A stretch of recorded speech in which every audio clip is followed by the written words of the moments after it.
for this player swinging through elbow. Doobie trying to knock them off. He's going to get out with the satchels. What a flick from Doobie. The bridge going to break open with one. Defcon helps with the second. Mako going to go down. Doobie with two attackers. Win another one. That's going to be the 5th round. Play it for the time. 6 seconds. He's going to be edging himself closer. Just dancing around each other. Shots going to be favoring Thrifty. They're on map point, Joker. Beckham didn't have to take that chance. He had about a second left. He could have continued that dance around the block and won the round anyway, but took it into his own hands, took down the shot. Beckham stepping up huge. Like you said, we're not seeing what we typically assume a Killjoy should be, as the rest of AU clean up that C site, leaving only Blast alive with that Marshall just backing away there.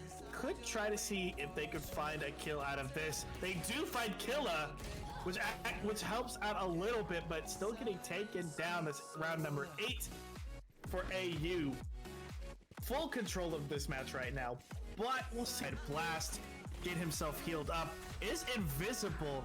Try to find some more of those picks, but just going back and forth. Killa will find 2. Badger has the SMG, just can't take down Doobie. Yeah, can't get the shots on target, and just RKS with effectively a collateral. Like, he sees one in the smoke, just happens to get the second member through it as well, and that's Heartbreak. That's 4. That means Thrifty are going to get control over mid, and now try to see if they can go onto this B site. Full execute, full send on to B. This is for this map. But Killa picking up Blast there in a good position. Self-spraying through the smoke, gets 2. Can't even talk because we're so late into the night. Doobie trades back, gets 2. Back to a 3v2. Spike's going down. Defcon and Doobie. These are the big names for Thrifty. They've done so much for the squad. Can they do it again? It's looking double Nano Swarm to try and, run all the way through. And I mean, that's almost impossible. You can't survive that. Smoke's now coming out. Beckham's going to be ahead of it, though. Will they expect this? They do see get shots on target, but everybody's still alive. Teleports over the Nano, but they can't get through. 2 dead, 3 dead. Only 1 left. Thrifty pick up the first round. Oh, that is not how AU had planned that round, especially after how they played the first half and how they played trying to get the ult orbs. It's been costing them. It's not been working for them, and so now trying to get themselves into a better position. Blast is just going to teabag, seeing that owl come out. But here we go. Now it's the slow push onto A, as one is holding up mid. Deluxe is going to find the first kill onto Deluxe, and that opens things up for AU. They decide, they get the pick onto A. They make Thrifty think they're going towards A, but now they just 2 on target, 10 HP. He's going to get peeked. He's going to get not found out just yet. Footsteps are stomping. There is enough. Deluxe picks up 4 and even gets the dink, but Killa securing it. 2 HP. What? 2 HP? Not even close. Not even close, baby. But that's actually pretty massive there from Sylph to be able to take so many, from Deluxe to take so middle there. Light will find a trade, but Akame finds another one back, trying to back up. Is able to escape for now. Akame and friends gonna push up onto this catwalk, but awaits them around the corner. Could be death. Light does find one. Akame trades it out though. He's going to be able to heal up as well. Tries to keep the operator in hand. Hits the final shot. 4K for the assassin, Akame. And things are looking pretty good now. They've picked up a couple in a row. They've, made... We thought we were going to have ourselves a long series, a very battled back and forth series. As you can see below, 14-12 in overtime on Bide, 17-15 in quadruple overtime on Ascent. Asia United say, nah, let's just end this. We want to take our money and go home. And they end Haven 13-2.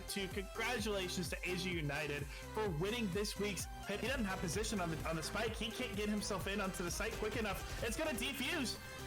And not only will it get the defuse, but Thrifty will get the kill, or the kill will go over as well to Badger to finish it out. AU take map number 1. 14-12. We have ourselves a series. This is going to be amazing. Asia United coming out strong. But hey, Thrifty looked good too. It's not just a... It hurts. And it's so hard to come back from that. Ladies and gentlemen, hello and welcome back to the Pit of Valor. My name is Keg, and of course I'm joined by the two most stunningly beautiful men I know in the entire universe, the Ravishing Ravish, and of course Seymour. Hello guys, how's it going? Aw, you know me, man. I'm always doing freaking tastic here, Max. It's a natural response I have, especially when I'm looking at you two handsome white boys in front of me. Oh, I mean, you know, I was talking about it beforehand, and I can't believe they let the three of us on a desk together. Right. Like, we're about to break this stream. This is so handsome. Who let this happen? Fire them right now and rehire them because they're great. That's very true, but you know what else is great? We're going to skirt this by really quick. We do have an amazing thing called Drink Control. Now, what's cool about Drink Control is that it's a meal supplement plan, and if you're so inclined, you can get 10% off of it if you use the code GLG10, which not only helps support you and Control, and also supports GLG.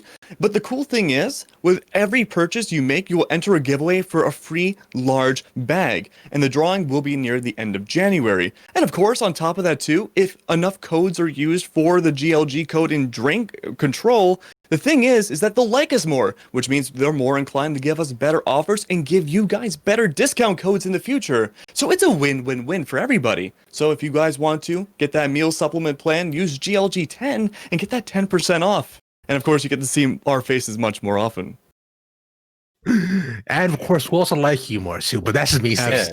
Absolutely. Well, I already love everyone in the audience. Of course, every single one of you, especially you with the shirt, man. I like you. Yeah, you with the shirt and the glasses over there. Yeah. Great looking guy. Yeah. Cool thing too is that signups for next week's Pit of Valor are also open. But guys, guess what? There's a special little something next week that I believe you two are casting as well. That's not quite the Pit of Valor, but it's still GLG related. I think you guys already know what it is, and some of the people in the audience might as well. It's gonna be the Radiant Arena. We had this a long time ago, but it's coming back again, new and revamped, but only 8 special teams are going to make it in there, and they have to be invited by GLG. So, if your team is Immortal Plus, or even higher, maybe even Radiant, reach out to GLG on Twitter, and your team might just get invited against some of the top teams in the scene in order to have a chance to play against them. We're not going to say what teams are just yet, but I'm sure you guys in chat can certainly guess what teams they are. I'm super excited to announce those as well later on. But Ravishing Ravish and Seymour, we have some amazing teams. This is in fact one of the largest tournaments we have ever had at GLG2. What is it, 60 teams? Now I know the bracket. It's absolutely insane here, Max. Now I know math is not your strong suit. It's not. It's not mine either. So don't you worry. No shame in all that. But I will say, yeah, like 6-0. So we're starting off the new year hot with 60 smackaroonie teams ready to go at it and possibly win the grand prize here, Colin. I gotta step in and also say Happy New Year, everyone, because I forgot that this is GLG's first time streaming since the new year. Oh, I completely forgot about that. So you know what? New year, new GLG, brand new teams, a fire pit of valor to start off. I mean, like, a show host? Filling up the bracket. Look at us. Look at this. A show host here too, over on the other side, because I don't know my left from my right. But you know, we got Max here, and what more could you want other than AV and attack to start it off? Oh man, but yeah, new year, new GLG, which means another Pit of Valor tournament. So we might as well discuss what's going on with this tournament today. So what it's going to be is that it's a best of 1 in all rounds leading up to the grand finals, where that grand finals is going to be a best of 3. And of course, that first place team gets 50 whole beans. And of course, that's also $50.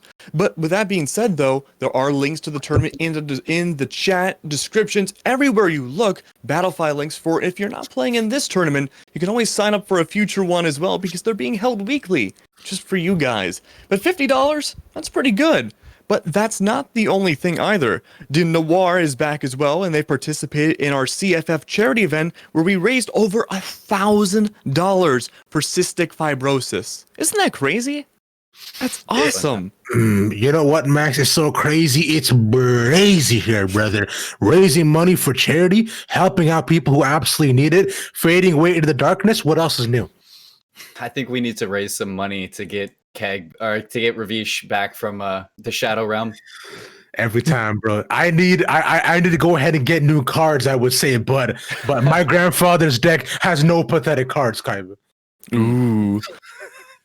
So last week we did see Wichita Oblivion lose to Cursed Ascension on the stream.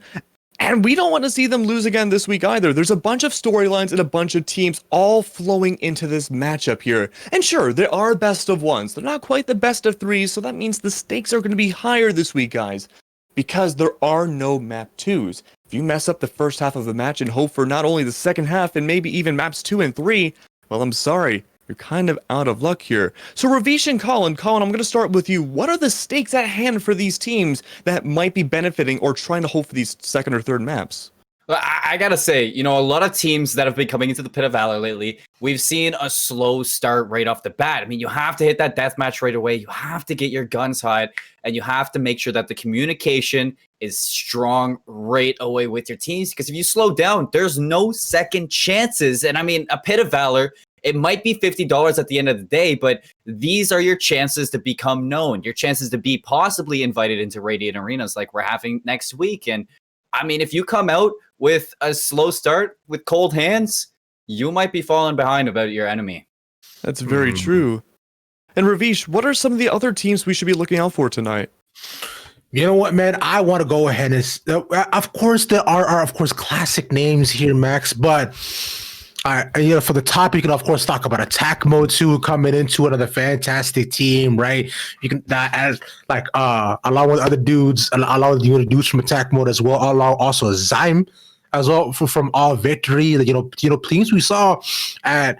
If you remember, the Team Serenity Invitational and more here, Max, which we as GLG did go ahead and take part in. So Colin is right when we say GLG and all these teams are just on the up and up. So take part, take a chance, do better, be good, and let us talk about you.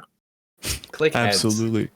Yeah, click heads. We want to see more teams come in here. Of course, already 60 teams is crazy. And we do have a lot of other smaller storylines. For example, Elysium, we have Zero Marksman, who made their debut last week, I believe, in the entire competitive sphere as a team, at the very least, in Valorant. And they had an interesting time playing. I'd love to go into more detail about those teams. Colin, if you want to start. Mm-hmm. I mean, the way we saw Zero Marksman come in here, they came out hot. They made it all the way through the bracket. Came up a little bit short at the end there. They had a tough match towards the end, but when we were seeing them strong, when we were seeing their suits and what they brought out, I saw potential. And that potential can lead to them making it even farther today. They're a team to watch out for, and honestly, I can't wait to see what they're bringing this week. Ooh. Now, what about you, Ravish? Who's the team to look out for this week? Yo, man, I'm going to go ahead and give it back up to Attack Mode here, y'all, because I know we saw them before as well, and I think this team is definitely out here ready to play yet again, go on back for the entire Redemption Arc 2, which, I mean, speaking of which, Max, I believe we'll actually be hearing from them pretty soon, if I'm not wrong. Rumor has it we will be, and what's cool about Attack Mode 2 is that it's not their first iteration of this team. Colin, what's up with Attack Mode? Why are they going to be Attack Mode 2.0 today? Well, I mean, Attack Mode 1.0, it was a little bit of a situation to come on. They were a winning team. They were a strong team. But when it came to a family, they fell apart a little bit. So 2.0, I'm looking for them to be a little bit more Ohana. So the big expectation tonight with my green mustache is, what can we expect out of Attack Mode tonight? Of course, we're going to be interviewing them in a little bit. Cat's out of the bag there. But Ravish, what are we expecting to see from an upgraded Attack Mode compared to what we saw in the last iteration? I mean, what I look for more often than not is really just how a team executes when it comes to very tight situations. That's being those pre and post plan positions, when they're able to get onto a site. How do they move together around the utility? And thirdly, who are they able to play on the back of their duelists, or are you going to have an Omen entry fragging and maybe try to go for these trades here, Max? It is, end of the day, it's all about synergy, communication, being on the same page, and 2.0 for me means exactly that. Ooh, an upgrade all round, it seems. But here's the biggest question of all, before we get into this interview in a little bit. Elysium, won last week, Colin. What can we expect from them? Are they going to win it 2 in a row? We've seen other teams like Thrifty in the past do that, but they've been falling a little bit short lately as themselves. So what's going on with Elysium? Can they run it back? One word from Elysium that we saw last week: domination. And if they can bring that back this week, they are probably my top standing team right now from what I've seen. You know, I expect them to make a long run. I expect to see them in the distance of Pit of Valor, possibly the grand finals. You know, and if they can make it all that far, they had a full tank of gas even in the grand finals. I mean, Icebox, Ravish, we saw it was what, like 13-3 in the grand finals, or 13-2. 13-2, brother. And that's crazy. And you know what? Even that map too came off the back of just a clutch that couldn't happen, but so many of the earlier rounds for the side of Elysium, they just completely took them over. Although rounds look close, but they were completely outmatched the other teams, man. Like, clutch is a word that could not fit them more. Absolutely. But we're going to clutch things up here in a little bit as well. We're going to be going to a small break. When we come back, we're going to be looking at an interview with Attack Mode and another team as well before we get on into the matches. Ravish, Seymour, I'm going to see you guys in a little bit, and we're going to dissect these 2.0 teams and see what they can bring to the Pit of Valor tonight. Midnight and city lights on the other side. You're calling me up at the same time. I'm in the daylight. You're calling to say hi, but your words they cry. If there's something that you need to say, I know it ain't easy living inside your brain for sure. You keep telling me that it's all okay, but I know, yeah, your silence speaks so loud.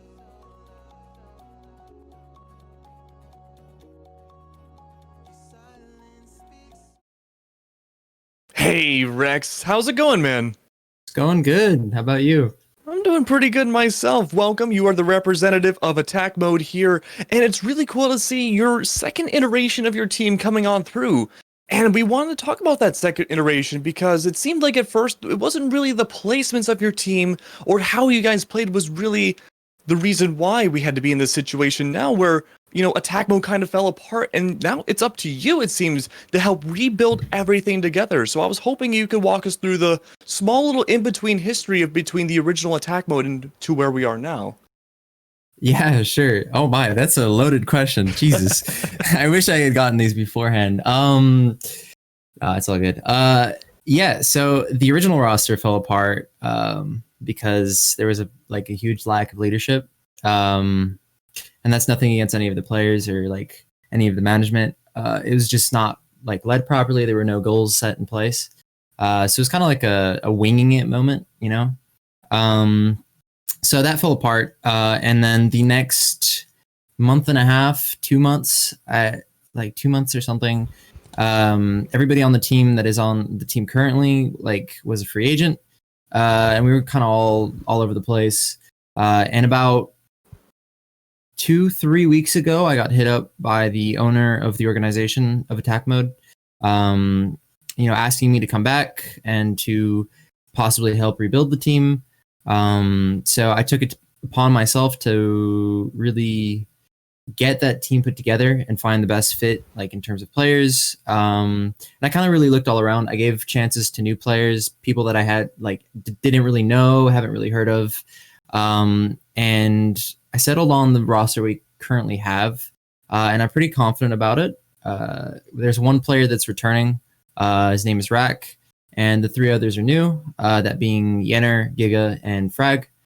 And yeah, I mean, I kind of took on a leadership role. I'm currently IGLing for the team, currently leading practices for them, and captaining them outside of game. That's why I'm here doing an interview for them. But yeah, so it was like this kind of 2-month period where nothing was happening, where I decided, maybe I want to captain a team, and the opportunity popped up and I took it under an organization that I was familiar with and comfortable with. So that's what this team is now. And I'm confident that we can grow together, because that's really the goal of what's been put together here. It seems like the leadership aspect is one of the most important differences between the original attack mode and the one you're helping revive here today. But let's focus a little bit more inside the actual game itself. The leadership is, of course, really important, and I understand that you've been scrimming a lot of high-level teams, but what would you say is going to really set you guys apart, not only from the original attack mode, they're long gone, but what's going to set you guys apart from the rest of the Pit of Valor teams here today? I would say just the way that we know how to work the map. I think every team has their own specific style when playing the game. Every team has a set, most teams have a set IGL, some teams don't, but usually they do. Then they have their style that they impose on their team. But, in this case, every single player that I have under my banner knows how to play every map in their own way. So if they're put into a situation where they have to pull out a clutch or are in a 1vx, they'll know what to do. They won't be lost. But also, as a team, we have a pretty unified vision of how we want to play, defense or how we want to push something. So there's not a lot of confusion when it comes down to, if we decide to push something, there's not a lot of confusion where utility goes, who's doing what, who's going in first. So it alleviates some of the job that I have to do, but, it all counts on communication. And if that falls apart, then everything falls apart. But we're, for a pretty new team, we have a lot of these basics and fundamentals pretty settled already. So I'm confident in our abilities to differentiate ourselves from the other teams. Can you give us a sneak peek at these new strategies? Maybe not necessarily strategies, but just the overall composition, maybe, of how you want to attack these maps? In terms of agents? Maybe. Maps, agents, any kind of sneak peek? We have a strong preference towards playing initiators. So breach Sova combos with a jet and one initiator, one sentinel, and then smokes. So interesting. No Viper though. No Viper. No. Maybe someday. Not yet. So she doesn't feel comfortable yet. Not yet. Not yet. Hopefully soon. Maybe at the end of 2021. Are we going to be seeing Icebox from you guys tonight? I would like to. I know that a lot of teams would prefer not to. We have a little bit of practice down on it. We understand how we want to play the map.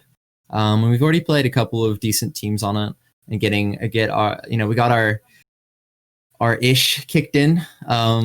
So we've learned how to play the map a little better. I would like to pull it out because it is kind of that, wild card map that not a lot of teams understand how to play it. But if you are one of those teams that does, and you manage to pull, it through the pick ban phase, then you can surprise a couple of people. I'm excited to see it so much. Rex, thank you very much for coming on here from Attack Mode. It's been amazing to see you, and I can't wait to watch you guys play here tonight. Thank you.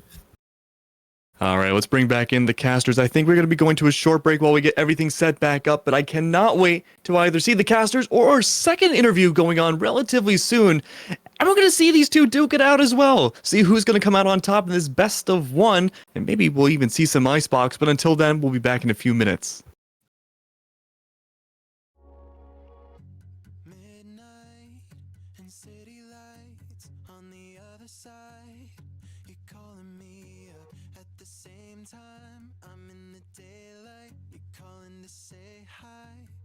Your words, they cry. If there's something that you need to say, I know it ain't easy living inside your brain, for sure. You keep telling me that it's all okay, but I know, yeah, your silence speaks so loud.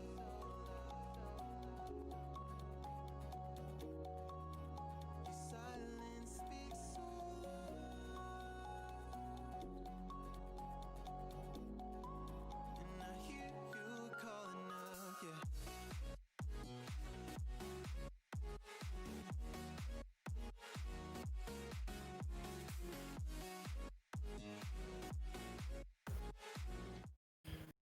Hello everyone, welcome back. We have Zeem here from All Victory, and All Victory is what we are expecting from them to see tonight. How's it going, man? It's going pretty good, bro. Sweet. Now, my main question, I don't want to ask you the same ones I asked Attack, so I'm going to ask you a few different ones here, but overall, what are some of the big players on your team that we should be expecting to see tonight? All right, well, I've got one answer for you, and his name's Kaplan. You should be watching him majority of the time. He thrives 99% of the time, so should be seeing some good stuff from him. What kind of situations do you think we'll see him in? He thrives by himself, as in you'll see him in pushed up situations that you wouldn't normally see a player in, that basically allows him to do things that other people can't do. Okay, sounds interesting. It's a little mysterious, and I can't wait to see how that's going to go. But when it comes down to it, I understand your team is also on a bit of a newer side as well. Do you want to walk us through the kind of history of how you got everyone to form together and how you decided to fit everyone's roles together as well? Okay, so if we're playing with one sub tonight, and it's because one of our teammates is working, and me and that teammate initially were looking for a team, and we got found by a 3Q that was looking to form a team as well. And when that team, we kind of just like meshed together and started scrimming, and then a manager from an org hit us up and basically saw potential in us, and we won a couple of tournaments, and we are where we are right now, and we have a bunch of coaches, bunch of managers. It's really nice. It's a good situation overall. It sounds like a great situation. But with Kaplan aside and forming the roster and all of that jazz together, what do you think sets apart your team as a whole compared to the other Pit of Valor teams here tonight?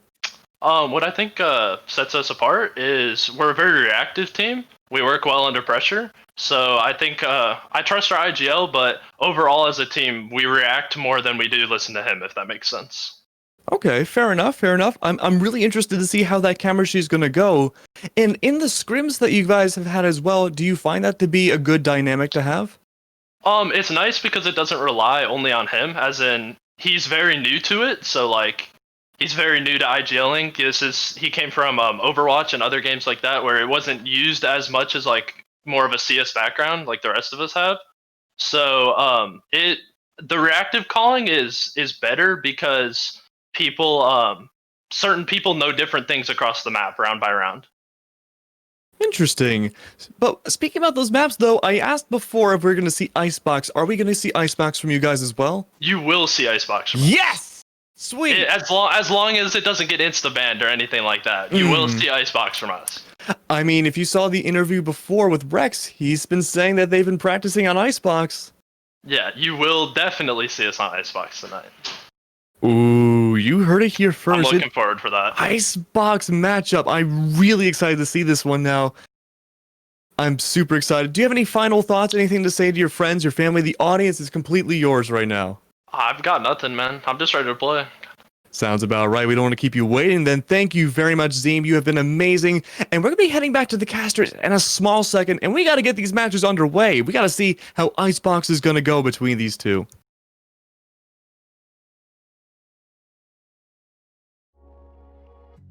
Midnight and city lights on the other side. You're calling me up at the same time. I'm in the daylight. You're calling to say hi, but your words they cry. If there's something that you need to say, I know it ain't easy living inside your brain for sure. You keep telling me that it's all okay, but I know, yeah, your silence speaks so loud.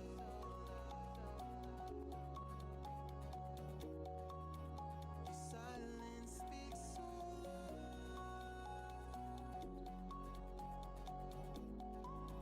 And I hear you calling up, yeah.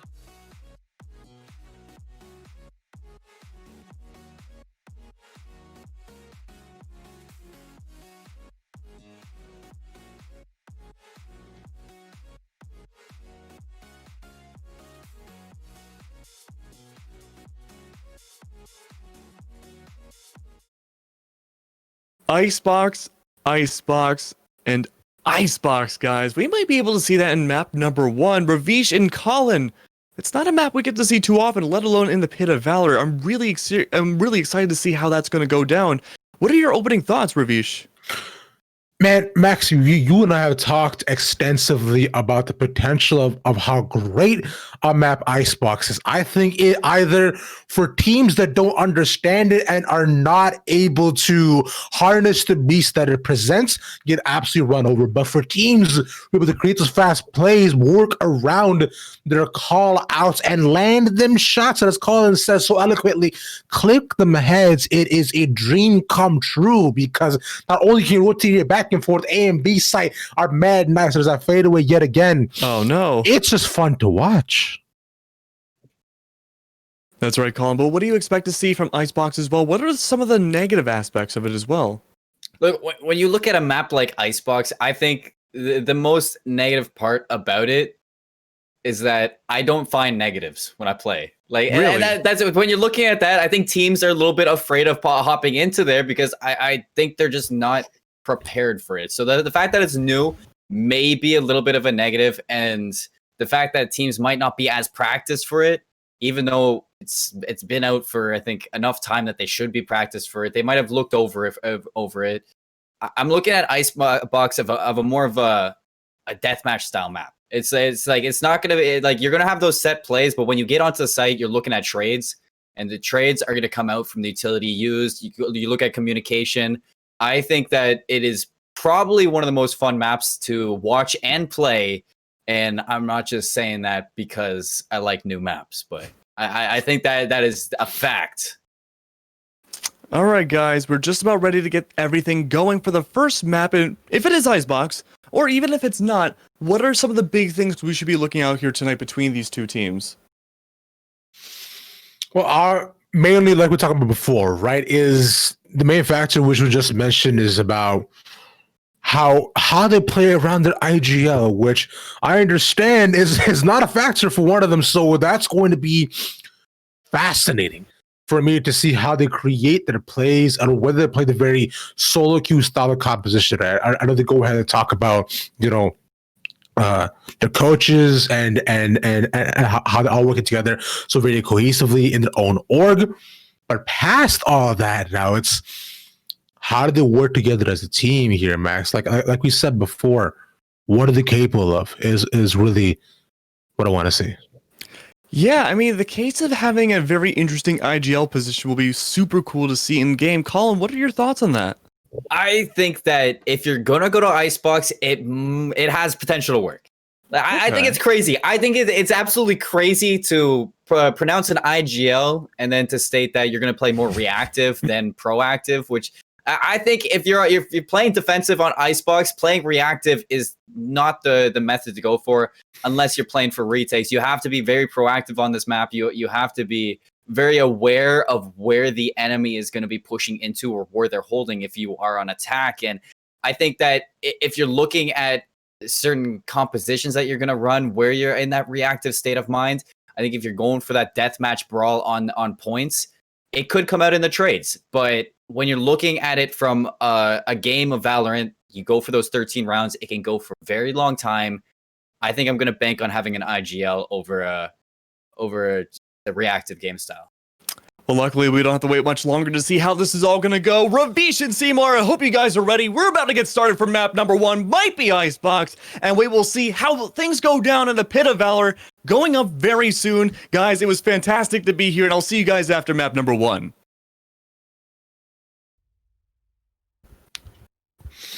And here we are yet again, Seymour, heading into map number 1.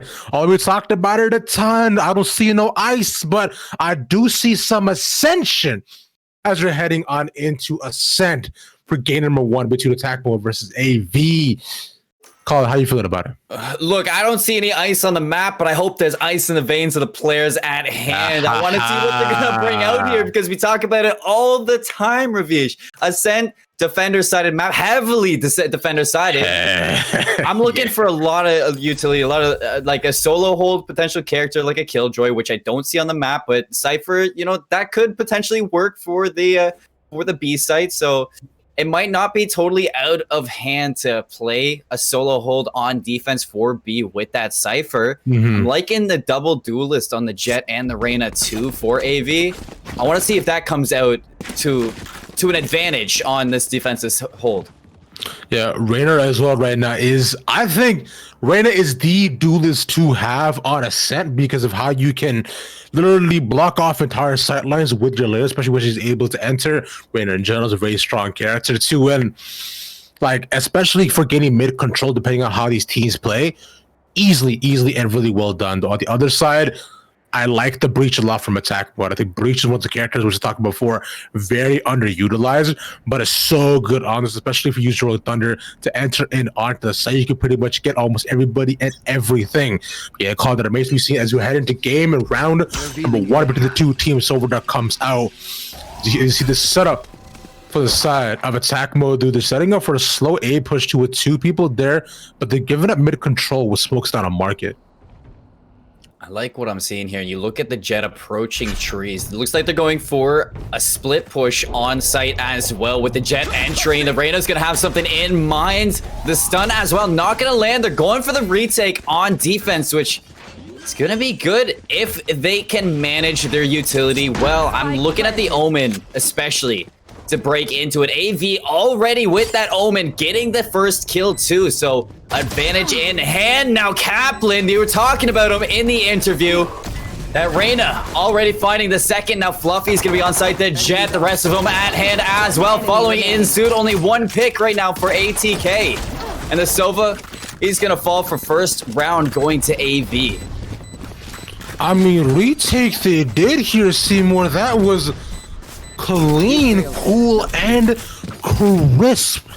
I was saying it before as well, is I wanted to see how they played around the teams, especially when they went in all as 5 and as one single unit.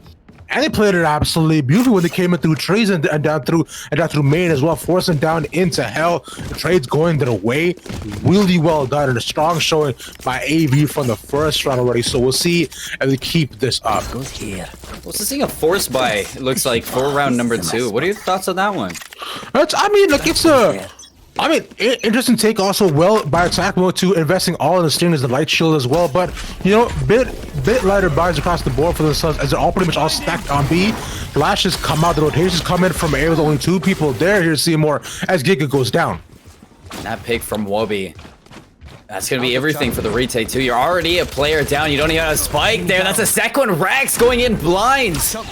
Not knowing what was on the opposite side. Shock Dart not going to do too much damage. Wobby going for a second one. The Leer is going to block him off for the second, but still getting a third pick as well. The Ares now on the opposite side. Going to take out Uriner. You see Kaplan now going for that final, but the help of the Ares is everything that you need.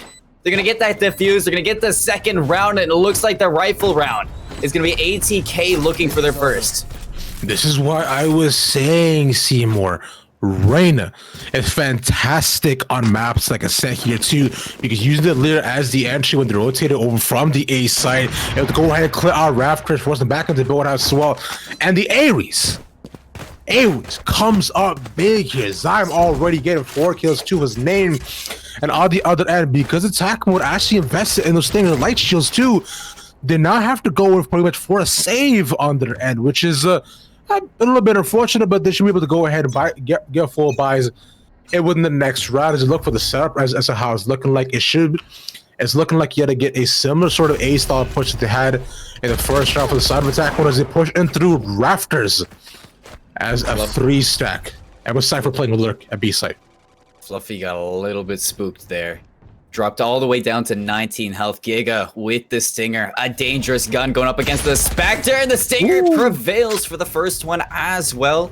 ATK gonna open up their first time getting first blood so far in this game. Of stellar start to this third round. Usually the rifle round is favoring the attackers. No charges left. Right now with this broken by. Wubby makes it even. Giga continues this reign of terror. The Stinger, I mean, you tell me non-stop, Rav, that his Stinger is the way to go. The Ares, though, putting up a nice fight.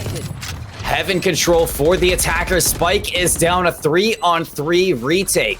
The slow push from Wubby looking for this with the pinch from trees. Now the Omen's gonna have 2 inside. Giga with this third kill.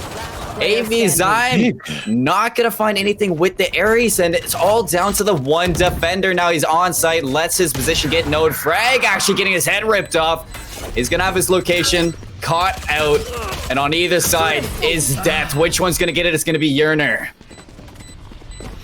I mean, we were talking before as well, Seymour, is that attack mode. They had to go and offer the save, and they only were able to buy a couple of marshals here and there, but Giga coming up absolutely massive with a 3K, stopping that Raptors push as well, and able to go and able to move his fancy feet around trees. Although they got having control at the side as well, they're moving out through market. Man, but attack mode, which is better at the with it, and bemoing on the save is really big. Like I said before, now forcing AV on the other side to be able to go in and in a less favorable economy side and full bounce across the board for attack mode as they go in for the possible A push and a 2 on Raptors, 2 on A with Giga, the second playing Lurk down the B site. Giga replaced his Singer with the Vandal. He's gonna pre-fire the smoke. Nobody on the other side to receive any damage. Kaplan gonna be the closest one to that, and this time it is gonna be Kaplan with that Stinger. AV looking to bring it back into their favor. ATK looking for the equalizer here to break it off. I'm expecting Giga to push into trees here. Kaplan does have that Leer and Fluffy to back him up. The Sova is going to get the eyes from the sky. Giga's going to have to back up here, and Kaplan has everything in his right to find this kill. He's going to take out Giga, put the advantage to AV, and with the attack finally coming off through the choke of A main, is going to be Rex trying to take sight, but not a lot of information. Rax gonna find that Fluffy, takes Rex out, and Rax ends up going down as well. Now only 2 players left. You are gonna have the 2-on-4 for the retake, but AV looking very primed to find their third. That was an absolute tragic kill as he went and looked to the smoke, tried to close the door, but he's the one who gets shut down instead here. Call as the retake comes in. The side of AV, there's a combo all coming through heaven with 1 down hell, one holding offside in main. I'll get a trade killer back, just a Sova left. He comes in, peeks, and dies. Kappa's the one to go ahead and take him out. The man we were talking about before in the interviews and showing up beautifully in game as AV go 3-1. No, we kind of put them down, Rev. The reaction style that AV was talking about wasn't really favoring us in our minds, but in the game, AV is stepping up in these first 3, or the 3 rounds going to them right now have looked very good. Very patient retakes and very efficient trading. This goes here. And yet again, too, one big thing we should talk about before is both of these teams now have actually won a round on the save. Attack mode first, then AV second. And yet again, now it is just going to be a back and forth until one team is able to actually go and take the lead here. Attack mode now yet again forced out of the stage to be able to go and get the shot next round. It looks to be the similar push, very similar push as the previous round from attack mode 2 with 2 going down main and 2 going down mid. Smokes down in courtyard. As Cypher is holding down a B with playing Lurk. Fluffy goes for the op again, but he's away from the attack. Giga gonna cloud burst through trees. Messiah slows down the Sova. The attackers already down 1, making it 2. Giga has to start evening this up with his ultimate. Look at the rest of them fall. And a flawless just falling at their feet, Rav. I honestly, I did not expect them to fall apart that fast. I mean, nuts. I mean, you know what, Colin? It's after the 3rd time you go ahead and go for the very similar push, I would say attack mode are, I would say against an AV or a smart team. And they're able to read that really well. And plus, when you got on a couple of those trades, because between the Omen and the Cypher that are mid-side, I honestly, that could have gone either way, but shots land more so for Messiah able to clear, get a double for himself that round as well. So Water sees a change up with how attack mode is able to push to do exactly that. All right, still going, just trying to find any info they can. Down in the mid side, there's still 2 lurking down by A main, but they're gone for a 3-stack mid.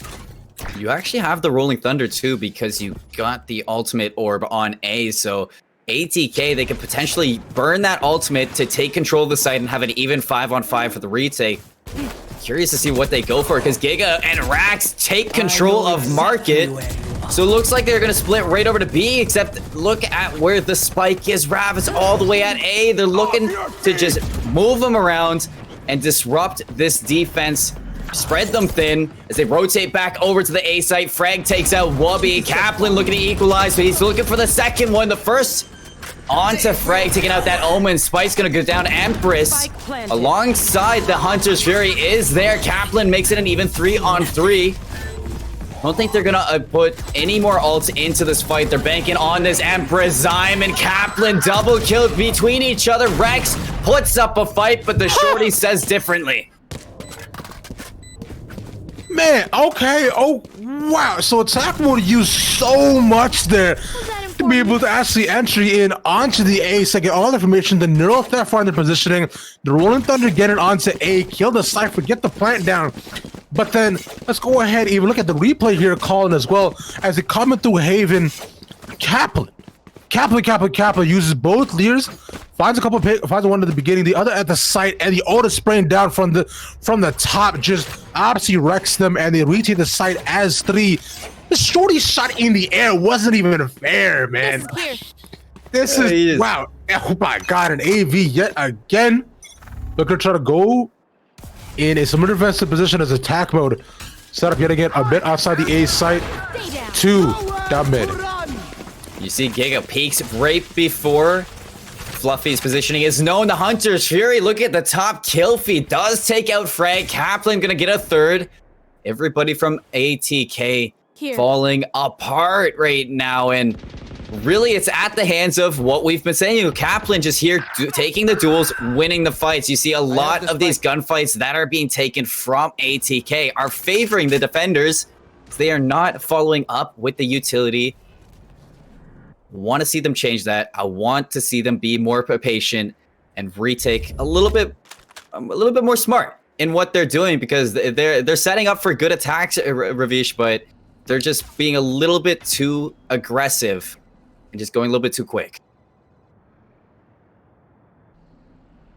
And honestly, see, what I think more than that too is AV yet again, like previously, they're just able to as lurking through trees besides they get down racks. They know Getter's there, and he doesn't have a chance in heck to be able to get away. They go 6-1, but what I was trying to say before as well is they're able to go ahead and cast some on the rotations with the defensive positioning, and they're already able to hold down the mid side where they go these black they're stacked 3 there, because attack mode go for these very, very similar pushes, trying to attack the same side over and over again. They do go for a split style comps as well, trying to find mid, trying to find info, down mid side, putting the camera there as they go and look it through catwalk. And they do these similar pushes about 2-3 times in a row until essentially failure, and they're getting caught out of a position that they don't need to be in too. Because even with these solo ultimate coming in, the Hunter Fury catch them as they go for a fast push down to the B side. They're able to enter, but now how will Zyme hold them off? With a very, very big gun, you look at, he's just spraying and praying, gets 2 through the clappers, make it 3. I called for 4, but the rest are there to take over. Defenders taking round number 7 for themselves. It's something that I expect the defenders to kind of pop off on a map like Ascent, but popping off this hard a little bit, it's just nasty. Bro, my man Zyme said, let me go ahead and do my best Sinatra impressions. Go ahead and look at this replay as well to see more. He's holding down backside in the boathouse. He catches them all with the dart. Everyone in the world is known to him. He sees the government names. And past that, he just sprays. And he doesn't gotta pray, man, because the only guy he needs is that Odin in front of him. He said, who needs vision? I got a Silva dart. Yes, sir. Finally, we do see Giga. I actually thought Giga just hit something, but it was Fluffy in the kill feed. Giga, though, first time taking out this operator on attack for this Jet to match up against Fluffy. Fluffy's already found 1. Giga, no rebuttal yet. Look at the minimap. You take a look at where the spike is heading over to B main, where you're going to have a Cypher and an Omen. Paranoia probably gonna look to slow this one down. You have the Cypher cage to get through. It's gonna whip you. Wubby gonna find Rex now. Rex is gonna find 1, but Messiah is there to clean up the job. Suddenly, it's an operator in a dream. And the dream, I can't imagine, stands for long. Those Gigas just stuck in garage. The smoke dissipates through, looking around. No teammates to be found or to be had. The spike not even in his hands. Calling it. So I imagine the smart play they'll try to go for. Just try to save the op, try to get back. Maybe catch a few exit kills as well. Finds, yeah, there you go. Finds Fluffy, able to get out. But this. This is a bad time for him. But now, place your bets. Do you think he lives or he dies? I mean, he had 20 seconds to live. That's plenty of time for AV to clean him up. So you don't even have to go for Fluffy's operator. You can pick up Gigas, and now Fluffy's gonna have another boomstick in their hand that he didn't have to buy. So look at how rich they are on AV. I mean, Zyme especially, man, he has stacks on stacks. Meanwhile, on the other end, attack mode. And that's you get forced onto the save. Classics, light shields, and a couple of marshals. So it's looking a bit deathless to go ahead and try to run that push back down to the B side with Cypher playing the lurk on A. They do go ahead and pop the jet ultimate, but Fluffy stuck, gets the shot, spots them all, even gets the point blank there too. Yo, stop this, my man. That was nasty. The mini-op only finds one. The Sheriff not getting anything other than that first kill. Frag, though, with his own Sheriff, can even a 3 apiece. The Cerebral Theft is gonna find the attackers to back up through a main. Now Frag with a second pick onto Wubby. AV falling apart now at the hands of the Sheriff. Messiah looking for a big double kill, gonna fly over to the one. Yenner gonna go down, trying to get that long range, but yeah, Rax. Wow, that's a disgusting shot with the Ghost. A 2-on-2, or 2-on-1. It's my bad there. Odin, if he can catch off this Cypher, gonna be in trouble if you're ATK, not even expecting it. Look at the position. They totally courtyard and defenders spawn are the positioning of either side. I'm gonna spray through the smoke. You have the Odin. Spike in favor of Zyme. He's gonna expect this pushback. Frag might have the jump with him with his positioning, but I don't think he expects Zyme to be sitting underneath you. There's no way. You see his forehead. You see his. Oh, what a flick! Frag sits Zyme down for the second win for ATK. That could have gone either way, honestly. If Zyme was looking forward just a couple more of those seconds, his head was peeking out there. It was so unfortunate. He could have also chose like a different place to probably try and hold down the spike. Honestly, right in front of it near spawn, optimal place. All right, just so he doesn't get caught out. But that's what I like to refer to as that COD timing scheme, which I know you're also familiar with. Like, if you just waited a second longer, it would have been there too, as that attack mode goes to the run back down and pushing into B side by Fluffy. They're gonna holding it down by Garage. Rex doing something smart, opening up the front line, but it doesn't matter. Fluffy, stop this. I felt that on a different level. That I'm still reacting to the last round, Rav. You know, that is absolutely tearing my heart away. Fluffy though, already bringing one towards AV. This operator getting full use all game long for AV. Fluffy does have the Blade Storm too. Don't expect him to take it out unless he was just feeling himself right now. Still, this operator's been enough to work with. You have the TP for your Omen, Cerebral Theft for ATK, along with the Rolling Thunder, but Rax going down a 3v5. I mean, you only have 45 seconds, Rav. You might just be looking at taking some guns away from AV and making it expensive. I mean, at this point, they were trying to go for the bait on the A side, but once the Cypher gets caught out, the smokes come in. They have to commit. Fluffy actually catches all of them. Knifes out, misses. Oh, that's op down. Two, the side is completely open as Messiah comes to the back, trying to cover for the retake. The spike should be going down in any second out here as well. As Giga pops the paranoia, enters in, but Giga's waiting for them. Side gets one, gets two. Rolling Thunder will take them off their feet and take Messiah to the afterlife. But on the other side, Zyme and the Cypher go for the double P, take him out, Seymour. AV goes up 9-2.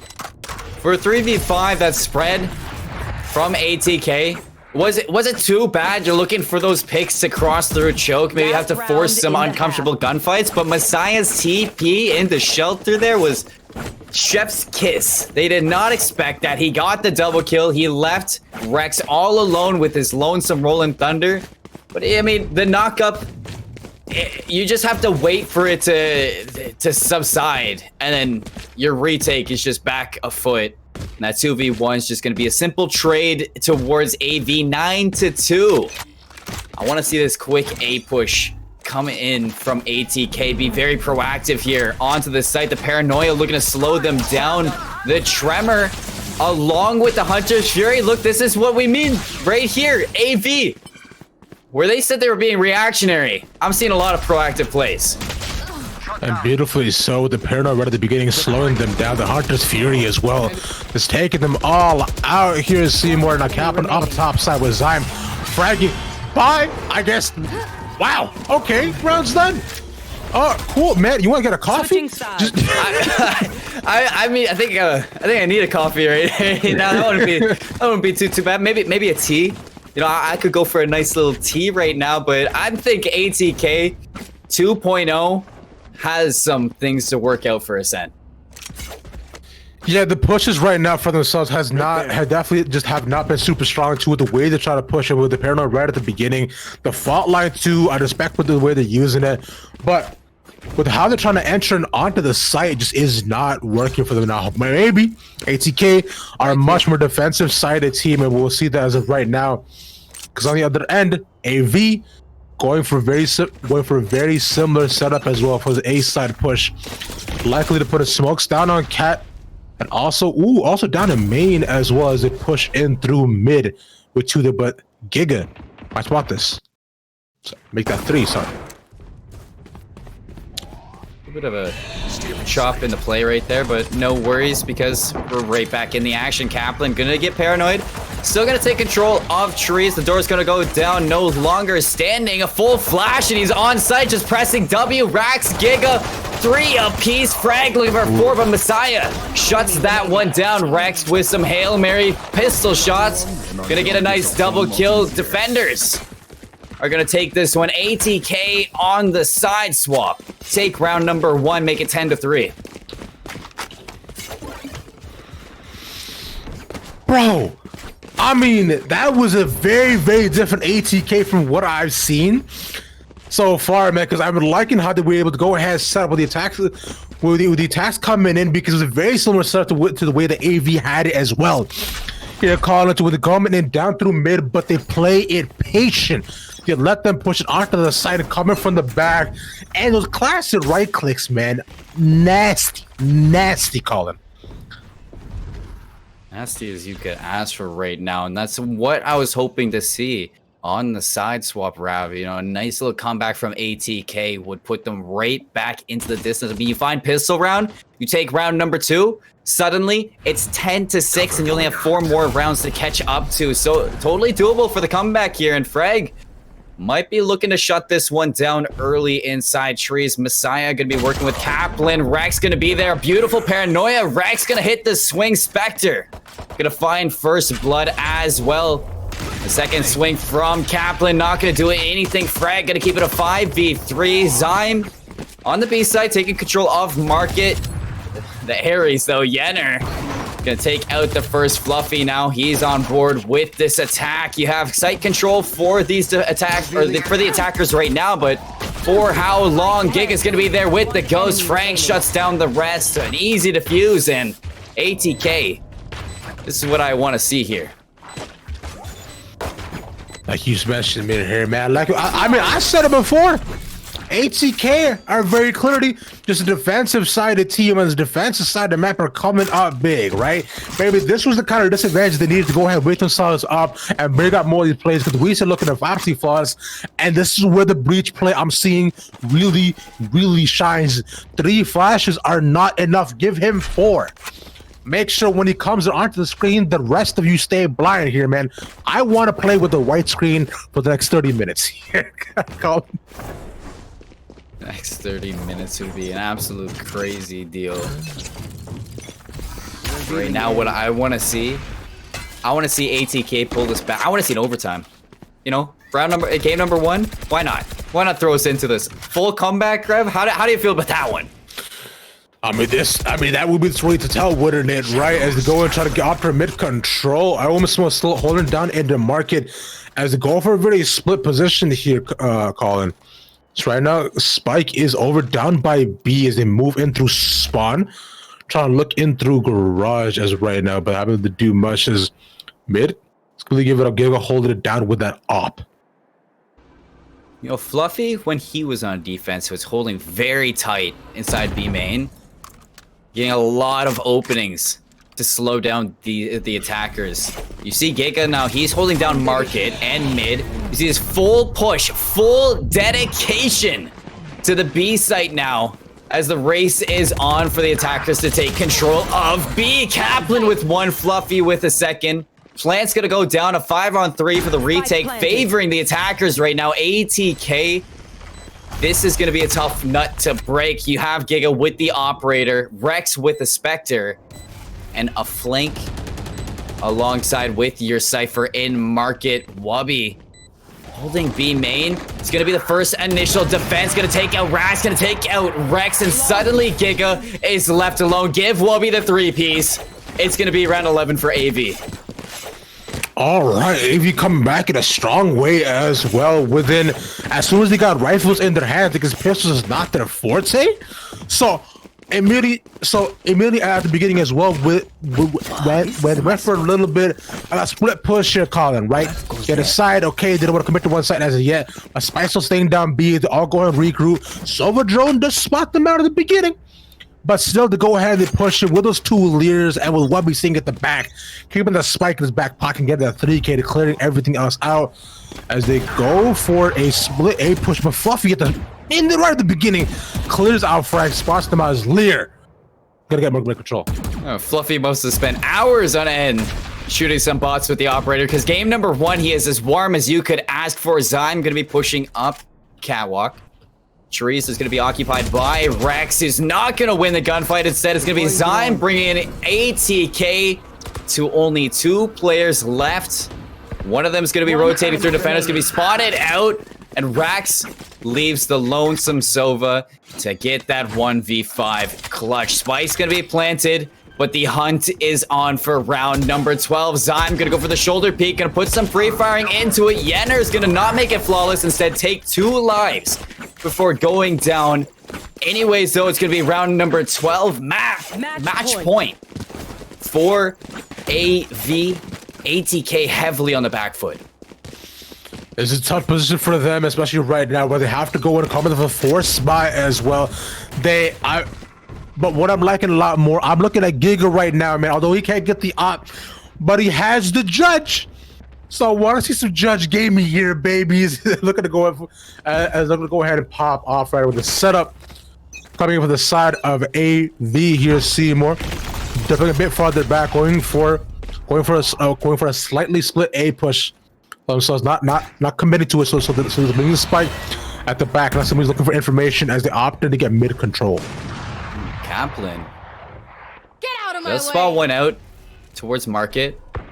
They're gonna smoke that one out. The Judge, very, very aggressive towards Catwalk. 2 players to the left. Well, the rest of the team pushes through A main. You are gonna have a crossfire as well, and Wubby, he is gonna be spotted. Luckily, the cam doesn't spot out the other 2 that were behind them. You have that rotation back to the A site. And only 1 person now on the Catwalk to deal with that Judge. I don't think the Judge is going to be their main worry, though. I'm looking at the crossfire between Rex and Rax to shut this down early. You have the Blade Storm for Fluffy now.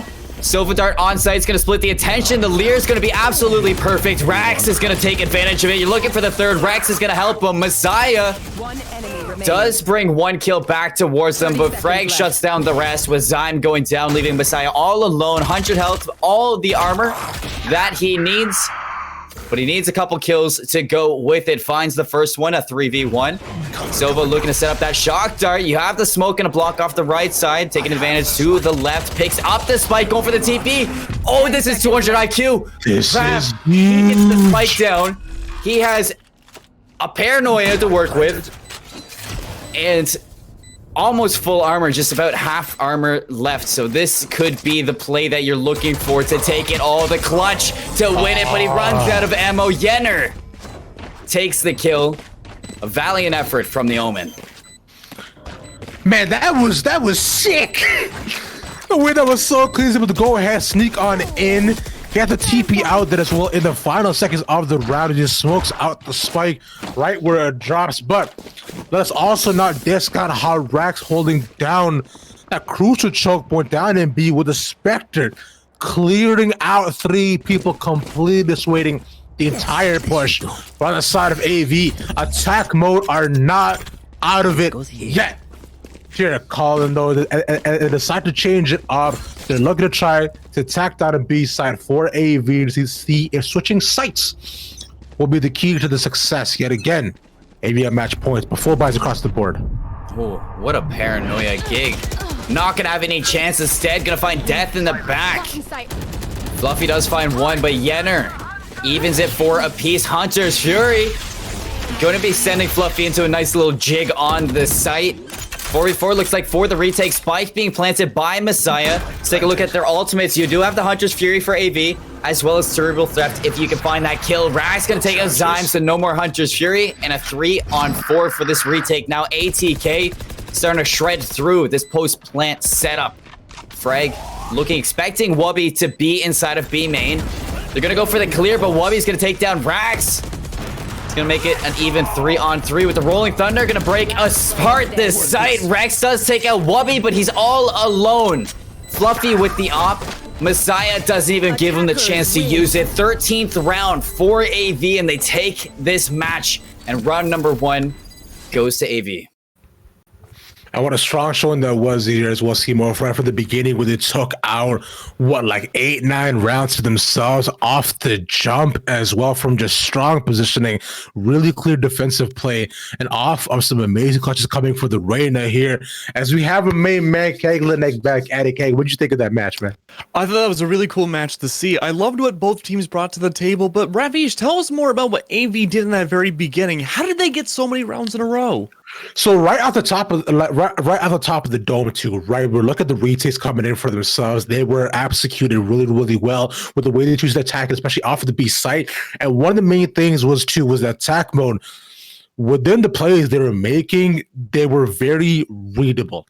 Unfortunately, because whenever they decided to go ahead and say attack A side, right? They were coming 2 through A main, 3 through mid, coming up through catwalk, and this happened, 3-4 rounds in a row. And after a while, if you are AV, you're thinking, hey, isn't this the same thing did that round, or is this just deja vu that I'm having, right? So then, and from there, it was very easy to go ahead and position around and be able to take them over through that.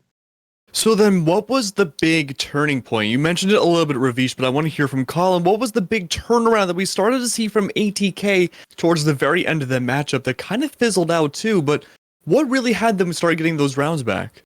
I mean, you saw what they cracked down on, and I saw a lot more team play towards the end of it than I did see on attack. And whereas where I called them out, there was especially a position from Gig where you had the Sova Dart. It was going to highlight Fluffy. Instead, Gig peaked a little bit just before Fluffy was spotted, and Fluffy gets an easy pick on that one. So it was. I find that their attacks were a little bit too rushed in the setups that they were going for. However, on defense, you saw them slow down a bit. You saw them start playing as a team, and especially in the last round, the 5th round that we saw them get, ATK was playing some very, very nice crossfires on the A side between Rax and Rek and the tree control that you saw from their jet. Now, Colin, you specifically mentioned it was the Omen who went for what you said was a 200 IQ move, going from A main and teleporting all the way to B at the very end. It didn't work out in their favor, but what made that whole maneuver so amazing to watch for you? I mean, you look at the way it was set up. I mean, you had the Cloudburst and Choke, so he had the ability to walk into that uncontested. He smoked off the bomb instead of smoking off one of the players, so he can grab the bomb, hop back into the Cloudburst, and then TP back over to the B side. He gets the bomb down. He has a paranoia still left over for when they were attacking. It was a shame he was a little bit too aggressive on that. I would have kind of played more into the paranoia than he did, but at the same time, it was a very, very thought out effort from Messiah for the issue that he was put into, for the situation he was at. It was almost clutch. Now, it didn't quite work out for him, but would you say that was the play of the game for you? No. No? Ooh, what was? No, Fluffy pushing through B main. That double kill with the op was. I was going to bring that up. Oh, man. Ooh, Ravish, are you going to agree with that, or did you have another play in mind? I mean, that was mad clean though, man. I think for me, the play of the game is still definitely the Sova being able to get the triple kill and Boathouse and pretty much dissuade that entire push. This man, like I said it before, but the only god he needs is the one he has in his hand. He truly is Odin's son, striking down with the might of his hammer. All right, sounds like we have 2 MVPs of the match then. Do you guys want to say who they were? We had Fluffy, but Ravish, who was that amazing Sova? I don't think we mentioned him yet. I'm going to go ahead and try to pull up his name right now here, man. As the name has escaped me, I only know him as a son of God, right? Exactly, the Sova, Odin's son, bro. Odin had another son. His name's Sova. Exactly. Oh my god, that's terrifying. I believe it was Zyme. It was, yeah. Ah, gotcha. So it looks like we have our 2 MVPs. And what are you guys looking forward to seeing All Victory bring forwards as we go further into the tournament? Colin, if you want to start. I'm looking at them just bringing more victory. Honestly, I love what I was seeing from them. And I was a little bit skeptical about their reactionary plays, but it did look like they were playing pretty proactive through their sets. So I just want to see some more heat from Fluffy. I want to see Zyme with that Odin a little bit more. I just want to see some more creative plays that I was seeing. It sounds good to me. Ravish, do you agree with that? What are you expecting to see from All Victory? I mean, man, I'm looking to go ahead and see Captain pop off even more too. He played a fantastic Reyna too, and good Reynas, man. I find can they just exert so much pressure, and of course, past that as well, just beautiful op kills. Let me tell you, I've played Reyna with this guy for the past couple of days, and he has never said that about me. Moving on. But going forwards after this, it is a best of 1. We do have Skeptically Real versus, I believe here, Lethal Chaos going forwards. Now, I'm not sure if either of you guys know anything about those teams heading into this, or... Ooh, Ravish, is that a nod? Yeah, you do? Mm-hmm. I mean, we saw Lethal Chaos before here, man. It's like Colin, you and I know all about Lethal Chaos. Yeah. But these guys, these team made it. This team made it all the way to the finals of the last pit of Valor as well, but did fall short at the end. And so what happened there, Colin? A little bit nicer than what I was gonna say. I was gonna. I mean, Elysium. I mean, Kairos. Whatever you wanted to call them last tournament, just kind of smacked them upside the head and showed them who was boss in that grand final. But I mean, it's a whole new week, a whole new pit of Valor, and I'm hoping to see a whole new Lethal Chaos here. Yeah, I'm wondering if we are going to see a new Chaos or Lethal Chaos. But what about Skeptically Real? They're kind of an unknown team, it seems. Do you guys have any information on them as well? Or are we kind of going in a little blind against, a team that was in the grand finals last week? No, I would say it's like, this like this team, I know we've seen some back and forth with them. I remember casting a couple of their games, but like one thing I'm looking to see from them is definitely improvement, though. So far, they've been like a middle of the pack so far for themselves. So if they can hold their own against a team that made all of the grand finals, I will know I would have seen growth. Now, although growth is something that I can't have right now, sitting in my 5'7" self, but teams can.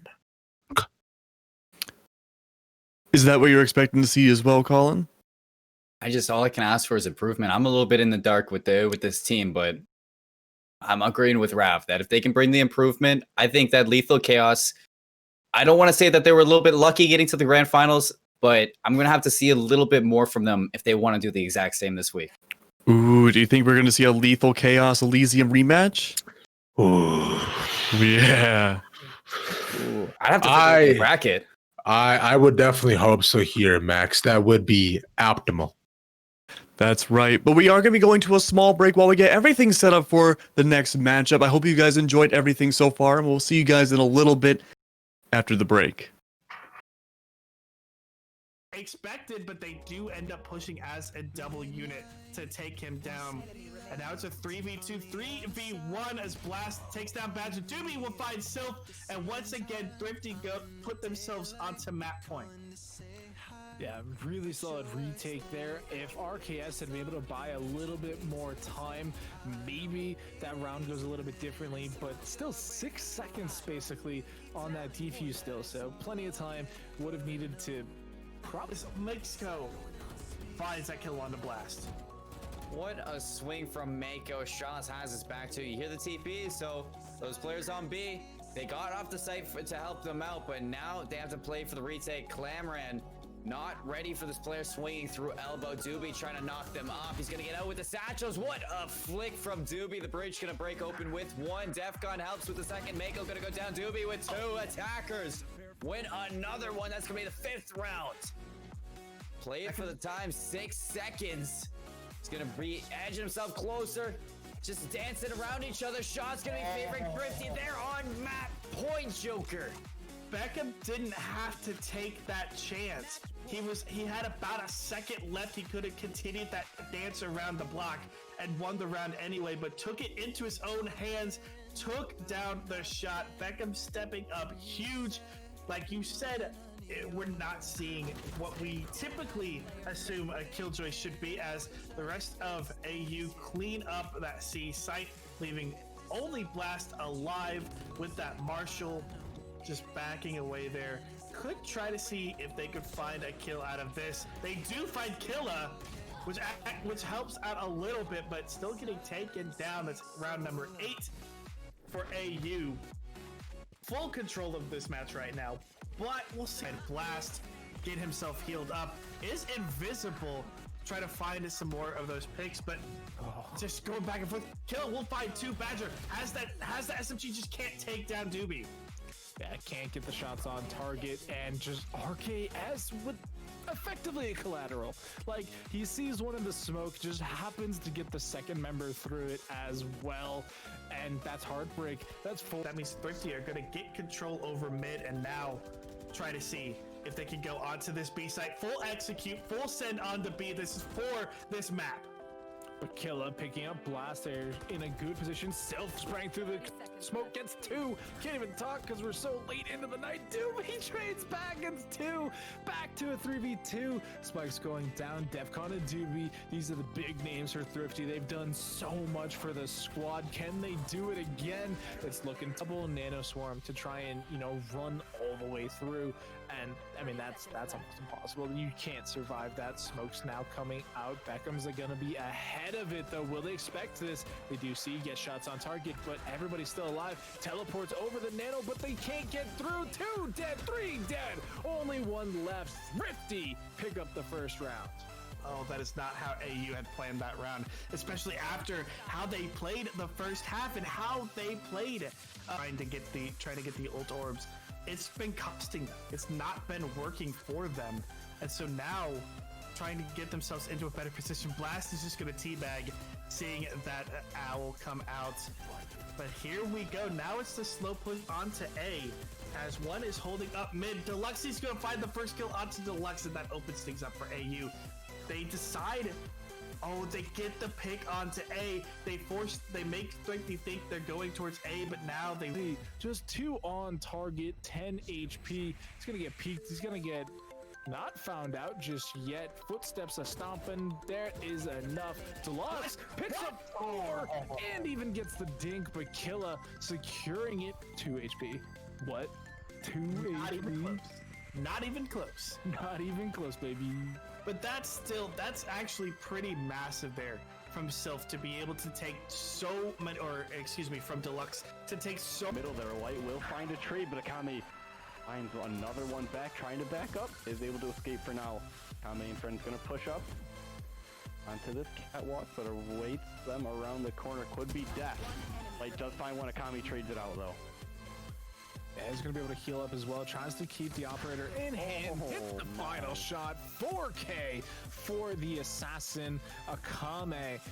And things are looking pretty good now. They've picked up a couple in a row. They've, made... We thought we were going to have ourselves a long series, a very battled back and forth series. As you can see below, 14-12 in overtime on Bide, 17-15 in quadruple overtime.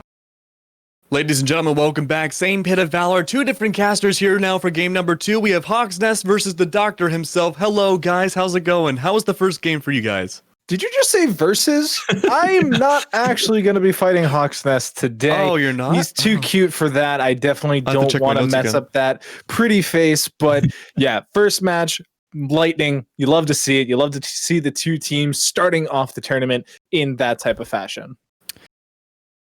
Yeah, I agree. I mean, it was a great first match to watch. I was expecting it to be a little bit closer based on the way these teams were hyping each other up in those pregame interviews.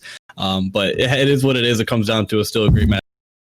That's right. And now we have Skeptically Real versus Lethal Chaos, former world champions of Pit of Valor from last week, going up against Elysium. Didn't quite go up to snuff. But do you guys think this might be the redemption week for them, Doc, if you want to start off?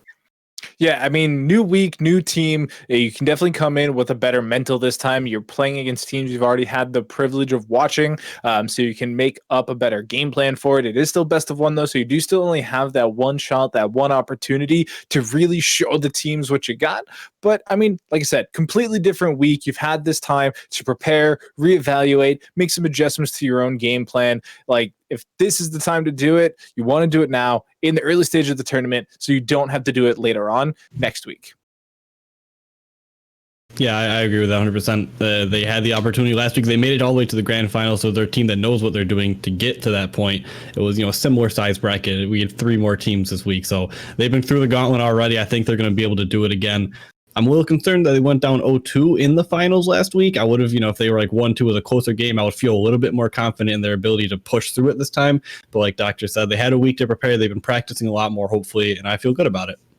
Well, speaking of practice, we do know which map it's going to be. Not quite for a 2-map or 3-map orientation like we did for the grand finals. This is back down to that, again, best of 1 format. And the map is going to be Ascent. Hawks, is Ascent going to be in the favor of one team or another here? Or are we going to see a similar situation than we saw in the previous set? It could go either way. I'm sure both these teams have played enough on Ascent. They know the map by this point. It's been in the rotation for the longest time now. If you haven't played Ascent, I don't really know what you've been doing trying to play in these tournaments. So it's going to go either way. I feel like it's definitely a defense-sided map. Everyone's kind of on the same page about that. So starting on defense, LC, they may have a little bit of an advantage in the first couple of rounds. If they can find their footing, get themselves in a nice flow, they might have the ability to carry that to the second half. But it's all going to come down to who's going to hit those shots in the opening rounds. Yeah, Ascent truly is the new Bind, right? Like, if we look back to the beginning of the game, right out of beta, the teams everywhere were just picking Bind. It was the comfort pick. It was what they knew. It was what they loved. Everybody wanted to take advantage of that. We've now transitioned into Ascent being that map. The teams all have a ton of practice here. They know their game plan coming in. It is feeling like it is going to be the most even of maps just between the attacking and the defending side, and teams just want that chance. They want that opportunity to be even enough that the map doesn't play into the winning or losing of the map. They just want to bring it down to the raw skill, to the abilities, and just make sure that the better team actually comes out on top. That was a very quick agent selection screen right there, but you see them up on the screen right now. Pretty similar compositions. We have the Sage back for the attackers here. I'm just interested to see how that's going to play out. Yeah, Sage obviously having been buffed. Lots of teams are actually picking her up again. Kind of to my surprise, it's not something I really expected with the buffs that did come through. It didn't seem like anything was like truly like game changing. And I'm gonna be honest, I'm still kind of salty we still don't see Breach ever. The dude's been buffed infinitely and just nobody picks him. Like, we saw him last map, sure, but like, we're back to picking Sage instead. Like, come on now. Yeah, it's weird. I mean, you would think with all those buff people, it's just like an instant pick, but the way that the meta is kind of shifted and the way these top tier teams are trying to play, the Breach doesn't really seem to fit as well as some of the other agents. So I don't know, maybe we'll get a little bit of a shift. We'll get back to that sort of flash meta, but we're heading into this first round already. SYR, LC, all set up in their respective positions. Yeah, it's actually pretty spread out on the attacking side. A lot of times here, round 1 pistols, we see a lot of B rushes. This time, though, much more, delayed, much more methodical in their approach. And it looks like they are going to want to try and grab some mid control before truly making the execute. Starting to push up onto that catwalk area though. Abused Noodle gonna get blinded up in the tree. Peek around. See a couple members should call that out. Looking for support from their teammates as they're getting peeked. Does find the one headshot on the Katsu. Is able to ghost out as well. Door's gonna go down, but the assault is on. The site's taken. Spike's gonna be going down shortly. Tons of people being tagged up by the recon bolt, but they can't get any frags. Spike being planted by Boom. Couple people jumping out of that. Heaven Axe with 2 kills. Spike goes down and it's gonna be picked right back up. As 2H grabs that defuse. So first round's gonna go over to Lethal Chaos. Good pistol round out of them. Good defense. Yeah, Mask and Boom lining up quite nicely there for Jet to make sure that they get both frags there. Axe topping the leaderboard there. Alphabetically, that's not just because they have the most frags. It's 2-2, but actually that's not even true because X is definitely after B. So I guess it's Jet versus Reyna. All right, I guess that makes sense. Yeah. But yeah, I mean, really strong take on the site. It's just something snapped, right? Like they got caught planting the spike. Everybody else was able to get on to, you know, where they wanted to be and, you know, hit the shots. The wall, I don't know, the wall was flat with the walkway there, so I don't know if they were trying to wall off hell and just whiffed or what, but Kukli starting off strong. Axe follows up nicely. That B garage pushes came through without an issue. Boom using that Sage Shield to help the teammate. Axe stuck back in the corner, not able to find anything. His mask comes through as a Spectre. Gonna drop them out. Donkey trying to come in and help, not able to hit those shots either. It's all up to Abused Noodle now in a 2v1. Soul Orb is there. Looks for the Sage. Not quite able to get it. His mask is there for the assist. Yeah, nice little buy up that round there from the attacking side. They lost the pistol, but they didn't let that deter them. They buy up pretty much SMGs across the board. With losing 3 members, though, they're in a bit of a tight spot. But thankfully for them, the economy of LC is pretty in the dumps right now due to losing a round after winning the pistol. So they are going to have, you know, effectively another run at this eco side. So it is going to give SYR, excuse me, the option to really start piling on and getting this economy rolling and really start running away with it. We'll have to see if they can manage to make that happen. Good start with that Sheriff shot there from Noodle. The rest of the defending team pushing up very aggressively into that mid area. Boom might be able to catch one out though. Instead going to choose to rotate back towards A as the dart flies overhead. You can see the Jets already on that site, holding down the tree areas. 2H and Co try to move in, can't quite find anything through the blind and the smoke as they try and rotate through, and the bike is going down. Spike planted. So far, much better than the first time they made it to this site. That Sage Wall buying them a ton of time now that it has been reinforced. It is going to still fall eventually, and Donkey's able to pick up one. Kukli and Abused Noodle popping up as well, but there's Duxon able to pick up 2 quick kills. Enemy remaining. Looking for a 3, can get it. So 1v1.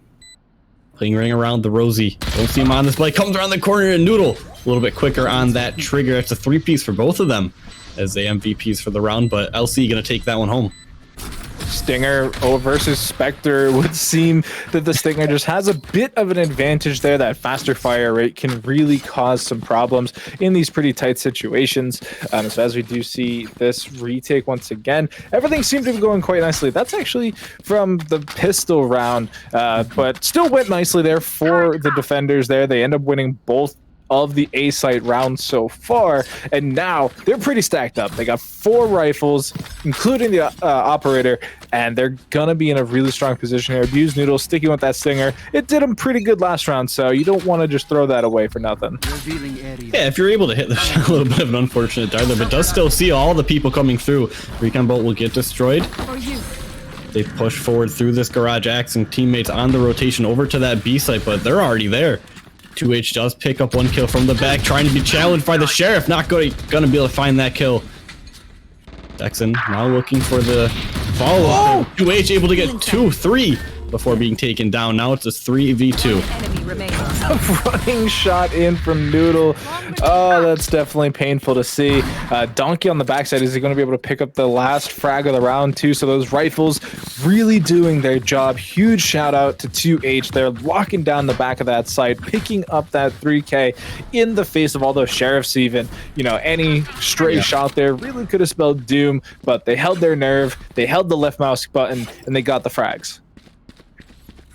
It's a sneaky little spot back there. I mean, it's a spot people like to check, but that's not the first place you're going to look, you know, so able to get a couple kills there. Worked in their favor. 3-1 now. Yeah, and it is still, once again, back to this slow approach. They are going to use this Hunter's Fury to get a little bit of information. He's going to get called out. He's going to be able to pick up the kill onto quickly, and it is not going to find much more than that. Oh, he gets tagged by the operator shot, down to 29 HP. The Hunter's Fury did a bit of damage, but taking a lot more back from that operator. Do have this H, so they can get healed back up as they are right now, and they found a lot of success getting onto that B site, so I think they're trying to push through garage one more time. But 2H is here to stop it with a nice kill into YSO Jelly. 2H just absolutely shredded him there. Is going to get caught by the recon dart, but will be able to trade back in kind. Not able to win the trade over Mask, though, which means this site is quite open, as though Donkey shows up and is going to take advantage of that peak. Teleporting back further onto that site. Gun here. Gonna try and push through the middle of the map, getting back onto the site. But you can see on the minimap, everyone's down on the actual site itself. So they're gonna have to push forward. They're gonna have to hit these shots as they come around the corners. Abuse Noodle pops that Empress. Kind of stunned up, coming around the corner. Katsu and Mask find one. Axe finds one, not able to quite to get the second as DXN comes around that corner for this help there. 3-2. Skeptically Real. I mean, they came back on that round. It wasn't too bad. They're having a lot of success getting onto that B site, and they just need to hold it. And once they're able to hold it, it works well for them. Yeah, that little 3v3 there was actually really clean coming in from Mask. They got a huge paranoia onto two members there, which delayed the push in such a way. The Donkey ended up peaking first ahead of everybody else, and the rest of the members from Skeptical were able to really just turn, focus fire, and then redo that as they continue to peak in these one situations. So they just took great advantage of their numbers. Oh no, he's actually going to go down in the end. Jelly with the dash forward and the updraft are going to take great advantage of that, starting off the round in a 5v4 now. Just immediately push forward once they were caught from that recon. No second thoughts, just fully charged right in there. Abuse Noodle, nice headshot. Tying up the lives 4-4. Donkey trying to look through, hanging out in their own spawn. Should see the cross, sees one, sees two, can't quite get the kill, trying to spray through the wall, but Katsu was able to a little bit better, firing that headshot through the wall. Jelly still has the knives out, trying to push onto this B site. Oh man, and Boom's gonna pick 2H through the smoke too. That's so disastrous. The wall's not gonna be given a shot to reinforce, but it doesn't matter because they're already up on top. Jelly's gonna pick up a frag and dash out to safety. Pulls the knives back out, tries to get in, but not able to get up in time. Kukli and Katsu trade off, and it is going to be the attacking side once again, walking away victorious from that B site. And Skeptically Real, they got picked first. They were the first pick in that round. They traded it back though. And once they had that one trade, they just pushed forward onto that B site and they got there a little bit early. They got him stuck back in that little alleyway. The wall was up. It's hard to push through that spot, and especially with the Sage wall, makes it even harder. You saw their Jet hanging up on top of the wall, gets a free pick as they round the corner, not quite looking up in that top left spot. It was a great setup there on that B site from Skeptically Real. Yeah, because even though you sprayed on the wall to not give it time for the reinforcements, Katsu just gets a free kill donated to them by Axe. It is going to get picked up by Kukli though, and this is just a lightning round. Everybody is just running through, trying to get as much done as they can. Katsu with the 3K, and yeah. That's just a meat grinder round. I mean, everyone run mid, will see each other who can click on the head first. Yeah, and I mean, it was Sheriffs versus Rifles, so you are definitely going to hand that over to the Rifles. 8 times out of 10, there is that 2 in 10 chance that the Deagles just pop off and really, you know, do things they're not exactly expected to. But yeah, rifles obviously coming out ahead. It is going to be a full rifle round for both sides now. And Skeptically Real have a bit of a lead. They need to keep it going, though. They need to stay stalwart here and just keep the pedal down and make sure that they can pick up as many rounds on this attacking side as possible. They're doing well so far. The last couple rounds, they've been in their favor. I think they're starting to kind of find their flow for this map. They're testing the waters up against Lethal Chaos for the first few rounds. Kind of found out what wasn't working for them. They adjusted accordingly. Now we're kind of getting towards the first half of the first half. The first quarter is down, and things have slowed up a little bit. No one wants to be throwing these rounds away at this point. You're trying to focus on the economy. You don't want to make any silly plays that you don't need to. So we're taking a little bit of a break, trying to find some information. You can see Boom's going to get caught out by that recon bolt. Is going to be able to get away pretty scot-free, though. But yeah, like you said, it's a slow round. The Sheriff's last round kind of gave Skeptically Real the idea that this should be a rifle round, like a fully scoped rifle round, because you're not going to, always go on to Sheriffs into then also going into nothing afterwards, especially like you said at the quarter of the half. Paranoia is going to trade off with the Leer, and Evil's just going to fall back onto this B side door, still open, but boom, popping off and getting the kill. Katsu able to trade on to Y So Jelly, and the wall is up. Oh no! One down. Who is still able to drop Katsu. The wall goes up as the spike goes down. Donkey's going to have to find a way around this. X is here to help spray. That reinforced wall, though, does buy some time. Yeah, it looks like it went down kind of quick, but it still just shrinks the window that you can walk through so much into this really tight corridor that you can easily spray through. But nobody's peeking just yet. They are just letting them walk in. Player standing. Walking in right to their death as Boom finds one onto Donkey. X does trade that one out. 5 health left, though, and it's Mask. He's been on this full wrap the entire time, but it's one shot from DX. That'll secure them the round. 5-3 now. After a bit of a shaky start, they're looking good right now. Yeah, they even stole away the operator, which is kind of funny because it's Jet Op on the attacking side of Ascent here. We've seen it do some amazing things. Even with So Jelly being the bottom fragger, you have to be concerned for Lethal Chaos because it's a wild card, right? Like you never know exactly what you're gonna get. They could just, walk in and just blow up. But we saw that play last map where the Jet peeked B, got a kill, dashed at 2 other members, and still walked away with the second kill. Like you just can't imagine these things. And Boom, gonna be deeply back and pick up the kill onto Kukli there. So that's a good early first pick. Not even really needing the operator to get that one. They still have it in hand, and yeah, I mean, like, it's definitely just a wild card. It takes one shot that can completely turn the entire round. But Axe pushing up very aggressively through that garage. Sees 1, maybe 2 in the mid, taking these shots with a Bulldog, able to find one onto Boom. Gonna try and re-peek this, looking for another Noodles here to help.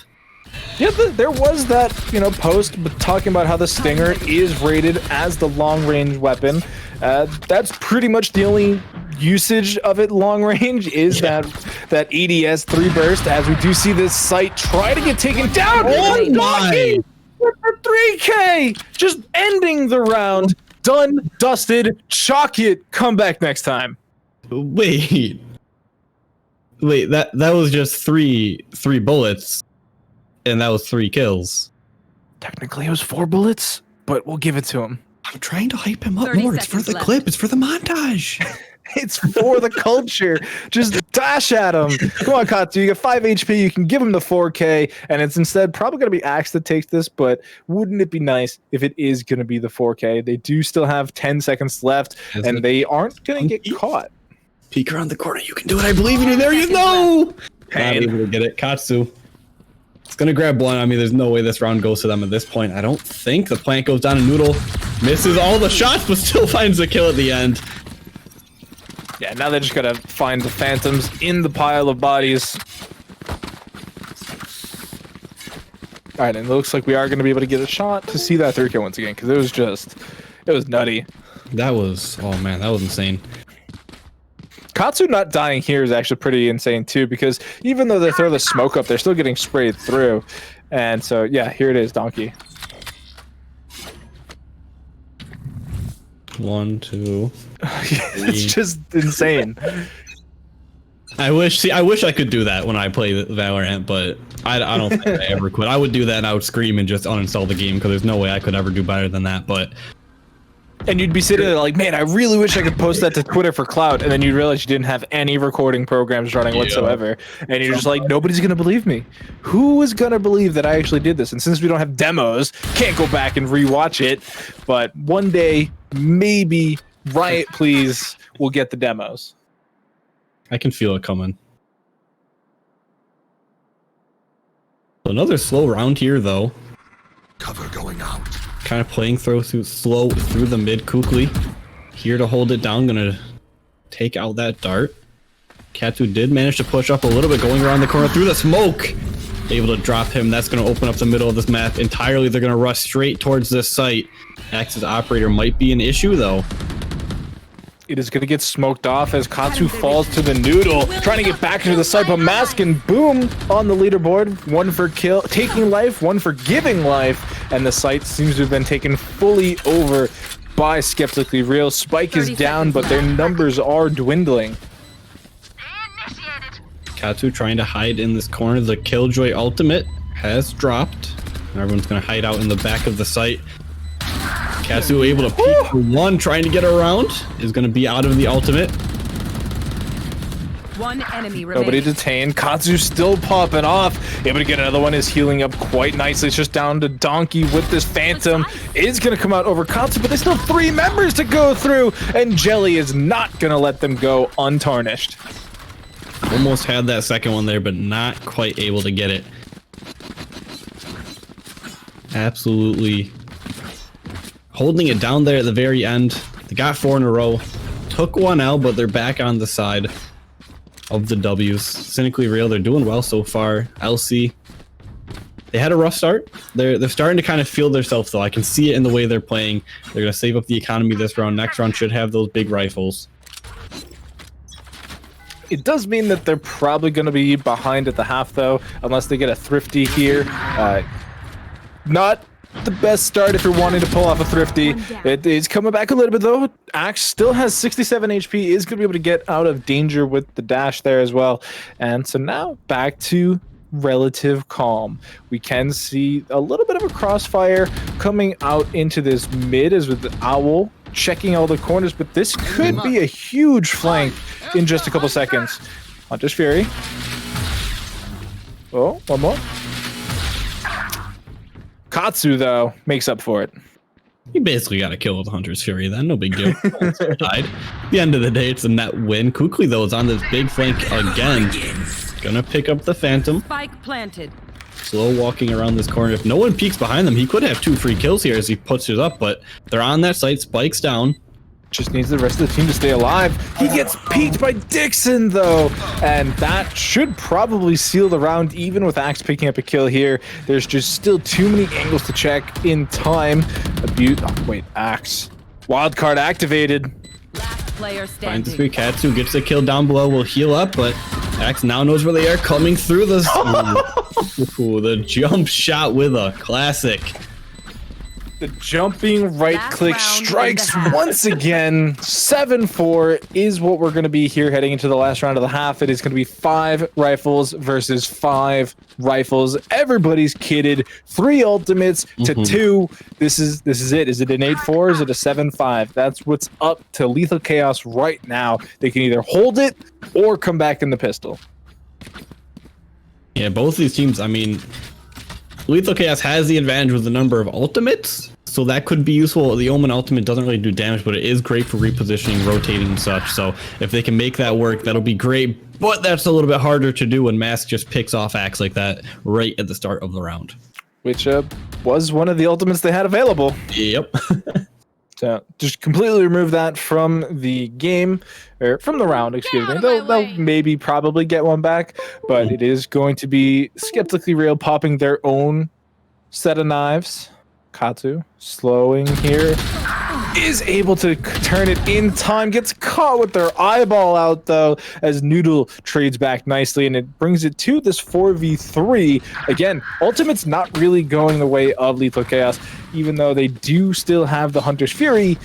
The numbers are simply not on their side.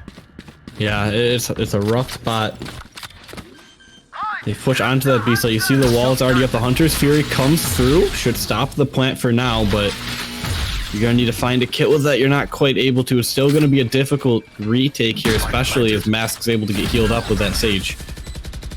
Yeah, so even the damage done by that Hunter's Fury has been removed, and why so Jelly bringing it down into this 1v4. Still has the knives as well, but Boom is on top of things, bringing it to this 8-4 half, and now it's up for Lethal Chaos to hopefully put a clinic on, right? Like, they need to be as strong as Skeptically Real was. Yeah, absolutely. I mean, we talked earlier before this match started, Lethal Chaos, they made it to the grand finals last week.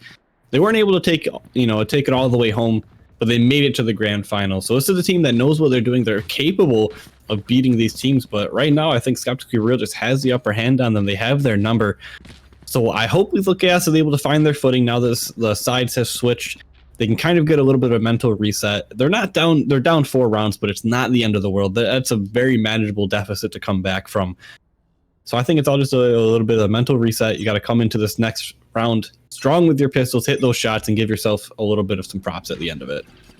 Yeah, I mean, a lot of it comes down to this pistol. Boom's going to chuck that wall up, try and hopefully get it reinforced, but not in time. That eyeball still peeking out. He is going to be able to get the trade. Boom goes down as Axe and Kukli are going to take the site. The Nano Swarm doing a really good job keeping the defenders at bay, and this is a 3v4 as the spike gets planted. Axe is a little bit below half health, though. Still trying to hang in. They're going to wait for this peeker on the corner, just there to blind fire. If anyone comes around that corner, holding it down. The drone going to push forward. Spotted one with the dart, looking for another. Confirms Dixon still in that alley.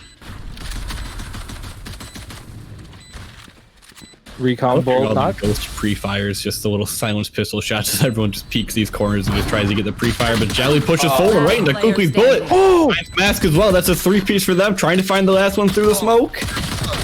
Dixon is going to get taken down, though, by the 2H. And what a play there coming in from Kukli. Just picking off the Jet, who dashed forward, wasn't able to get their weapon back up in time. And then the flick over to pick up the second kill there. Did a number on that round, keeps them alive, gets them their first round of the half, and it sets them up to really pop off from here. Yes, they struggled round 2, but this is a time for redemption, and you're going to notice Skeptically Real aren't buying up for the most part. They are saving this time, which is not something they did in round 2 earlier. Yeah, so now Lethal Chaos has the advantage in terms of weaponry. We'll have to see if they can convert that into actual kills, or if Skeptically Real is just gonna doink people as these sheriffs. Mask over in that tree. I'm gonna get smoked out. Can't really see anything. Sees all the blind fire. Axe is the first one to find a kill. Mask so close through that smoke. Does push out, but not looking at the right places. Noodle is there to take him down. The door closes. Katsu tries to stab it down. 33 HP left on Boom. He's going to heal up quite nicely to get something back. They're going to see that at least one member's coming through window. Sees now that it is 2 indeed. So they know where 2 of the 3 members are remaining, and they just found the 3rd. So with the spike planted, this should be pretty solid here for Lethal Chaos. And yeah, look at that. Triple kill for Axe. 6-8 is the scoreline, and that's a flawless too, which means they get to keep everything they brought in. And that's huge. Yes, Skeptically Real does have the ability to buy up right now, as you can see them doing. But Lethal Chaos, they don't have to. I mean, Donkey and Kukli, they're still hanging out with those stingers. They might try and switch that to something else. But, I mean, we've seen people run with stingers for a very long time. As they're getting those kills with it, they're getting the worth from it. You don't need to upgrade it, but they're able to save up a little bit extra cash, so they'll have more in the bank if they ever do fall and need to rebuild themselves. They're going to have an easier time doing it. Yeah, I mean, it even gives them the option to upgrade to the operator if they survive the round, but Mask looking to put a dent there as one of the stingers falls, and the second one stands tall. Bulldog now selected from Kukli, but they think the nerf darts will serve them a bit better. They just might. Kukli just teleport through that door, shut it down. Planted. Spike goes down. Jelly still watching tree. Boom here to join as well. Gonna have to break down that door to try and get back onto the site, but in the meantime, Dixon is up in heaven, watching the little owl drone fly by. They're going to see the door being busted open as well. The last 3 remaining members of Skeptically are trapped up in this heaven position. They're slowly going to fall down as Why So Jelly able to get one. Boom gets another, bringing it very quickly into this 2v2. And do they have the HP? That turret letting them know somebody's there, but they're not on the defuse just yet. It's planted perfectly, and Donkey with the ADS brings it to this 1v1. There's no time. Very, very close. Just gonna try and get away with their life. Jelly. No, they're both dead. Okay, that's fine. If everyone on the map dies, it's okay to die towards the explosion. That's my rule of thumb.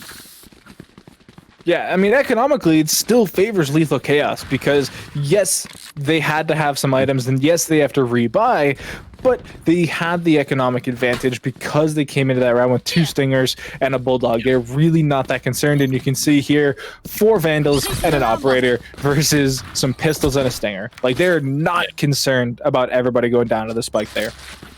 Yeah, that's the beauty of not just always forcing yourself onto those rifles. They had the money to do it, but they didn't just full send because they could. There's calculated risk there to go in with those Stingers. It worked in the very end. It's 4 rounds in a row now for Lethal Chaos. Well, it's going to go up. It is going to get popped pretty quickly. So they know at least one person's here in garage. They can assume more as Abuse Noodle is going to pick up Katsu, and the rest of the team is now breaking out onto the site. Kukli picks up Boom, and it is now looking quite disastrous, although they haven't found Why So Jelly just yet, who's able to trade off 1 and pick up a rifle. Grabbing that rifle could be huge. It's a 2v4 though still. What? 4v1 is Abuse Noodle just gets a nice shot right through the smoke. Dixon trying to make it work with the Sheriff. That's a rough one to find though, Abuse Noodle. Gonna be there for a 3-piece at the end of the round. Tied up 8-8 now. I mean, we were concerned about it in the first half. The second half, Lethal Chaos has absolutely put their foot down. Skeptically Real are having a hard time holding any of these sites. They've been able to get onto the A site, they've been able to get onto the B site. I want to see them just really secure one of these sites a little bit better. Even if they have that A site locked down and it goes to the B and you have to rotate, I just want them to have a site secured. Yeah, it's not looking so good so far. Wall once again just going up and being broken down. You know what wouldn't get broken down that quickly? A breach flash. This is true. Or a fracture. Like they, I mean, you can't break those things down though. Like, right, but I'm just stuck on it. Like orange. I'm just stuck, right? Like I don't see the benefits of the Sage over the breach. It's something that I stay awake at night thinking about because I just don't see it. Even though we did see Jelly able to pick up that frag last round by staying around the corner of the wall, but that's just cheeky, and you're not going to get that consistently. It worked for them on offense. It's having a rougher time here on the defense. I'm still getting, some money out of it. The Sage pick hasn't been awful, able to heal up the teammates and try and get these rounds a little bit closer, but not actually getting the full kills or healing someone up and helping them win the rounds. Is he attacking Killjoy? Ultimate. Come down 3 seconds left. Boom, just peeks that. Like, no one's even going to be there, but a lot of people are there. Does find 1 for the trade, but Noodle gets 2 back in return. Dixon with 1 through the smoke mask. Fall down to Noodle for the 3-piece. Yeah, Abuse Noodle just bullying the defenders here. Spikes down, but it is this 2v2. Donkey only has 30 HP left, so if Axe can get something done, maybe it's a little spicy. And by Axe, I mean Why So Jelly. The Empress has been popped as the contingency here, but again, still health advantage favoring the defenders right now who have to get back onto the site. Jelly has the knives available too if they choose to make it. Dixon, gonna throw that recon bolt, won't find anyone. Actually, will find Donkey, who gets taken on immediately by Jelly. Gonna dash through, trying to find this weapon. Abuse Noodle looking for the ace, still around the corner, throts through the wall, able to get it. He does. That's an ace for Abused Noodle, saving the round. And they are going to take the lead once again for the second time this game.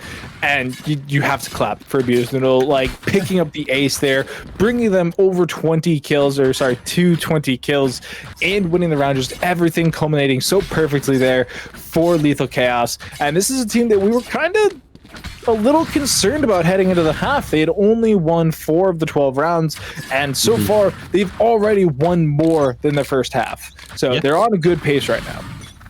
could be. They're a second half team. You know, it happens sometimes. The first half just isn't really what you want. You're not too warmed up, and now you're feeling yourself for sure, especially after that ace. I mean, that's a big boost right there in the confidence. Yeah, and this should give them double digits as well, since it is a bit of a save round here coming in from Skeptically Real. They are going to find somebody there with the Owl Drone. Hunter's Fury getting popped as well, but Abused Noodle and 2H just picking up frags. This Hunter's Fury not even going to tag up informationally as the Shock Dart actually does more damage. Just tracked him through the wall there, and 2H still comes away with the kill. Definitely looking like a lethal chaos round right here. Mask up on this catwalk, able to grab the Phantom. Just going to back up, though. Not quite sure where he's being shot from, so just going to play it safe. Donkey might meet Katsu around the corner. Here's the footsteps coming from the garage. Sees Zalir come out, not going to peek anything, just trying to hope. Sees him. No one's looked for him yet. Trigger discipline. And the shots and the mag is too small. Trigger discipline gone wrong, as we do see now. Just this one member remaining here for Skeptical Real to give them that double-digit score line. Teleports aggressively, and it's the jumping classic. Couple little body shots there at the end of it. It's good sportsmanship. It's allowed here, right? I mean, sometimes you just gotta do it. When you really style on someone, you just gotta be like, that sucks for you, and I gotta feel good about myself, so I'm gonna put a bullet in your butt. That's all it is. We're all friends here. That's what we're trying to say. But yeah, double digits now on the board for Lethal Chaos. This second round has been absolutely fantastic to them. 6 in a row, and now it's up to Skeptical Real. They have the rifles one more time, and this could be do or die for them. If they lose this round, they do still have a bye left in them before the game's over, but it's not a good look. It's not something they want to be staring down at. Yeah, you get 2 rounds in a row. If you're Skeptical Real tied up 10-10, your economy is in a much better spot. By that point, Lethal Chaos, their economy is kind of looking rough, so it could be good.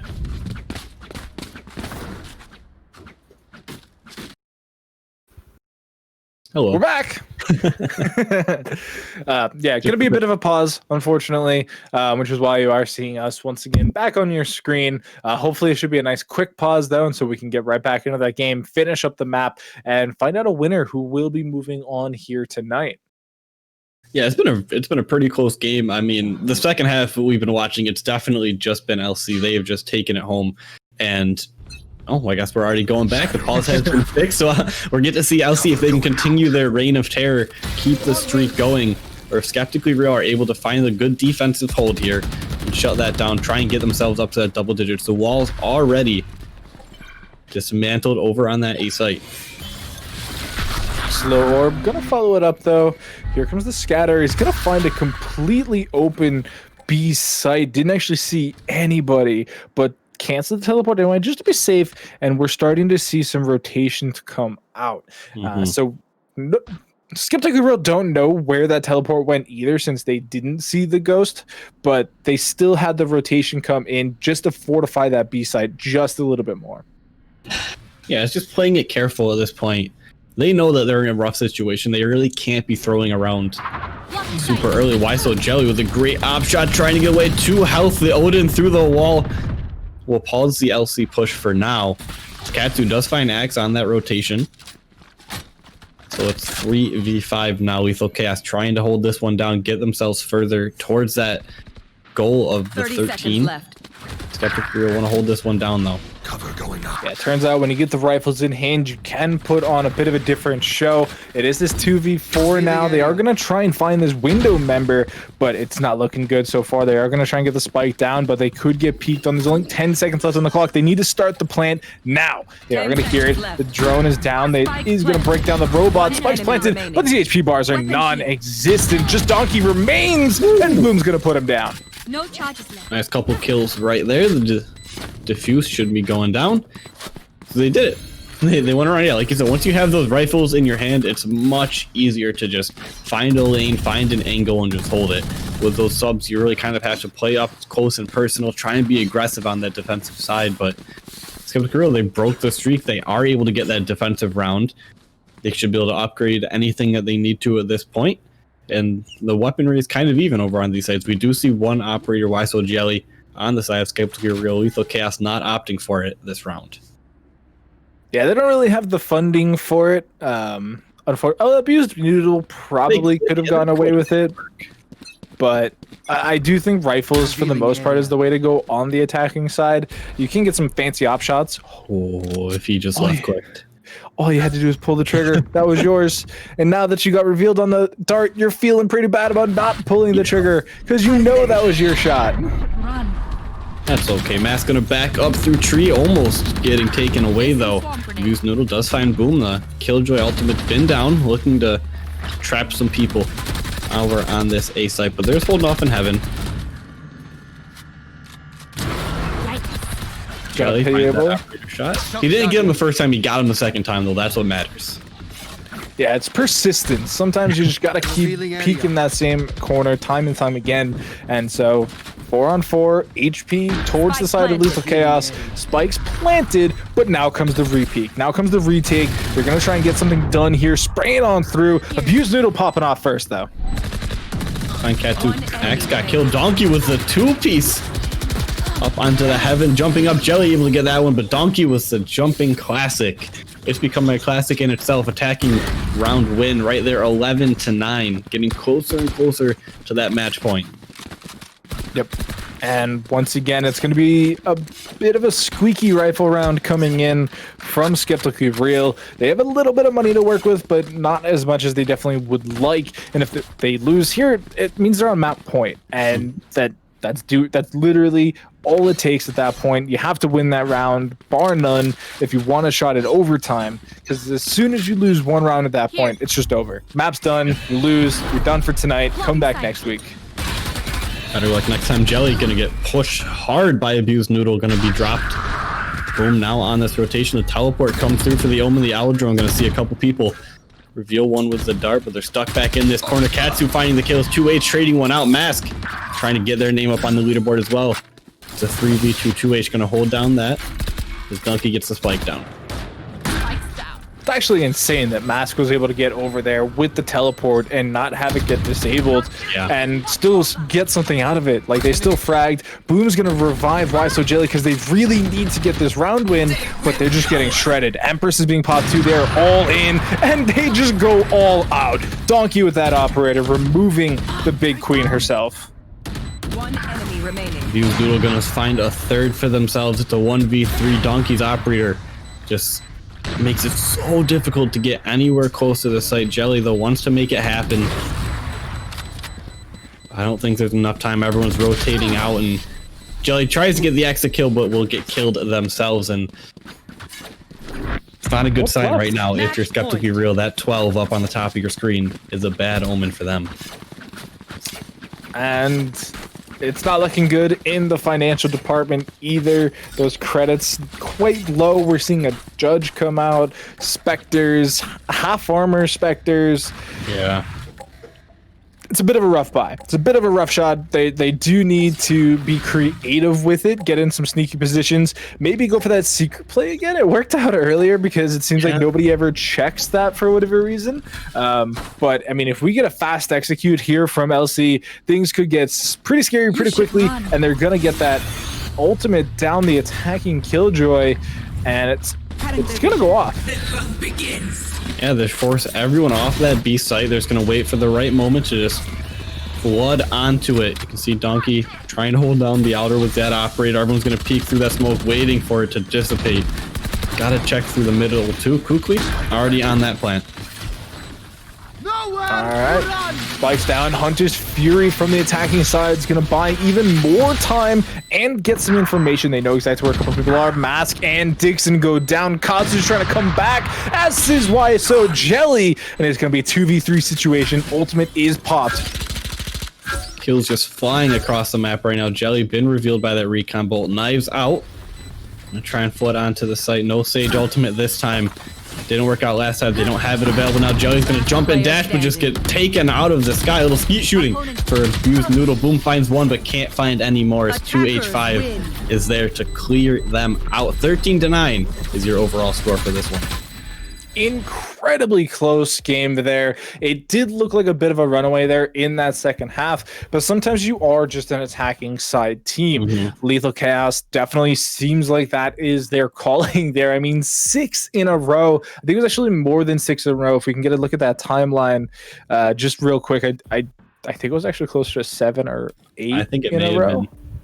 1, 2, 3, 4, 5, Oh, 6. just No, it 6. was literally 6 in a row, and then they lost the defuse. So, but even still, that is a lot of rounds to win in a row. Yeah, absolutely. I mean, the first half was not their game at all, but they brought it back in that second half, and it worked out for them. And look who's back. Hey, hello guys. Oh man, what a game. We saw so many crazy actions going down, so much different gunplay, and let's talk about really quick before we dive deep into the actual rounds themselves and who won, who didn't win. Can we talk about Abused Noodle really quick on that ace?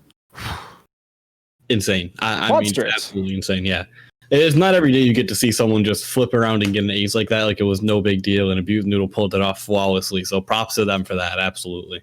And that's what you need from your duelist players, right? They need to be that top frag. They need to be that pop-off player. You don't always need to get aces from them, but they need to be on point. They need to be hitting those shots and being productive. And that's exactly what we got from the Noodle. Yeah, and I mean, speaking of being productive too, Donkey with that sheriff, what was it, a 3K? Yeah. Yeah, three kills and 4 shots. Woo, yeah, that's right, the 4th shot. We weren't going to be too nice to them, I guess. We couldn't say 3 out of 3. Technically, if we were playing Call of Duty, they might have gotten the 1-shot tag because that game just doesn't always quite register the first shots. So sometimes you can get that 1-shot, 1-kill accolade after firing more than a couple. But hey. All right. We're playing a better game. Or we're casting one. Now, you watch your mouth right now. I'm telling you, right? You don't be talking about Call of Duty like that. But overall, I want to ask you guys, what was the big standout factor for Lethal Chaos besides all the insane fragging that they could do? What was it compared to the other team that they were just able to masterfully talk about more? I know when we looked at the timeline, we kind of hinted at it, the Hawk's Nest. What was the really big gooey meat for Lethal Chaos to really take away that win?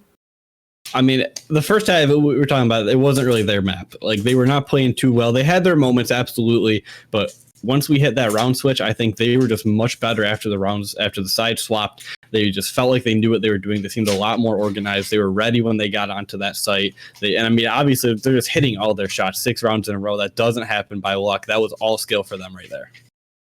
Yeah, and I don't want to sound like a broken record, but why are we picking Sage? What did it do for you there? What, like, you walled off B every time and it was just immediately toast. And it worked out a couple times. Like, you had a couple nice revives. There was the one in the later half there where they picked up YSO Jelly, who refragged before going down again, but you still lost the round. So it's just, I would love somebody to just like tell me why Sage is being picked again. I don't see it statistically. I've seen every Sage pick just lose. And yes, I don't think Sage itself gives you 6 rounds in a row on the attacking side, but it definitely plays a key role when you're removing key other factors from these agents. You're removing flashes, you're removing smokes, and the slows seemed non-existent. The wall, non-factor. Resurrection, it's a 1-for-1. Who would you bring instead? Breach. Although, hold up. So I always say Breach. I think he's a little strong right now, and I think it's just overall stronger.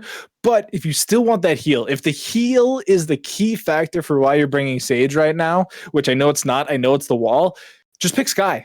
You get the heal, you get flashes, you get disorientation. It's a complete package. Well, someone needs to heal here, though, unfortunately.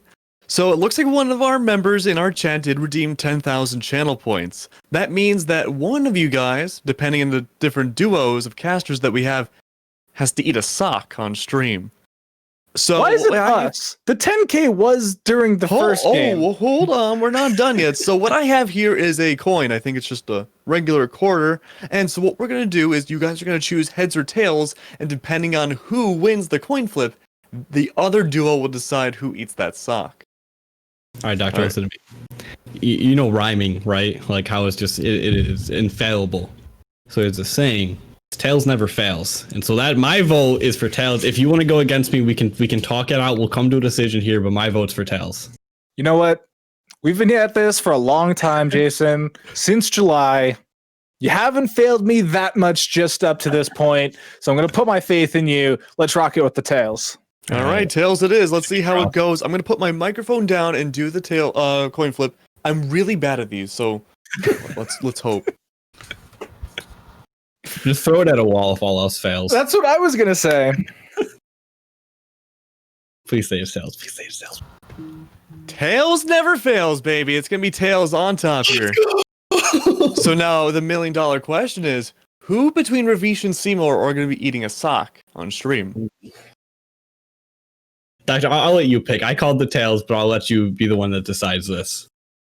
So, it's a tough choice. I'm going to be honest with you. And I know that poor Ravish has been having a bit of a tough day with the camera issues. So I am going to give them a bit of a break. Sorry, Colin. It's going to be you, buddy.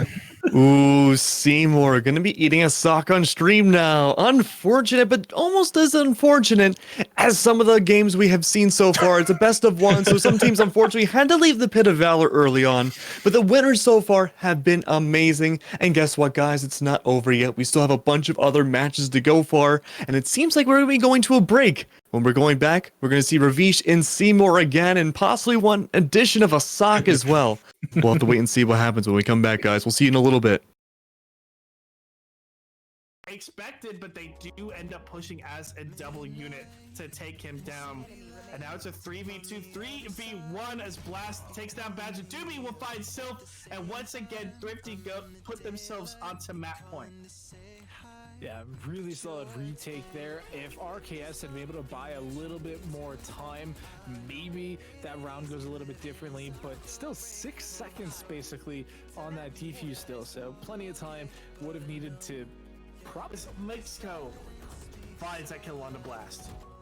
What a swing from Mako. Shots has his back to. You hear the TP, so those players on B, they got off the site to help them out, but now they have to play for the retake. Clamoran not ready for this player swinging through elbow. Doobie trying to knock them off. He's going to get out with the satchels. What a flick from Doobie. The bridge going to break open with one. Defcon helps with the second. Mako going to go down. Doobie with 2 attackers. Win another one. That's going to be the 5th round. Play it for the time. 6 seconds. He's going to be edging himself closer. Just dancing around each other. Shots going to be favoring Thrifty. They're on map point, Joker. Beckham didn't have to take that chance. He had about a second left. He could have continued that dance around the block and won the round anyway, but took it into his own hands, took down the shot. Beckham stepping up huge. Like you said, we're not seeing what we typically assume a Killjoy should be, as the rest of AU clean up that C site, leaving only Blast alive with that Marshall just backing away there.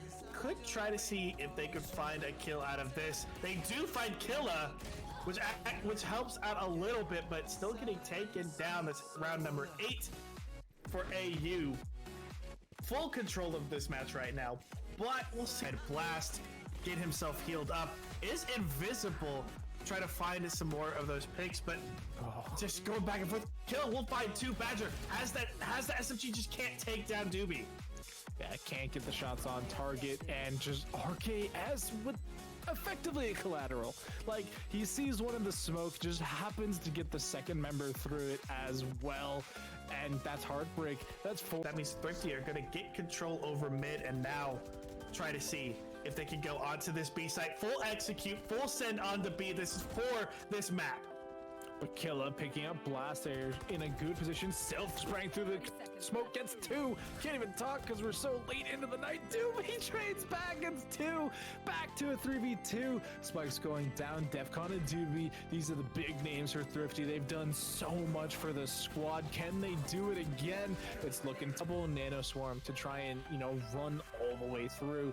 And I mean, that's almost impossible. You can't survive that. Smoke's now coming out. Beckham's gonna be ahead of it though. Will they expect this? They do see get shots on target, but everybody's still alive. Teleports over the Nano, but they can't get through. 2 dead, 3 dead. Only 1 left. Thrifty pick up the first round. Oh, that is not how AU had planned that round, especially after. Ladies and gentlemen, welcome back to the Pit of Valor. My name is Kagan. We're joined again with the Ravishing Ravish, and of course, Seymour now has a sock in his hand. Collins, how's it going, man? Yeah, it's going good. I Yeah. think I should wave with it in my hand. But we did have one member in chat redeem 10,000 channel points. That does mean one of the casters does need to eat a sock on stream. The coin flip went into the favor of Doctor and Hawk's Nest, and it looks like they chose Seymour to eat a sock on stream. So, all right, let's see it. Let's see it. Like, what's the thing? Do I put the whole sock in my mouth? Like, I think that's up to you. I don't really know the terms and conditions. I didn't sign the terms and conditions. I don't read the fine print. I don't know. I'm just told I gotta put a sock in my mouth. You got a lawyer up next time. Listen, if people, okay, I don't know. Yeah, how's it taste? Real good. This came out right out of the dryer. I just took this out of the dryer too, so it's nice and clean. I mean, hey man, I respect your gusto. What's known as Max, you would know as Collins a chutzpah that he has going out with it. Yeah, that he has going out with him. So I respect him. I mean, I would have personally just put the entire thing in my mouth, but hey, that's just me, man. But I'm not the one who has to eat a sock. You are. But Max, there are more important things to talk about here. Yeah, exactly. Pretty under what I was thinking was that you had to boil it, chop it up, and eat it, and like actually digest it. But no. In reality, there are more important things to talk about. Ravish, you're absolutely right. We do have another best of one matchup coming up next. It's going to be Elysium versus 07. Now, Elysium were the grand champions last week in the Pit of Valor, and 07, as far as we know, I think is a bit of a newer team. But Ravish, let us know more about these two teams. What should we expect going into this? I mean, Elysium plays hardball here, Max. They play it quick and they play it fast with their rotations, the commitments, and I've gotta say here, man, the gunplay from Elysium is immaculate. They're a fantastic team and they work beautifully well together. Ain't that right, Colin? I mean, it's just a brush off the shoulders. They walk in there, their chests held high, and they are just ready to take control. And something interesting too is that we're not going to be seeing Ascent today. It's actually going to be a different map from the other two we've seen before. It's going to be Haven this time. Now, Colin, does that change anything from what we've seen Elysium in the past? Of course. I mean, Haven sucks to defend. And even look at Rav. He's sitting there. He's like, I don't like it. I don't think a lot of teams like it. And I notice there's a very big rhythm of you're on attack. You are going to have a good time. I mean, unless you're just outmatched by your opponent, you know, that's just that. Then it just comes to the skill of the teams. But when it comes to Haven, I find that the attackers find a very, very big advantage to this map. And I actually think we saw Elysium on it last week too. So if we're talking about the teams here, I think Elysium is going to settle just fine on this map. But when it comes to looking at the matchup and talking about Haven, I'm looking at whoever starts on attack. Sounds great to me, guys. I can't wait to see how you guys do on Haven. Let's see some Elysium versus Team 07. It's going to be the champions of last week going up against Haven this time around. Ravish, Seymour, I want you guys to kill it out there. And Seymour, enjoy the sock, man. I will. You know, I actually just looked up, Rav. You know, I looked up on Google how long it takes to digest a sock. And it says that when a dog eats a sock, sometimes it stays in there for like months. So I'm going to keep that out of my mouth now.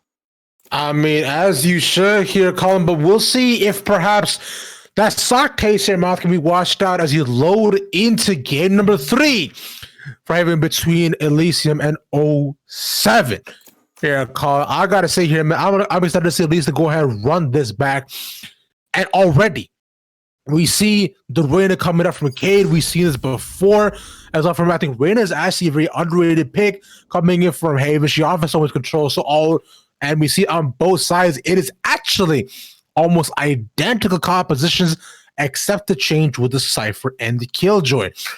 Personally, I'm a big fan of Cypher here on Haven because not only because you be Scorsese with it, with your camera and pass that to hiding flanks to the tripwires, but Killjoy as well, also excellent as anchoring sights. And of course, her ultimate, as you know, great for being able to hold it down, literally, as it's called lockdown.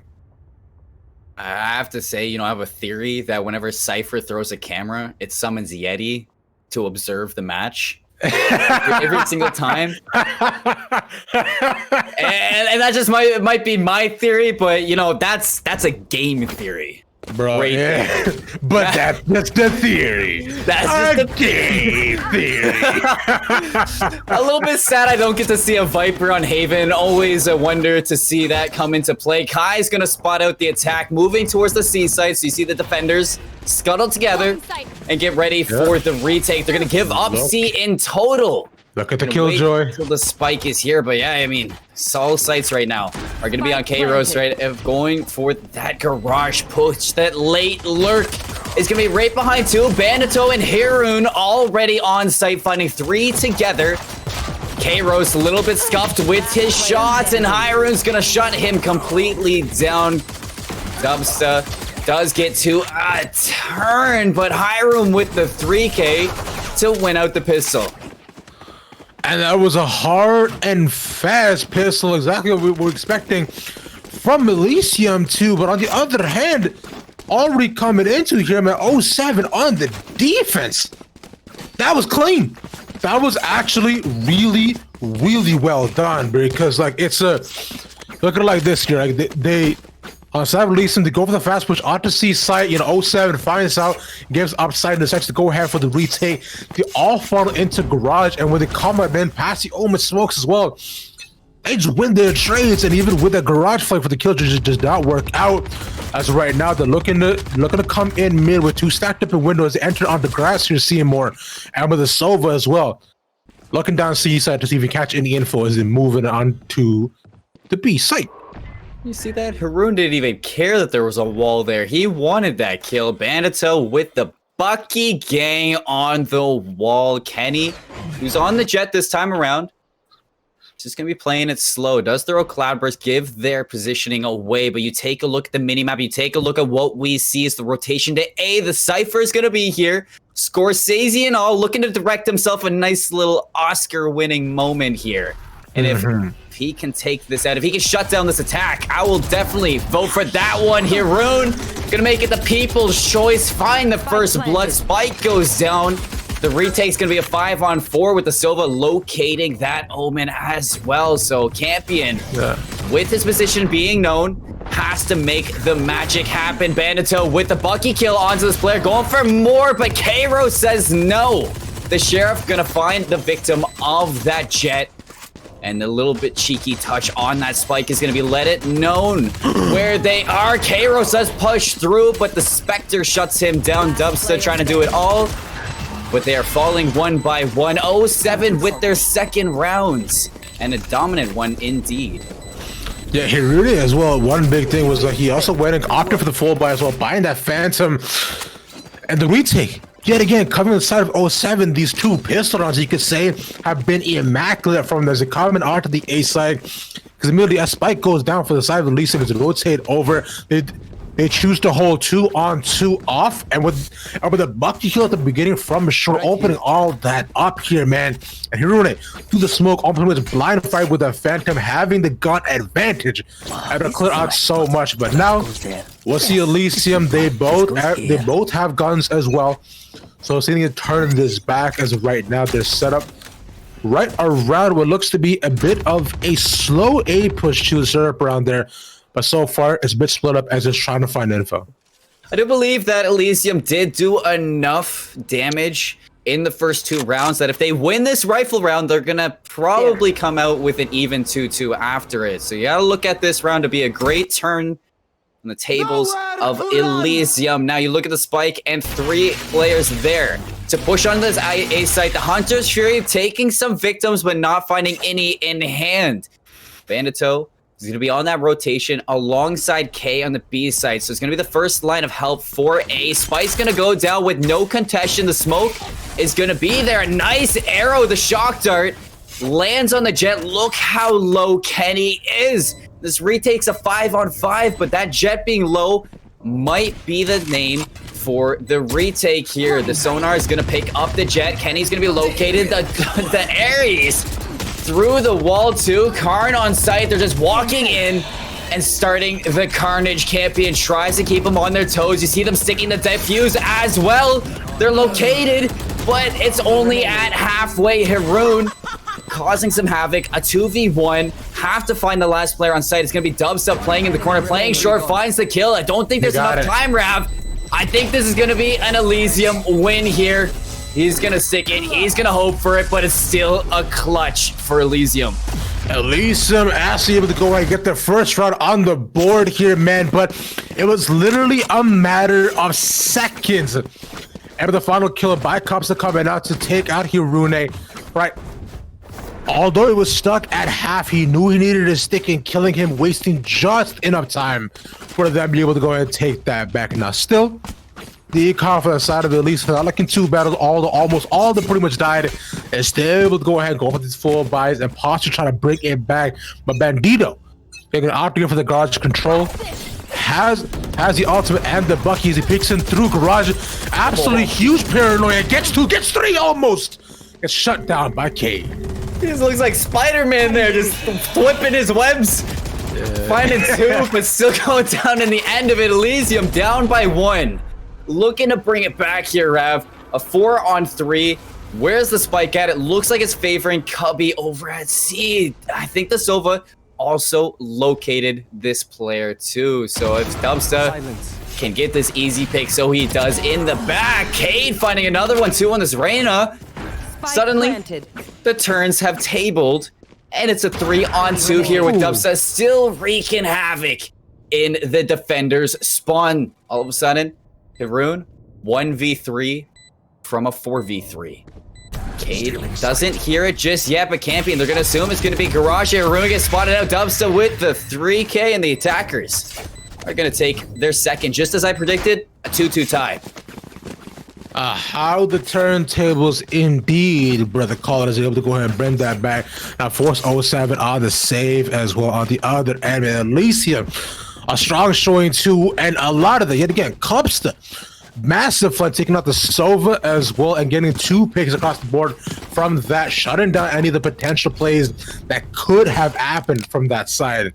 Yet again, we'll see Elysium go for the same sort of spread and looking to go ahead and find info down in the B side. The Lear comes out and they're all peeking through garage. They're gonna go ahead and peeking through B. Lear out. Bandito gets Cade with just the Marshall, but Spec not down as of yet. As we'll see Cops moving through the C site. Omen's there. We've seen what pistols can do, and Reyna demonstrates for a second. Haroon can take down Kairos on that Killjoy. Kai now, that frenzy is going to be fed today. Bandito now with the classic, not able to find Kenny. They're going to have B site rotate over to A site as well. Big play for the attackers here. Elysium making the smart turn to the open site to get that spike down in the hands of Campion. But Karn on the rotation down A long with the backup from Papa, who scavenged the Vandal as well in their back pocket. Let's see gonna have control of Lawn. They're gonna take control of short, but Haroon's gonna move towards to help their teammate Campion. Finds that kill, makes it a 3-on-2. A little bit harder for the attackers to push in just yet, but Kai on the flank is gonna have to look to do some damage. A brilliant paranoia. Campion gonna find Haroon. He's looking for the second, but 5 health doesn't do him justice. It's gonna be Kenny, 20 health. And a dream. They have their back turned to him. He's gonna find them line up with the collateral. Easy. And another clutch from Elysium to take round 3. And that Bulldog bites here, man. Look at that. I say it. That's why I say every single time it's such a solid gun. Because already when they went in onto the site, they both held down by short, and then we would go ahead and pick up the guns as well. What a massive clutch and big play from Elysium too. Now, although Kenny saw a call by him to go ahead and challenge that fake as well, line up the headshot as you saw, clear out as well as you. But y'all have eyes, but y'all got eyes because you saw what more Elysium can bring as they go for a siege, which as of right now, with 2 already there. Jet moving through garage as mid is theirs here, man. So is C. On site, Kenny finds the first victim. 07 gonna be down 1, equalized at 4 apiece. You have the Empress popped for Elysium. Cade 3K gonna be playing very, very aggressive in the Omen smoke. Should be spotted out by the Sova. Karn going for the spray, but not landing any shots. Does get spotted by Sova here as Dubstun Campion with 3. And they absolutely destroy this retake in the stance of the choke. 4-2. Man, and Campion.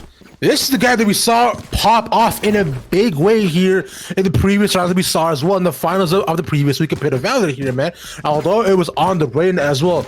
Getting these 2 and 3Ks is what we definitely expect out of him, and he's showing up more and more. Although he's not on the entry, he's still playing a fantastic Omen, you know, setting up solid smokes and having his really big clutch plays too. But look at the defense this year from 07 as they stack 4 on A. And C-side is completely open with the Killjoy and Jet playing Lurk on that side. This is a really interesting position. K-Rose did swap off the Jet for today too, so that's what he was playing on last time in the Grand Finals. Can he just do it as much though as K-Rose did prior to this week? Spike goes down on C. Player advantage to Elysium. Bladestorm still trying to find some kills, but just barely missing the target. Now on the full flank, taking control of Sniper Nest. K-Rose hitting that flank with this Phantom. Gets one head, looks for a second. Bandito shuts him down with one health in the tank. Let's see if he can do any more damage before going down. Head hunting with the Sheriff. Dubsta says no. And Elysium take their 5th. Elysium hasn't lost rounds since they got guns in their hand here, Seymour, either. No. Now, although pistols didn't necessarily go their way, but them being able to go ahead with rotations they've had already, offer 2 massive clutch plays, and now with the position coming off the side of 07, them all of them, I guess, they try to read the play, thinking that they might all come A site, stacking 4, and then brilliant play by Elysium to go ahead, hold down, play 2 Lurk, and to catch any rotations down to the A site. So as of right now, they try to move in through mid, try to get Courage controls a bit split up. As of right now, but Spike's left behind, but immediately Kenny gets caught out on the grass. So this should signal to all of Elysium to possibly move in onto the A site, which is completely open. And Garage belongs to somebody, and that's Haroon right now. Doesn't want to give it up. The occupation only leaves her 1. You know, the restrictions being in that room. Can only have 1 Reyna at a time. Killjoy, the attackers are going to drop the lockdown towards between the A site and the B site. The lockdown majority on the B site, though. So you look at the spike. This is a brilliant take right now. Nobody going to be detained, but the full site going to be in control of the attackers. Papa Cole is going to have a good opportunity to break in through this Dubsta, though, pushing through a connector. Gonna find 1 kill, push Bandito all the way back, and K-Rose lurking in their spawn. Taking out K, denying the flank. A 4-on-3, and there's nothing going for their defenders right now. Papa Cole just lurking in that choke, but Campion somehow loses it. K-Rose keeps it at the advantage. Elysium gonna wide swing. Dubsta shuts him down. Bandito with this operator. Just looking to stay alive here. Holding corners between Cade 3 and the bomb. My bad. And Bandito going to be the smart play, decide to opt in to hold the op. Stopping with Cage to go and catch him out. Shots out, and he can't even do that. Cage reads One position, job. know exactly where he was. Op down 2, man. That's tragic. I know Bandito's down bad right now. Just thinking about the shorty he lost. Thinking he could save her, but he couldn't, man. Yo, as J. Cole said, bro, don't save her. She don't want to be saved. But You don't want to be saved. no, sir. But 07, right now, gonna go for the save as well. Except Kai goes over the bulldog to see if he makes something happen. That soul rifle, same sort of split positioning from Elysium. Oh, Bandito, though. A little bit fierce here. Does get paranoid. He's going to throw down a cloudburst, keep him a little bit safe and sound. He's going to escape as well, but his team not playing the same cards here. K-Rose finding 2 down Garage. They're going to take control of B with nobody to stop them. And I love this play. They're even going to put even more space between these defenders. Go to A, put the spike down. Papa Cole doesn't even know They have no idea, Rav. And this should be another Elysium round. Like you said, as soon as they've grabbed guns in their hand, they have not let go. Oh. Oh no. Oh no. No, no, no. Knife first knife. Player standing. Takes out the Phantom. K-Rose. I'm a little bit sad because he didn't get the knife kill, but you know, good for Bandito to realize what was happening. He didn't get the knife kill, but also on the other end, Bandito didn't also get his knife kill either, which is able to bob and weave around. Yeah, man. But all right, but yeah, exactly what you mentioned before. K-Rose along with the Jet able to go ahead and push up through mid for free essentially and catch two out, opting for the rotation, moving through mid all the way through C. And now he'll go ahead and force stack down on C as well with Killjoy. Trying to look at the back near spot to catch anyone they can. But the C side is there, but Omen's not giving it up. He wants to hold it down. Oh, I see an Odin. I see an Odin through the wall. Can it get any damage done? Haroon gonna open up with the equal. 4-on-4. Odin still in play as well. I'm pretty sure that was the Sofa that had it in hand. Maybe gonna look for a nice shock dart following this. They can get the location. They're gonna look for the kill, but Dubsta just his movement on point. He does not want to drop just yet. Campion finds one before going down. Papa Cole with that Odin. The Cerebral Theft looking for the retake to make it possible. And they know where both teams are. The Hunter's Fury just to make this even more. Put the nail in the coffin. Karn gonna take the last two out. And Elysium are going to drop around finally. 0-7-3-7. And that was a really nice retake as well. Bring off of the side of Elysium, the way. Although it's been touch and go with the Omen choosing to actually stay on site and not opt in for the full 5-minute retake as well. But the paranoia at the beginning was huge to delay that plan for just a couple of seconds while the Reyna and the Sova were able to get in onto site and playing around the Sova smokes, using the drone to catch up where everybody is, and the Hunter's Fury there at the end. As they all went and held it down by long, and K-Rose getting caught out as well. But now look at this, they read his positioning. They knew he would beat them. He's immediately dead, but traded out. T-R-A-I. I don't even know how to spell it right now. Campion just absolutely baffled my mind with that kill onto Haroon. Dubsta gonna locate one before his drone gets destroyed. Kai through the wall. Hunter's Fury gonna make him dance, but Cade makes it a dance with death. The second pick, the Phantom, gonna find two. Karn left alone. A 1v4. Looks for the first, gonna take out Kenny. Can he get a second one? Can he do the damage? The shock dart does not land, so he's still at 70 health. No armor. So the shots are gonna pack a punch when they land. It's 1v3. Don't want to put it against him because he's been fragging all game long. Just to see if he can make it happen. Cage shuts it down, does not let him get anything more than one. On that retake, Elysium find themselves their 8th round. Bring it back after losing one. And just so you guys know, I could have spelled tragic. Could have. You could have. I know you could have. I had complete and utter faith in you here, man. But the smoke dissipates at just the final seconds. And then Carno just caught out with the pants out here, man. But like you were talking about his location, but I'm thinking like I feel like Khalid right now, where he's just yelling and singing, yo, send me your location here, bro. Let's focus on communication. Get out of my way. I don't need nobody but these two teams. No, sir. As they all move in for a fast push down on A, with Sova coming in through short, where the Empress popped as well to get revealed with the trap wire, and Cardinal holding it down on Hell. Shots already down on him. A spike is planted. Seymour. Like just a dog trapped in the corner there. Kenny gonna find it. That kill, as he had nowhere left to go.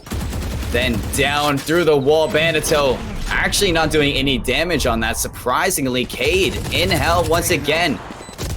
Taking where CERN was the last time. Cade finds two. Dubsta finds one. A 1-on-1 now. And the Sonar Dart, Haroon still somehow in this. Gonna tap away on the spike, but Dubsta puts him down. 9-3. Brilliant round from Elysium. I love the aggression on day. Man, Dubs just won that straight 1v1 with the Phantom. He's Phantom at the end, even with the Empress pop. Big shout out to him, man. That aim on this man is immaculate. And you can see why too with him just top fragging as well. But Haroon coming in again, opening pick, popping the Empress and clearing the site. That is not to be discounted at all. Now 07, although they're down 9-3. A lot of these rounds have been mighty close. You're seeing more, so I can't imagine they don't necessarily decide to go ahead and take this back. As the Lee Sin go off on the defense, 07 position to push in around the A site with the spike position around mid. Dark goes out and they find a couple. Dubs gets a lot of information there, but now he has to run for the hills because the attack is on and the hunt is primed for these attackers. Now Dubsa is gonna go for a shock dart, do a little bit of damage on the push in. Bandito still finding kills. Haroon on the pinch and a nice double kill for the attackers, gonna allow them to get that spike down. The Cypher Cage, look at this. He's gonna push on through Haroon with that frenzy. Does get the overheal, but Kairos finds the finishing touch on that. A 4v2. One to the right, two to the left. Last player standing all the way down long. Kairos finds one. Papa Cole drops him though. Campion makes it a little bit interesting. Can he find another Kai? Says no. And 07 find their fourth. Yet again, him at 07, bro, playing off the back of the Reina. Haroon coming out, getting, I believe, it was almost 3 that round as well, pushing through the smoke. And with that frenzy, I say to all these people every single time, your light shield frenzy is the way to go if you want to be super aggressive about it as well. And Haroon opted to go in for the light shield and affect it just as he did last round as well. But when they did this, they did do quite well. There's also Bulldog on their team too, and they're going to go for a similar push for themselves as the A push again. They should get spotted out, but we went through short, a couple through long. Let's see how this plays out. Big infos for the attacker. The Stinger being on to the right. This crossfire we might be seeing, but a brilliant Sova dart to spot out both defenders being aggressive down long now. Already on site is going to be the Killjoy. The Stinger's only going to find one before going down, and minimal damage in the second round after pistol. Only dropping 2 players. That's really big, I'd say, for the side of 07. And the 4 subs only gonna have, I'd say, a 4 spy with pistols for the defenders. And right now too, yes. So within Elysium as right now, because they also decided to go ahead and go for a bit of the 4 spy too, they now have to opt in for just the marshals with no light shield as well. And also for Haroon too, is like he's gonna go ahead and get donated, but he was also in a bit of a tough spot considering he bought the Phantom and lost it as well. But Karo's gonna open it up, take the Bulldog out of the hands of Bandito. Nonetheless, as all pretty much hold up around C and Garage, but A side is completely open here. Seeing one. We got to see in the grand finals what he can do with the operator. Now we get to see what he can do with the mini op.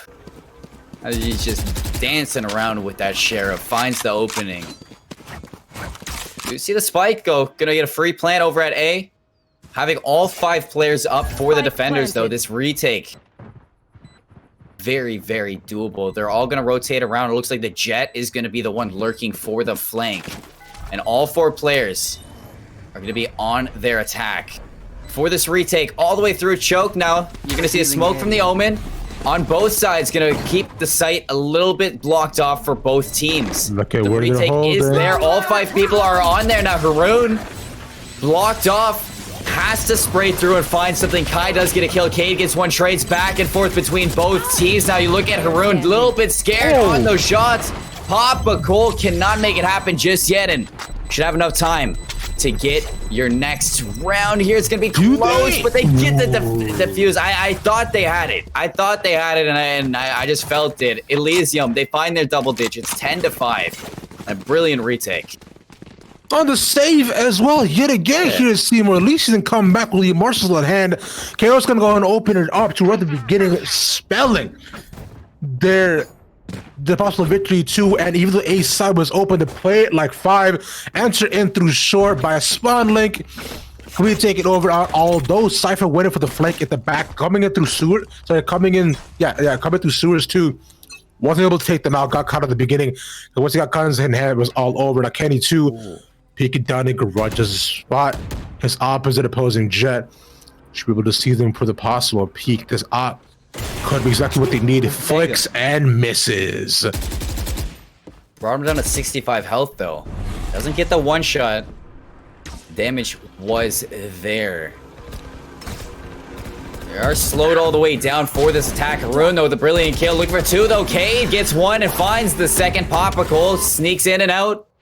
And locates Bandito. Bandito, though, taking out Cade, makes it even 3-on-3. And that aggression from the Sova leaves the attackers to withdraw from the B site, go back and get their spike. Karn's going to locate his teammate.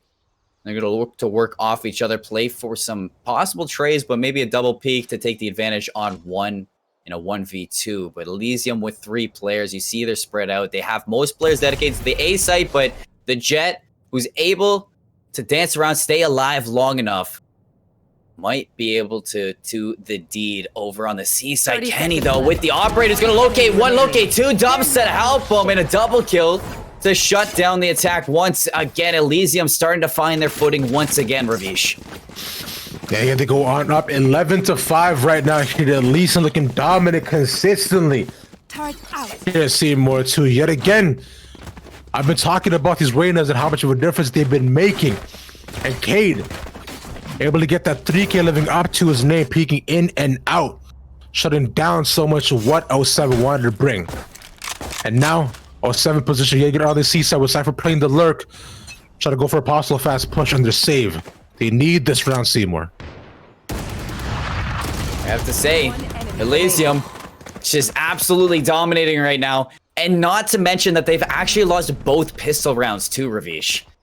And they're still 11-5 right now. Karn, all alone, gets spotted out, does some damage to Dubstep, but not finding the kill. Flawless round for Elysium, and I still want to just say that. Losing both pistol rounds. Each time. Still 12-5. Elysium has all 5 of their ultimates. They're not really having to use any utility. Their gun skill is unmatched right now, and it's what we were saying last week. They are just built different. Another big thing as well you're seeing more is now with both of these teams having the guns in their hands too. We said at the beginning by talking about how Elysium plays. And with their aggressive style that they already bring out to all, Sony also is being used again from Cops to spot out the A push. He's not able to tag anybody, does find a very great information, but Cade, he does this all the time, and so do almost all of Elysium too. They opted to go up so aggressive. The split setup here for the side of 07, position around the mid side. Cade pulls with a peek in the window and died for that piece of his life. A 4-4 as the Empress is popped. Empress to do some damage. Look at Okay, Kenny here. I wanna highlight Kenny. Remember that dude. Campion finds her room. Bandito with that operator does take out Campion, retaking the site. Kenny goes down to Karn, who was properly watching that flank. A 2-on-2. Did the Blainstorm. You have the information on where both of them are. And an operator to just put that cherry on top as well. See what the defenders can do, but the attackers in a really good spot to do this. Nice lockdown is going to keep them off of it. But is that enough? You have to get to the bomb. The turret's going to be watching the flank. He spots the lockdown. That's big. He does spot the lockdown, but the defuse is coming on. They're going to be sticking it, and K-Rose takes all the space he needs. The defuse was just freely given to Elysium. And that's going to be them taking a 13-5 win on Haven. With an absolutely crushing show. That was sick. That was so clean and so well played. Although the investor come across the board from both of these teams, but the lockdown at the final second was 2v2 spike already planted. Here's Seymour. You know, Karo's able to opt in and get it down, force them off of the site because they're playing around and long. And all they find that they're at the end, Karos moves it all the way through Garage, spots him out, does a little bit of the topsy-turvy, ring around the rosy, and he shoots them with a pocket full of posies. And Max, you coming back with us here, man. What you think of all that? I thought it was a really great show from Elysium. They showed exactly what they could do. They showed why they were grand championships they were grand champions last week as well. But what happened to O7? They had such a strong showing in the beginning, and then they kind of just fizzled out. Seymour, what happened? They don't. Oh, Rab, you really want to say something? You know, let's hear it. Let's hear it. Go for it. Look, man, I'm just saying. O7 only won both of the pistols. That is it. And they won one defusal round there where they're able to get the retake on the A side. That's it.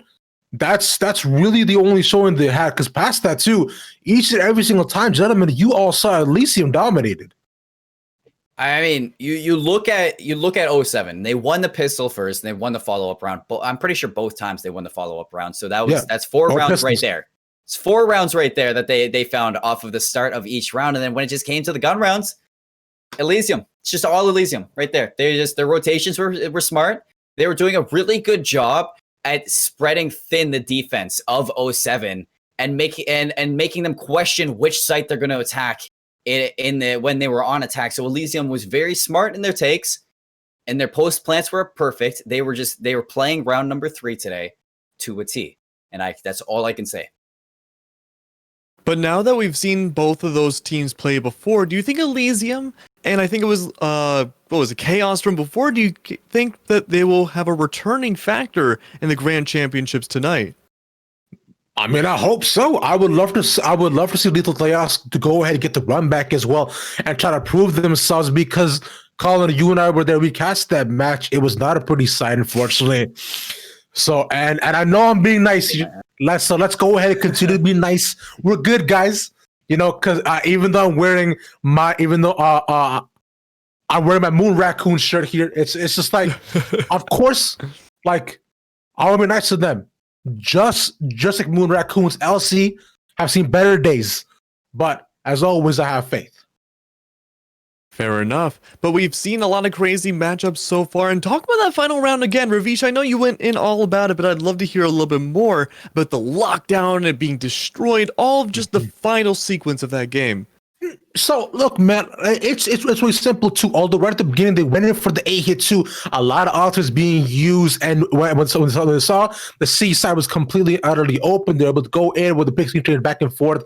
They got the garage control, and when they're holding down in on site, especially because they have the op, they hold back on long. Smart play as well, because you can just go ahead and immediately shoot anybody that tries to come with a cipher watch at the fight. But then Killjoy comes in, lockdown, smacked, sight covered, them backwards. Killjoy, garage, option, go around, and while all is happening, Sova is able to get the defuse already started, and they got no idea.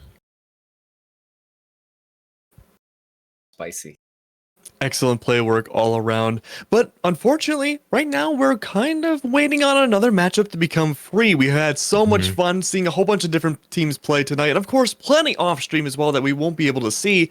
But before we go to a small intermission, I do got to ask you guys one very simple question. Do you know what drink control is? Ravish, Seymour? I do. You may have heard of it a time or two. I love hearing about drink control. Yeah, so do I. It's actually a meal supplement. And so what it does is that it's good stuff. And then for 10% off on every single order that you use with GLG10 as your product code, you get, 10% off of your order. Now, every purchase you make will enter you into a giveaway for a free large control bag. And the drawing will be at the end of January. Now, for more GLG codes to be used, that means that Drink Control would like us more, and that means more, potentially money for us, and even better things for us going forwards, and for you guys especially, even better teams, better production quality, even though it's amazing already. And that says Control there. Yeah. And all those amazing things going forwards are all super helpful if you guys use that code. But while we wait for another game to get started, we will be going to a small intermission, and we'll be back in a little bit. Expected, but they do end up pushing as a double unit to take him down. And now it's a 3v2, 3v1 as Blast takes down Badger. Doobie will find Sylph, and once again, Thrifty put themselves onto map point. Yeah, really solid retake there. If RKS had been able to buy a little bit more time, maybe that round goes a little bit differently, but still 6 seconds basically on that defuse still. So plenty of time would have needed to probably. Mexico finds that kill on the blast. What a swing from Mako. Shaw's has his back too. You hear the TP, so those players on B, they got off the site to help them out, but now they have to play for the retake. Clamran not ready for this player swinging through elbow. Doobie trying to knock them off. He's going to get out with the satchels. What a flick from Doobie. The bridge going to break open with one. Defcon helps with the second. Mako going to go down. Doobie with 2 attackers.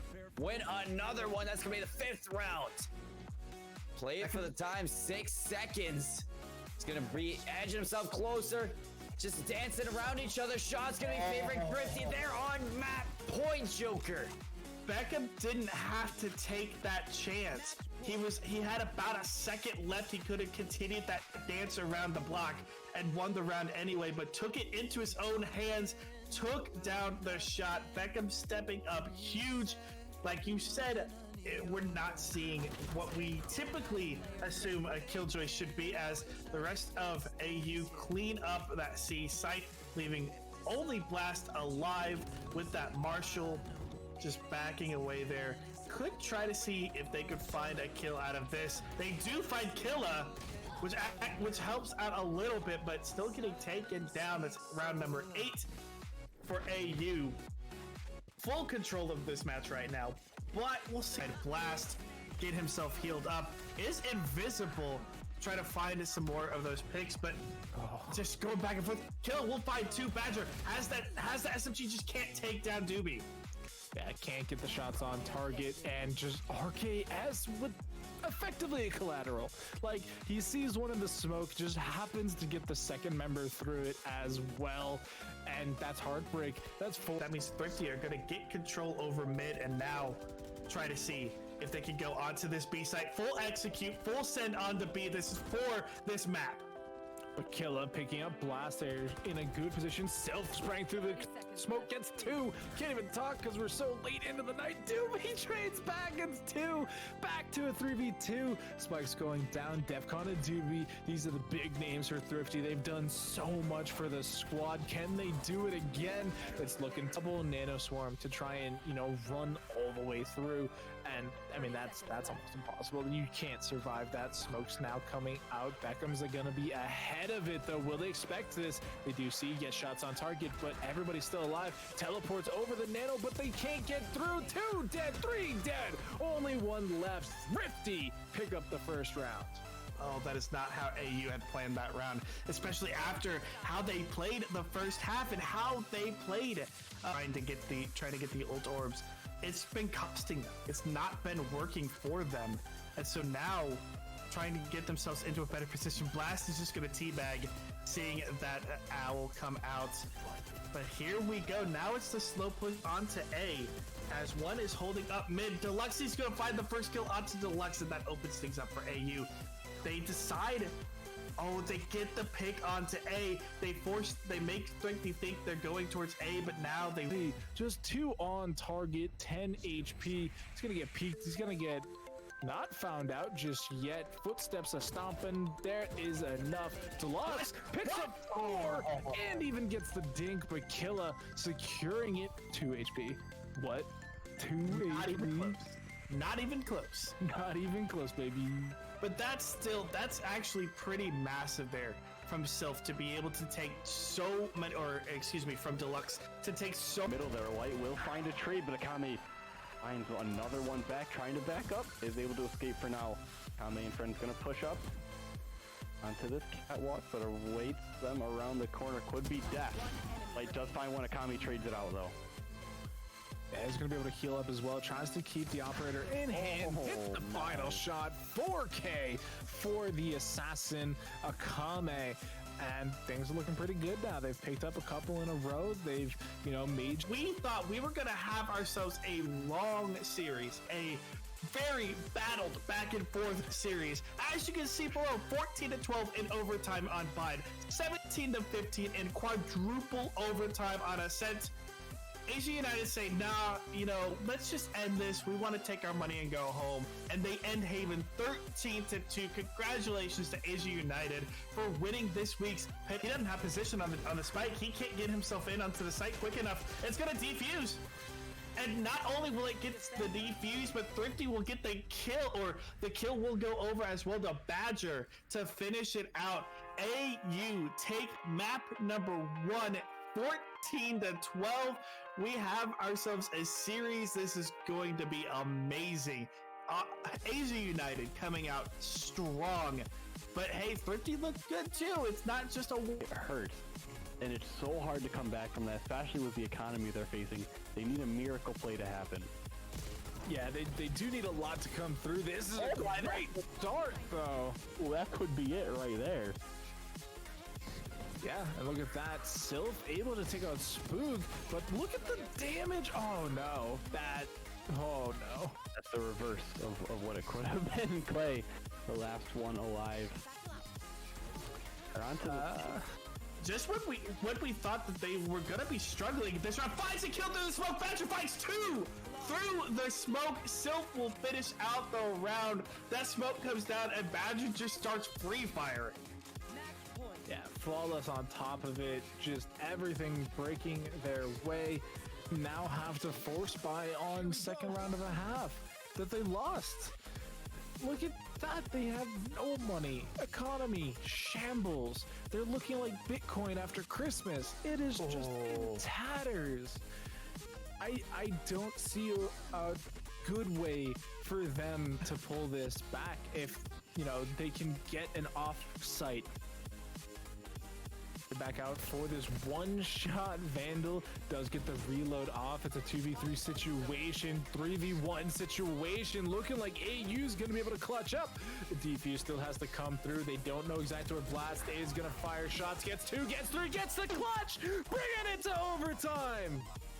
Blast with the spray and pray across all 3 members of AU, and you know Asia United is shaking in their boots. It's gonna be a nice boom bot as well to try to find out anybody who's gonna rotate in through the D side spawn. So good job here, Thrifty. Again, aggressive. The Bucky is gonna find the first kill. Bucky gang on the board here for Beckham, as Doobie is gonna find another one. The long range Bucky finds the second, finds a third. Flawless goes Thrifty. Bucky gang in the house. Bucky gang. Bucky gang, let's get in the chat, you know, you get hype. Is gonna get the kill, but Killa and Deluxy finds some more. Killa finds a third one as well. It's a 2v1. And it's a 1v1 as Blast will find Deluxy. And that's a very sketchy position. Wait, no, he traded it. He doesn't have the judge anymore. He picked up a Phantom instead. There's no bullets left. What are you gonna do? He finally gets the shot. Blast clutching up and bringing it to a pretty close scoreline. Another round in a sewer. So looks like it is going to be the C pushes. They've made their way onto the site. Deluxy gets taken down. Beckham trying to get those shots with the frenzy from long range. Just can't land them. And Sylph will take him out. The stun coming out to try to knock everybody down as Badger here trying to find a decent angle. Sylph will get the plant. That's a good start here for Ace. You don't know. Spike. Defcon gets the kill onto Sylph before the fight goes down, and now Thrifty turning the match around. Everything comes down to this pistol right here. Defcon with a frenzy only has 30 bullets remaining. Spike finally gonna go down, but given time to come in, it's just not enough. The Lexi. We see themselves in. The train's coming out. The shorty will pick up that kill, but Quantum Virus finds Deluxe for the trade.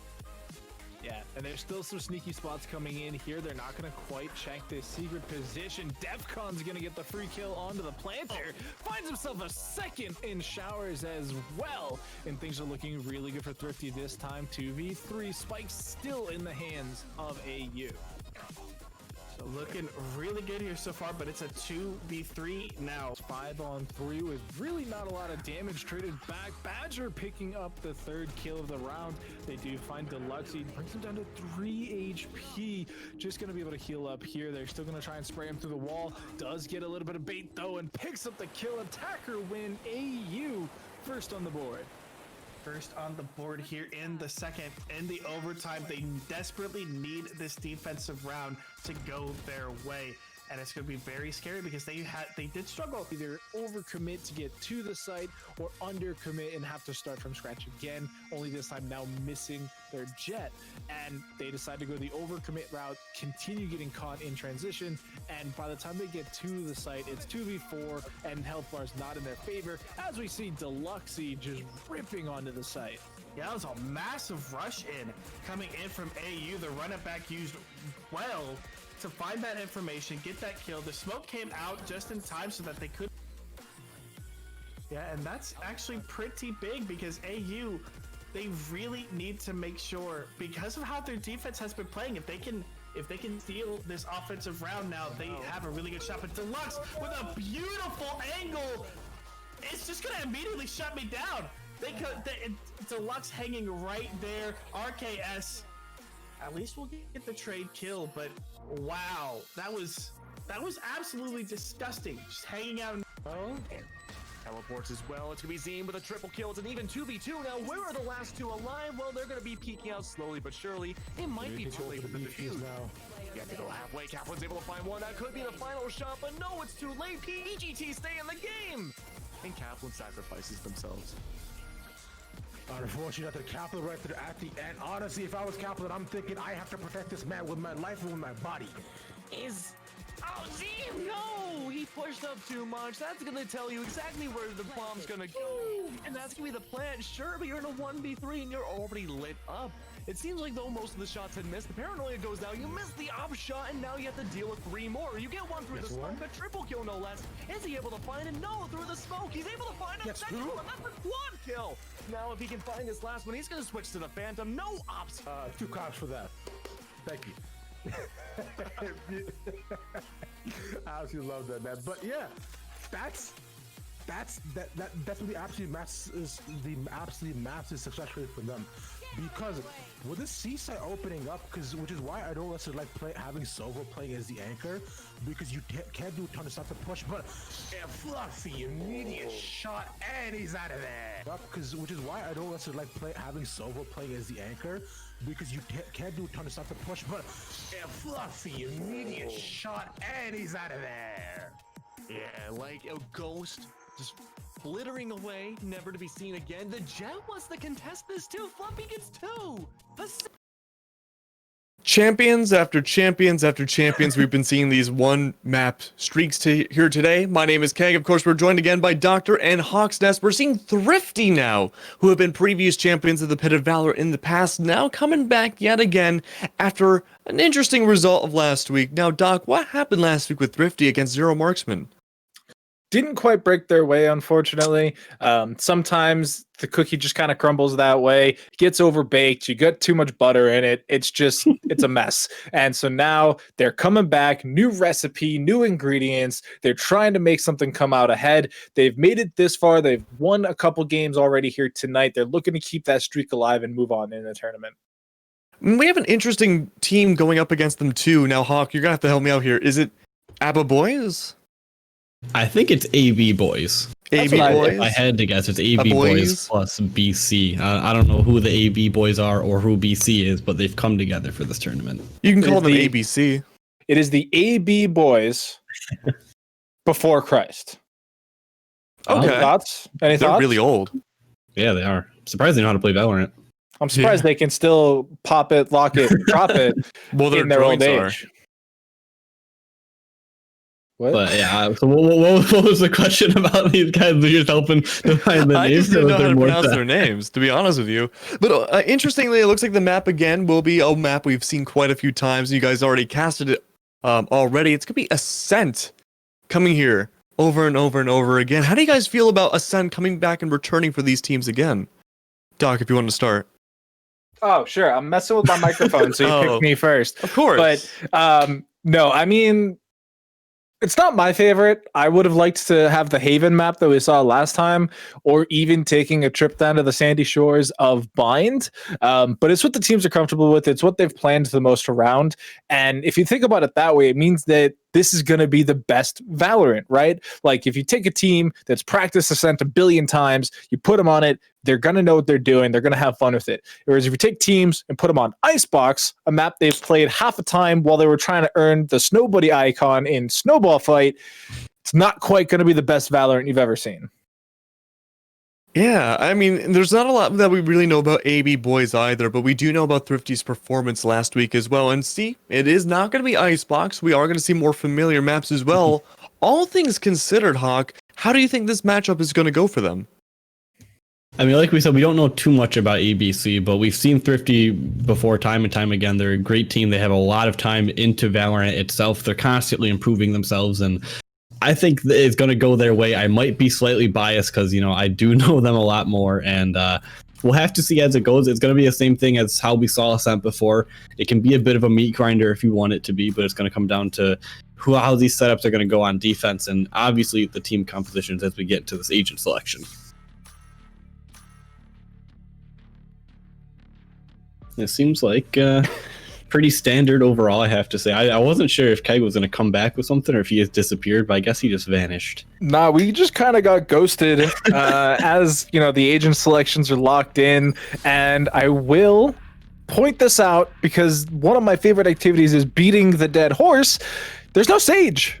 Granted, there's no Breach either, but it's definitely much more meta picks across the board from both teams. We still have, Thrifty with the tried and true triple duelist composition. Double duelist composition with the Omen. Sometimes I forget that Omen's not actually a duelist because he just does everything so well. Whereas looking at the other side, again, very similar. Double duelist plus Omen. They're actually fairly identical comps, just trade out the Reyna for the Phoenix. Yeah. And, one of them, I don't know, would you feel more comfortable having the Phoenix or the Reyna? Me personally, I definitely prefer Reyna. I think it's just having the healing, having the blinds, the ultimate is just so strong. Phoenix obviously is good in his own right with the flashes there. He's got the hot hands, he's got the wallet. Still a lot of utility for both of them. I'm just a little bit more comfortable on the Reyna. I like the ability of just getting those kills, healing yourself back up, or disappearing, becoming invulnerable, and dipping away afterwards. So I feel it's a kind of just more a comfort pick. They're both great at what they do. Yeah, I mean, I'm quite the opposite. That's an unfortunate button from Beckham. May have been thinking about a different duelist, but you're trying to take the audience too. Yeah, maybe, but is just going to hold that corner. I definitely like the Phoenix better. I think the run it back can give you so much leeway. We are going to get the first peek here. 22 HP, not enough. Blast going to get first blood here in the map, and that is the go button. Everybody's breaking out onto the site now. Beckham got tagged up a little bit on the way, but is able to get onto the site. BB Rice waiting in the smoke, waiting for it to dissipate, try and make sure no one else is there, but the spike's already down, so ABC is going to have to move fast, and they are trying to get onto the site, bringing those classics through, not able to find anything as Dewey finds the kill as well. Yeah, keeping it going, bringing it still closer to this potential win side. It is 2v3, it is 2v1, 3v1 even, if you may. The turret, though, is eating up a ton of time. Blast on the massive flank. Oh, no! Boast just pops off. Still outnumbered, though. Not quite sure what Blast was doing there. Looks like they dropped their mouse for a second. Foes finds this. Can they make this happen? It's just Doobie left half health, not able to get it. It's a 4 kills there. Should have the time for the defense. Faust, I mean, I almost gave up on the round and said, oh yeah, it's over, but what? 0.08 seconds. I knew it. I wasn't even tripping. I knew he had that. That's insane. What? Are you kidding me?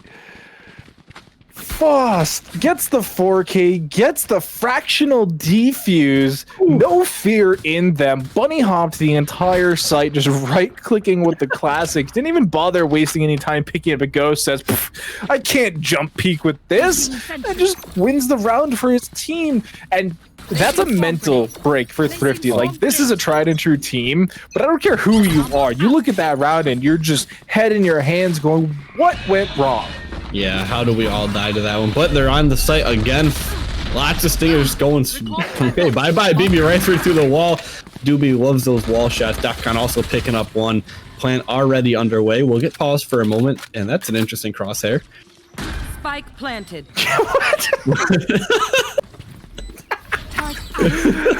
Okay then. Hey, if it works, right? Obviously, they're doing something right. They've made it this far in the tournament. It works for them.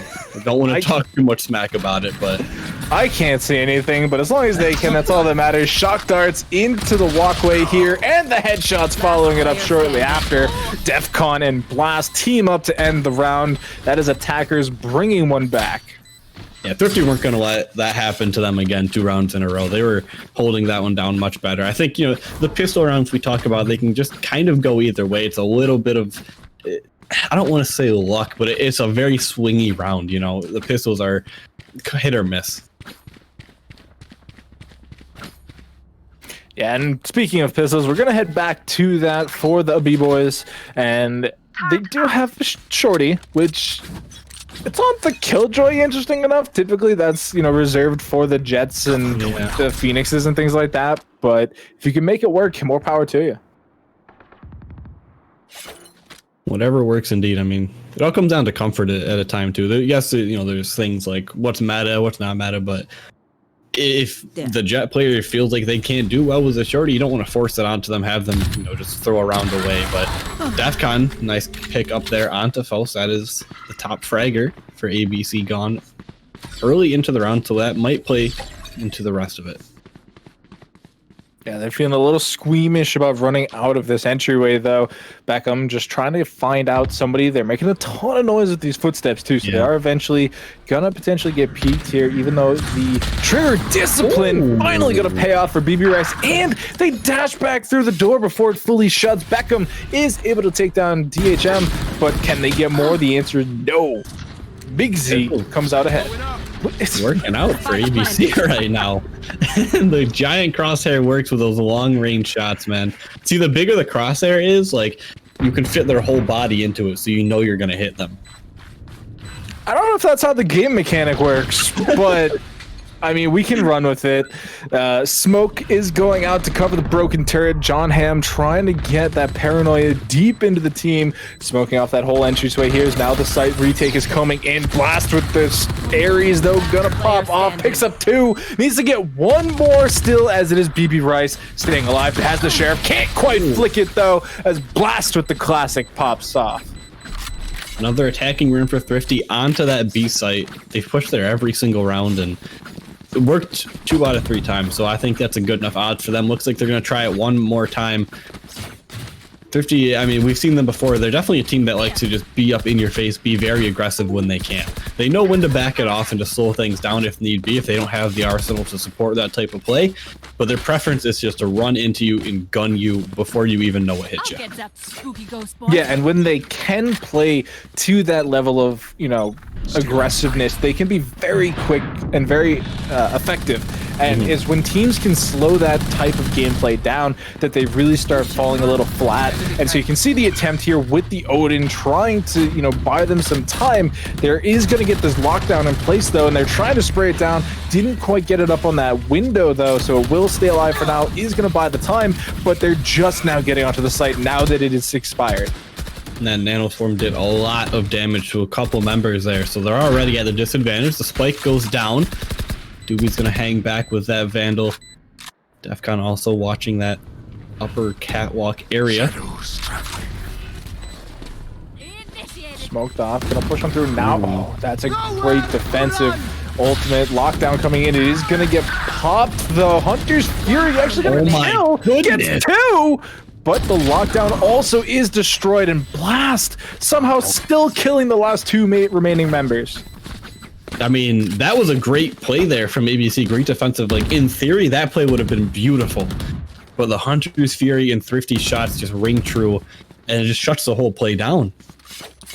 Yeah, and Blast on the flank, they've done that a couple times now where they're somehow seemingly always behind this ABC team. And now, once again, they're on a bit of a short buy. They have some SMGs, they have a bit of armor, but it's full rifles, full armor, full W key coming in from Thrifty. And by W key, I mean they're hanging back. I was going to say, the one time you talk about it, they're not going to do it, but Foss with a nice early pick onto Defcon with that Sheriff.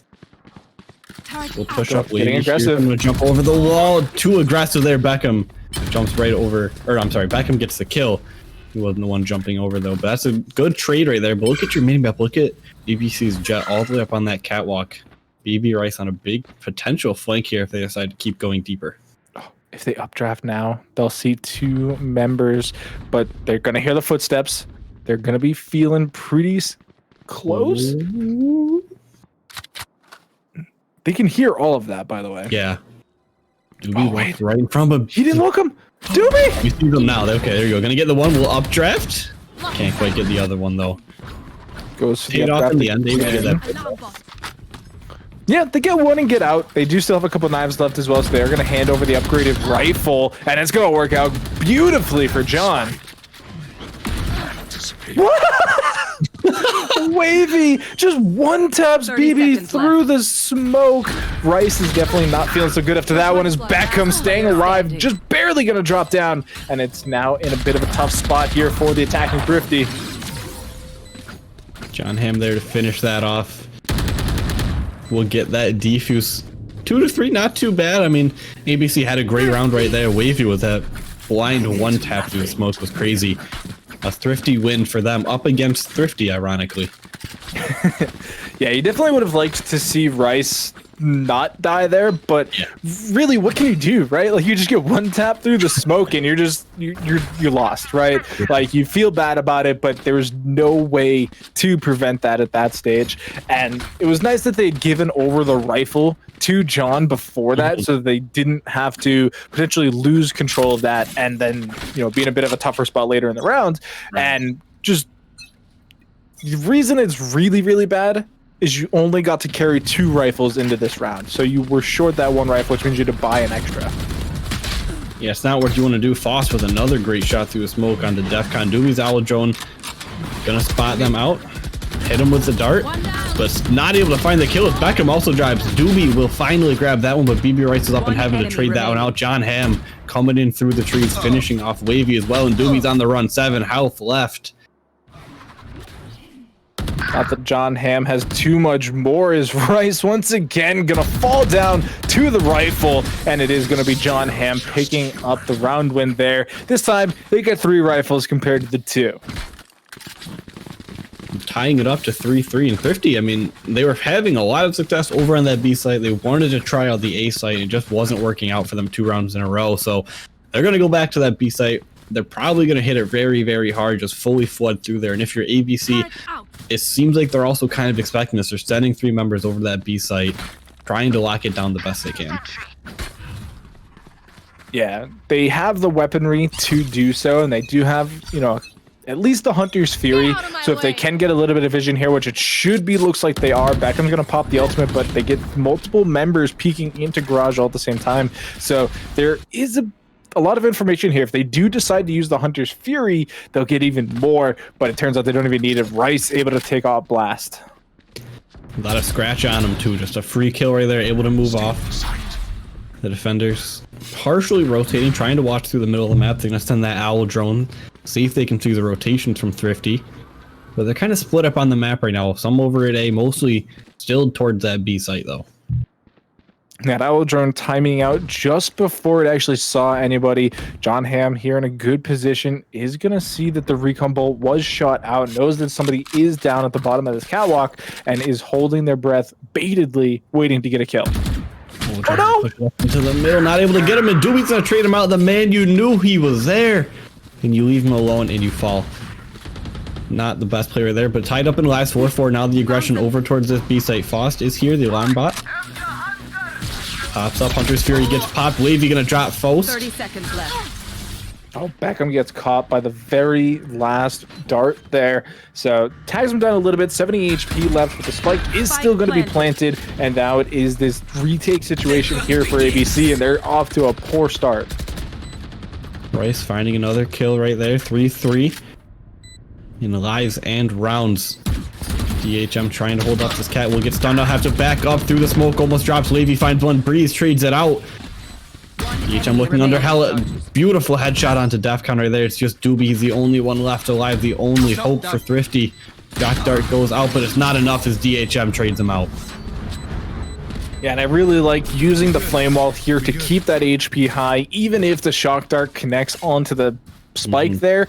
You potentially have enough of a healing income to out heal a double shock dart, if that was even an option, which you have to treat it like it's always an option, right? Like we used to see this a lot on Bind with that Sage Brim combo where you'd throw up the wall, get the spike down, and then just set the Brim on the backside there, set up the Molly shot, and just play time. And so you need to always think that that is available and play around it. Yeah, you got to expect the worst case scenario, right? No matter what happens, if you have a way to beat the worst case scenario, you're in a good spot. And if they don't have that double shock dart, they don't have the molly, whatever it may be, then you got lucky and you don't have to worry about it, but you have to expect it. And that's what these top teams are doing right now. Slow start once again, even though we do have a couple. Oh, quickened up quite nicely for a second there. And him now has to play a little bit passively on this catwalk. Not quite sure where they are. Might have heard Defcon walking up. The attacking Killjoy drops over on that B bomb site. Defcon over here towards the A, just making a little bit of noise, but the defensive rotations are coming through. Shock dart's getting a bit of damage. One player is detained. It is going to be Phoenix there, stuck in the corner. Poor Migsy, kind of trapped up. Does get their rifle back after the plant goes down. They're pretty healthy on both sides, so this is a really strong retake situation. Yeah, Thrifty Doobie has that 30 health. They have the man advantage, but it's really just in the Owl Drone for now. Hunter's Fury is available, so I expect them just to kind of try and sit back and play their life. If they need to, they can pop that Hunter's Fury. Defcon on the huge flank here. Nobody's going to check in. Able to pick up one. Peeks a little bit further, but it's going to be Beckham from the corner, able to secure the final kill of the round. Last actually had 3 that round, too. Silent hero there at the very end of the round. 10 and 5, having a great game already. Both the Killjoys are popping off right now for their respective teams. Yeah, Blast has always been a really strong player here on Thrifty, so it's no surprise to see them top fragging here on that Killjoy. And Faust has just been a nut, right? Like ever since that opening 4K with the Classic, they've just been in the right spot, right time, and been able to make the most of a sticky situation. And, did see him go down early last round, but they're going to challenge here once again. Will they come out ahead? The answer is yes! You got to love First Bloods. It's a free one right there. The smoke comes through, going to throw those bombs. One grenades pop off. Defcon gets around the back and drops Jomhan with a nice headshot. Gonna throw that Lear out, looking for others. Can't quite see anyone. What a duelist play. Oh, I know someone's there. Let me go try and kill him really quick. That's all you gotta do. Gonna try and take out that turret. I like that Migsy is just hiding up on Heaven. They're not showing yet, so as they're peeking through that archway, they can't really tell if he's there 100% or not. They just know that the one member is down there behind the crates, but they're going to try and rotate over to B right now. They're not having any success fully getting onto that site, so just going to scrap it for now. 50 seconds left. And Defcon actually finds Foss there after everyone's gone. Yeah, doesn't heal up though, does go ghost, so it is going to be that 50% HP until they're able to pick up a frag later on. DHM setting up nicely with the Odin, but gets caught on the flank. Bryce though saves their bacon, gets the kill on the Blast, and now it is disarray for the Thrifty team. Defcon has the A site, but do they have the time? They just closed the door on them, so that's a bit of a miscommunication. They're trying to take up as little time as possible getting this spike down, so they're going to get everybody in, re-shut the door, and now they're trying to figure out the best place to plant that spike. It's a 3v2. They have the man advantage. Recon Bolt will only find one as they teleport away. Has the shock darts available. Both of the members from ABC up on Heaven. Doobie hanging out way in the back, waiting to throw this dart.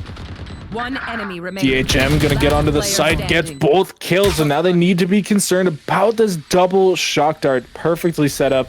Oh, it's gonna be so gonna land. They survive. And Hunter's Fury, oh no, everything falling apart. They use one charge. Actually, they drop it. They run forward. They need to win this duel. There's time ticking away. DHM gets the kill, but do they have the time? I don't think so. That is going to do it. And they will die to the spike. So you don't get any of the kills with the shock darts or the Hunter's Fury, but you play the time. And I think that was kind of the end goal there. Obviously, if the shock darts double hit, that would have been beautiful, great. But they don't. And the Hunter's Fury, I think, was kind of like a last-ditch effort just to make sure they're not on that spike already trying to defuse it before they can push forward. You just try and shoulder peek that angle. And unfortunately, you fall, but you played enough time that DHM is not able to get that defuse. So overall, it worked. I would have kind of liked to see Doobie just be on the site, though. You know, you have the man advantage. It's a 3v2. The bodies just being there, I think, would have been a little bit more effective. Yeah, I do think you're right. I can't blame a team for going for the safe option, though, especially since you did have the Hunter's Fury. I think the weird bit there was canceling it after the first one. I think he was concerned that if he stuck it and tried to just get both of the darts after that off, then potentially he has enough time to, you know, defuse. But there's the double shock dart to make up for it. Doobie saying, I got you this time, buddy. And so it does make it this 5v4 situation. Migsy's trying to get onto the site, but only has that stinger to work with, whereas John Hamm's relegated down to just the Bucky gang. Spike planted. Trying to make it happen. Gonna smoke off. We'll teleport onto the little boat. It's gonna be hard to make this push, though. Thrifty is just hanging back with all these rifles, finding these free kills. A flawless round for Thrifty. I mean, there's not too much to say there. You got a Bucky and a Stinger going up against the Vandals and Phantom. That's a hard fight to take if you're ABC. Yep, and so they are the first 1 to 6, which means they do have the potential to win the half here. They do have 2 more rounds to go with, whereas the economy on the side of ABC, not amazing. They're going to get rifles this round, but it does mean that unless they win here, their final round of the half might be a bit skimpy. But at that point, you've already lost the half. You kind of have to just make it up on the attacking side. Yeah, it's kind of a gamble. You know, do you want to full buy right now and just try and win this round? And then if you lose it, you throw that other round away. Do you save this round and potentially throw this round? It's a very tough spot to be in right now with a 4-6. But they're going to do what they can. Hopefully these rifles are able to give them a little bit, you know, more firepower. They can hit these shots and hold up defensively. Fos is going to peek early. And Beckham will be there to drop him. BB Rice trades out on the other side. On the other side, excuse me, but Doobie's there as well to finish that one off. Trades are the name of the game right now. As Migsy and Beckham trade out for each other as well. And it just continues on. Trades across the map. 2v1 situation. Spike going to be going down shortly afterwards. The knives are alive, but it is a tough sell for DHM here. Is going to get one person on the recon bolt. Oh, just absolutely picks off DHM. They know exactly where you are, though. You have to win this trade, and Beckham with the stutter step and gets the 3K. That was, I mean, that was a great headshot from DHM. Tried the best to save that round, but it's a little bit hard. Yeah, those trades were disgusting. And Thrifty were the ones that came out ahead of it, so it kind of gave them the advantage there at the very end of the round. The 2v1, hard to do. So now we're looking at a 4-7, like you said, kind of a iffy buy right here from ABC. John Hamm was the judge. Breezy was the stinger. Still a couple rifles, though. Yeah, the judge is the really only question. Yeah, the Spectre for Migsy's a bit rough, but Migsy's been on not amazing purchases pretty much the whole half. Yeah. And it's a little concerning, the management of the economy there. We'll have to see if it persists into their attacking side, because if you give the defenders too much of a bankroll, it can be incredibly difficult to break on through that wall and really start to get a foothold back. Rice, though, going to get the first blood here in the final round of the half. Blast follows as they try to rotate away from that. Defcon going to be here to re-peek it, taking up that position, making sure they're not going to push through garage aggressively again. But ABC, they're going to take that pick and they're going to back up. They're just going to play it safe from here on out, I expect. Using the Omen ultimate just to get some information. They're going to see one member here in garage, which also prompts the Hunter's Fury. Going to get one tag, is going to get the kill on top of it as well. And now John gets 2 with the judge. Everything's coming together so nicely. 1v4 situation. They have all these ultimates. They've used 3 of them already. Wavy trying to make this happen, though. Finds Rice, but Faust is there from the tree. ABC, they're going to win that last round 5-7. Not too shabby for the end of the first half. Yeah, it was only a 1 round difference if you think about it, because 1 round gained from Thrifty is 1 round lost from ABC. So if it goes anything differently, then it's a 6-6 half. This is going to be that 4K that we saw earlier. Just everything just picks off so nicely, hops on through, gets the bunny hopping right click, and again, what do you do in that situation? You've done your best up to that point. You just kind of get, lucked on, and then 0.08. Like, that's just unlucky. Like, you can't plan for a 0.08 defuse. It just happens. Yeah, that's one of those it happens and you just have to accept it and deal with it. If you're Thrifty, I mean, crazy odds of that happening. They're so low, but Fost, I mean, you got to jump up out of your chair and celebrate after that one. And they've been doing all right for the rest of the half. The rest of the team could, pick it up a little bit, help take that slack away, so it's not just Fost being the only one that's able to make these big plays. But we switch sides, so now they have their hands at defense, and Thrifty look to hold down these sites. Yeah, it is a very slow pistol as well. ABC not over aggressing, just trying to find out as much information as possible before making this decision. They've gotten pretty much full control of mid. The only question mark is that market. They're going to put some shots in, but not going to find anybody just yet. They're now moving into tree, going to get peeked by window. There's a lot of people here. That tailwind is going to actually doom Rice as Defcon pops off, gets one before going down, isn't able to heal up in time. Nixie Breezy trying to peek around through that smoke. Trades are going left and right. Spot's going up on Heaven. That crosshair is working for him as they take down Doobie with the ghost. Faust going to close that door. Now the defenders are shut off from the site as the spike goes down. Yep, and they're outnumbered as well. 3.5 plus the turret, because I'm counting the turret. 3.5 versus 2. All right, turret's actually destroyed, so it's back down to 3. But they got a frenzy here. It's been good in the previous. The door's going to get broken down, but the flash aggressively doesn't pay off as the frenzy does indeed. Now it's just one member with a classic. They know exactly where you are, trying to get shots on, but it's the ghost of DHM that wins the round on this pistol and gets ever closer to tying that score back up.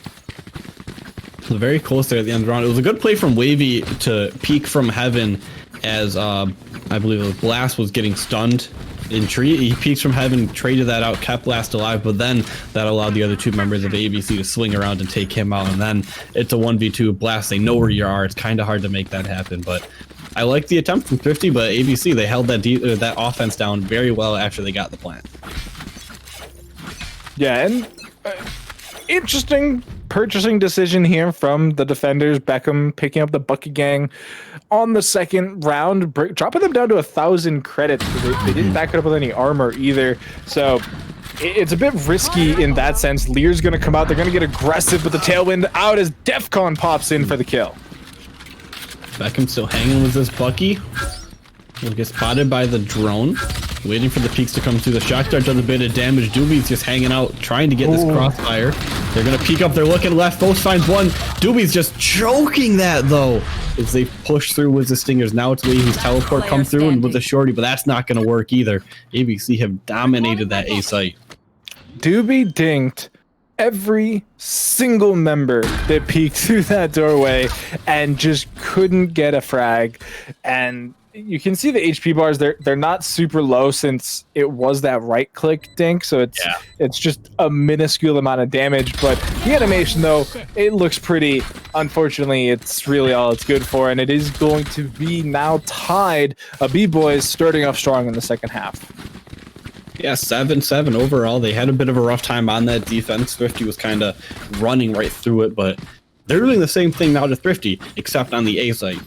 In Thrifty, they didn't have a great offense on that site, and sometimes that can mean that they're not really quite sure how to hold it down on defense either. And so far, it looks like they're a little bit worse for wear over on that side, but ABC, they want to try this B site now, and Thrifty might find some more success here, but ABC might still be able just to run through them. Yeah, I mean, you see Beckham back onto the judge, which is a result of their second round purchasing decision. Had they saved like the rest of the team, they would have had a rifle. But we are going to get the run it back here onto the B garage, already onto the site. The paranoia is going to come through. Nobody's going to go down as a result. They do break down the door, and it is going to be back to a stalwart decision. Spike not even committed to any one site yet. Yeah, Spike on the rotate. They're on their way now, but They made so much noise. They drew a lot of attention from Thrifty back to this site. So they're going to have to hit this hard if they want to make it happen. They do obviously have the option just to hang out and wait, see if they can find some more info, maybe rotate back towards A. As you see, the defender's starting to come back that way now. Smoke up again. Rice gonna be able to go out. Here comes the curveball as well. They're breaking onto the site. They're trying to break this turret. They can't even kill the turret. It's doing so much damage. It's even gonna get a kill combined with the Nano Swarm as DEFCON picks up 2. Blast the only one that goes down so far. And Beckham, he's got the judge. It worked. It worked. That's all you need. You just need one kill with it. It pays itself off. Migsy Breezy, the last one alive on this site, finds one up on the side. Wavy follows, but Beckham is there with the judge to the back. And I think that round was just... They had a good entry the first time. Like, they caught Thrifty off guard a little bit, and they could have pushed forward, but they held back. They waited. They needed the spike there. And that time allowed Thrifty to kind of organize themselves and expect that B push. And when it happened, they were there. They were able to get it. And like you said, I mean, they couldn't even get the turret there as they were pushing through on the side of ABC. So that doesn't help at all. Yeah, DEFCON able to swing and just spray down 2 members, really put the stall on that as well. But they really got caught up in that doorway between the turret not going down, the flash not quite clearing as much room as they would like, and then the nanoswarm just slowing them down, damaging them, and killing them essentially. They were just trapped. They had nowhere to go. Beckham with the running phantom. You love the headshot on the Migsy and falls back immediately. And Doobie with the fantastic peek. Will get dropped by John Hamm. Beckham tries to trade that one out. Peeking around the corner, but the operator's going to win that one. BB Rice find a nice pick there. Going to get smoked off, though. John Hamm hanging out with that Phantom will push through. Yep, they don't really have a good way to get out of this smoke for now. It's just the Omen and the Jet, so they don't have like a flash or anything. They'll have a couple smokes, but as long as they keep re-smoking this entrance, they don't really have to worry too much about that operator, and is really forcing ABC to make a call here. Do they try and force on to this A site with an operator and a Phantom, or do they make the rotation elsewhere? And you can see the positioning of Thrifty right now. They're trying to cover all their options and just make sure that they can not get caught unawares. Looks like they might be trying to make this play as a 30-second hit mark. Wavy, though, drops them both as they walk through the smoke.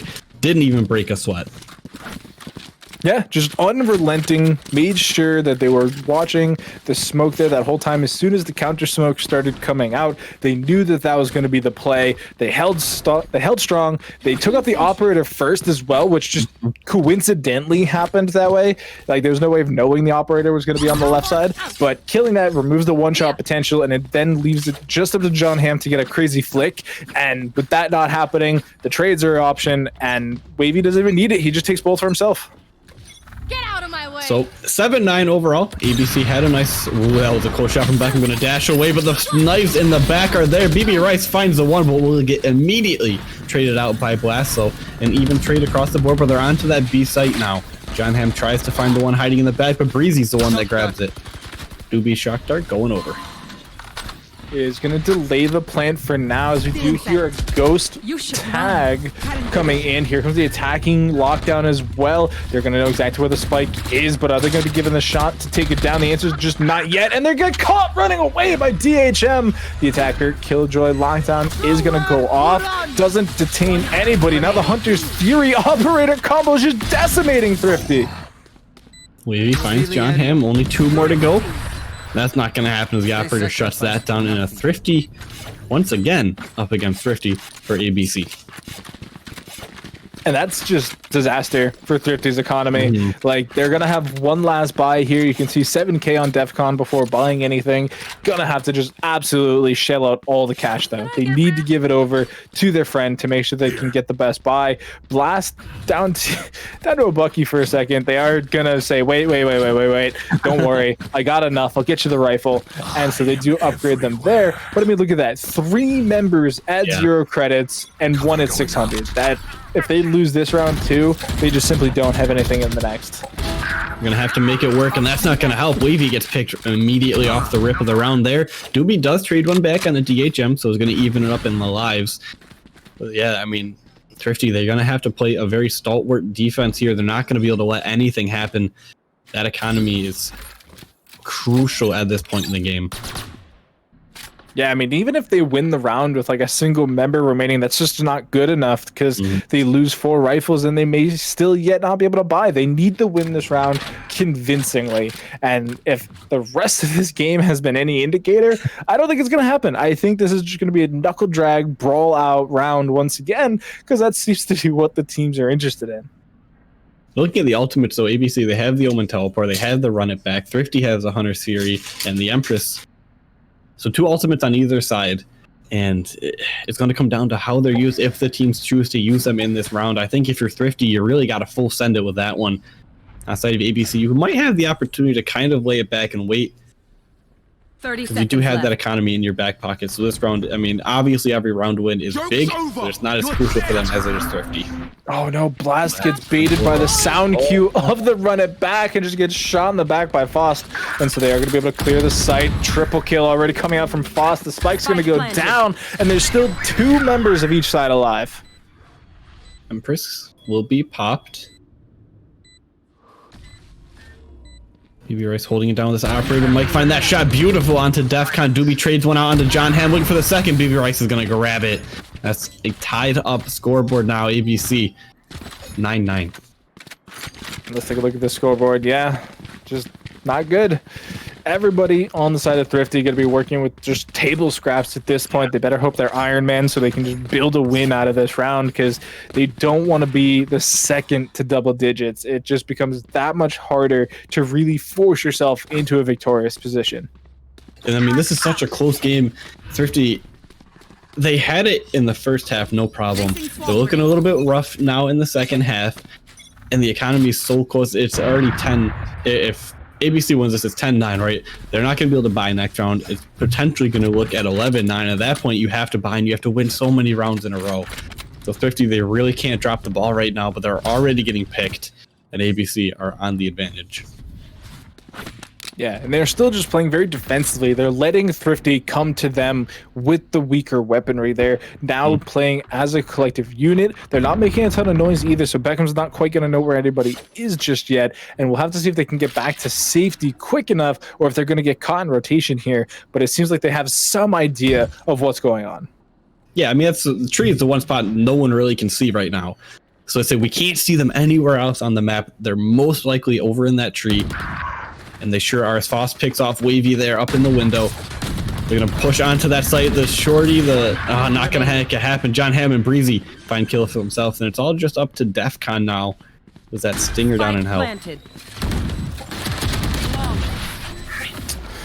Yeah, was just going for the frag. Faust out at 2 HP. That's unfortunate there for the side of Thirsty. Not even able to take out a single rifle, which means the economy is flourishing on a B-Boys. And it's rifles for potentially the second to last time here for Thrifty.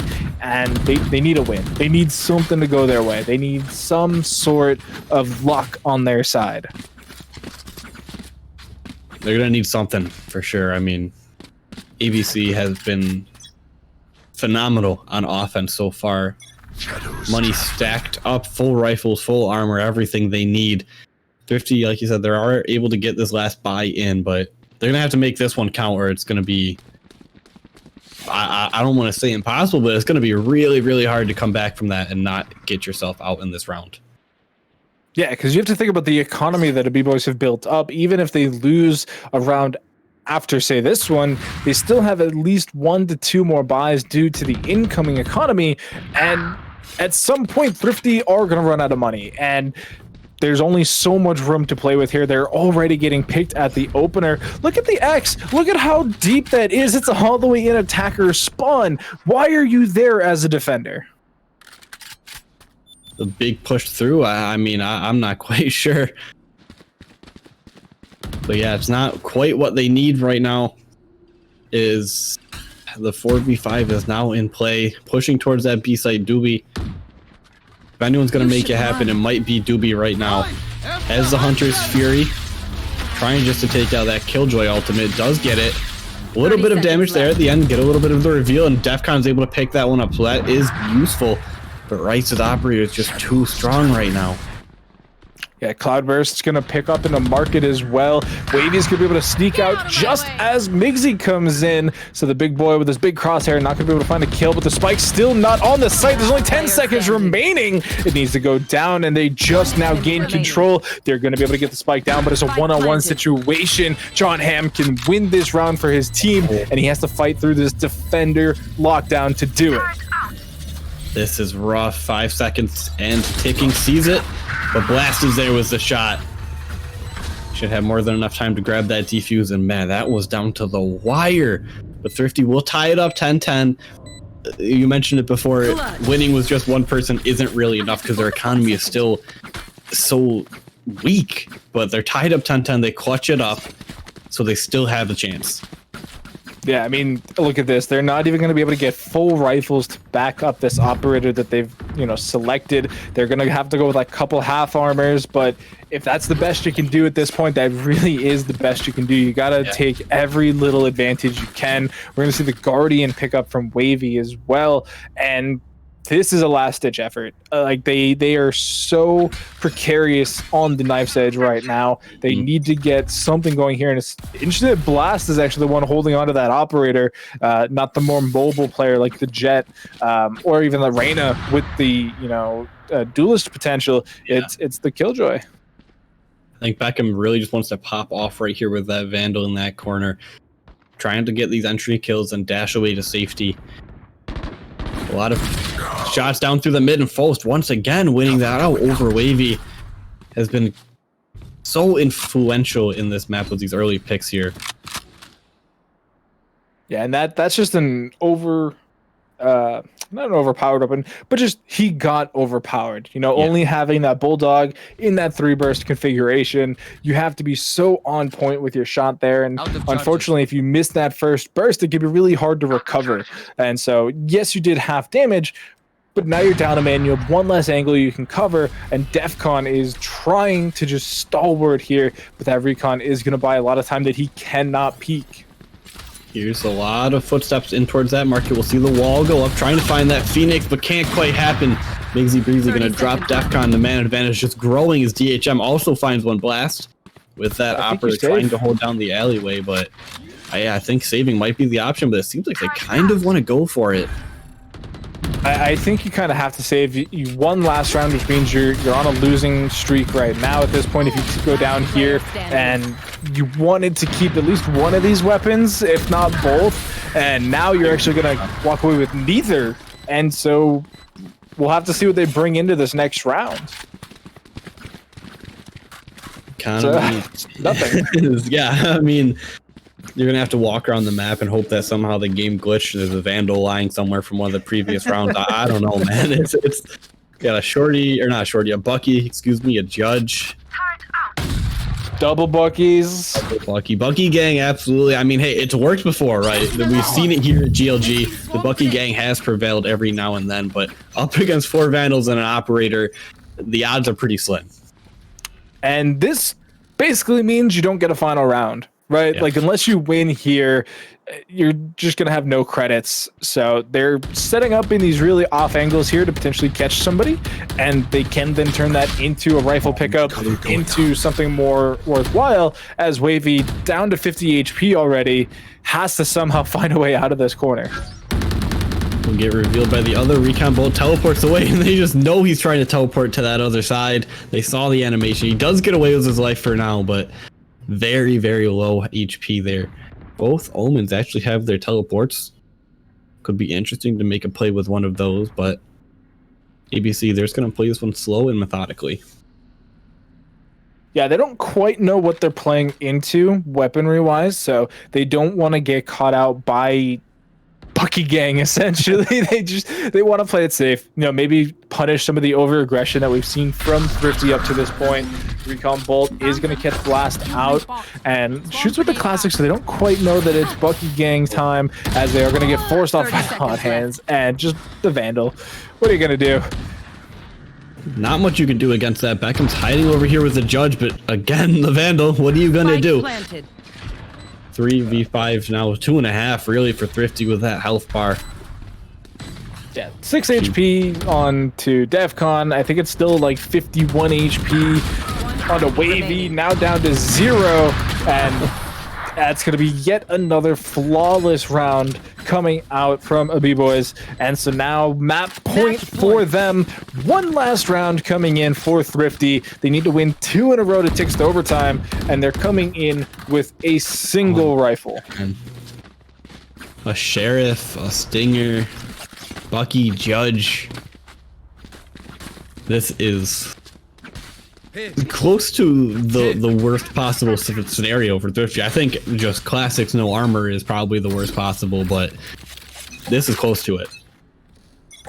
Yep, and I think ABC can make just the correct play and just completely run them down. They know that the economy can't be that amazing here. The running backs can get caught, as well as the attacking Killjoy. Lockdown, they're going to trigger some abilities, but that's basically all of the defense being used up now. So what is the call? They've seemed to stall out, actually. They're just hanging back. The rotations come through the 2 members on the site. Get taken on. Sorry, one was trying to get back on that flank. Defcon is here. Can't make anything happen though. Beckham's knives find one, but that's it for Thrifty. 13-10, a very close game. The AB boys are going to be moving on in this one. So shining light there is they didn't get flawless on the final round of the map. That would have been 3 in a row.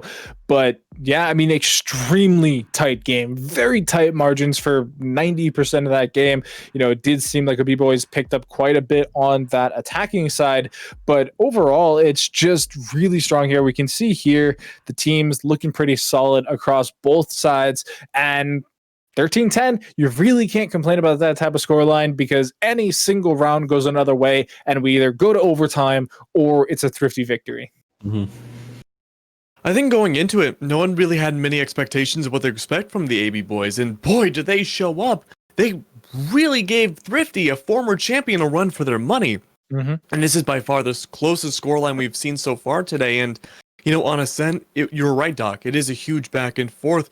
So what exactly happened? What allowed AB boys to take that edge at the very end? So right at the very end, we did start to see some kind of economy mismanagement come out from Thrifty. There were some really sketchy buys. You know, they were buying Buckies in situations where they probably should have just stuck to the classic. You know, most particularly round 2 where Beckham buys the Bucky, then has to buy the Judge next round instead of having an actual rifle. And it kind of just kept up with that, and that was the name of the game in the second half there. So they weren't always at full power, and then when they finally started to get a foothold, they lose 4 members, win the round, and we saw when they stole the operator away, they didn't really have a whole lot to back it up. It was half armor and a guardian, so you would have liked to see a little bit better management there so that they can be stronger more often. Yeah, I think on top of that, it was also, they were getting picked. Like, whoever went to the middle of the map was just, they got gunned, and I don't know if it's they got unlucky and they just missed the pixel peak, or if they weren't hitting their shot to what happened. We didn't really get to see it too much on the observing side, but that doesn't help. You know, you're already kind of at a loss with the economy. A couple of your players are on not the best weaponry, and they're already down to man very quickly into the round, and I think those two things combined just allowed ABC to really take it and run on the offensive side. Mm-hmm. So, Hawk, what does that mean for Thrifty then? Because lately they have not been showing up as much as they have in the past. Is that a matter of teams just simply being better, counter-stratting them, or is it something internal for the team?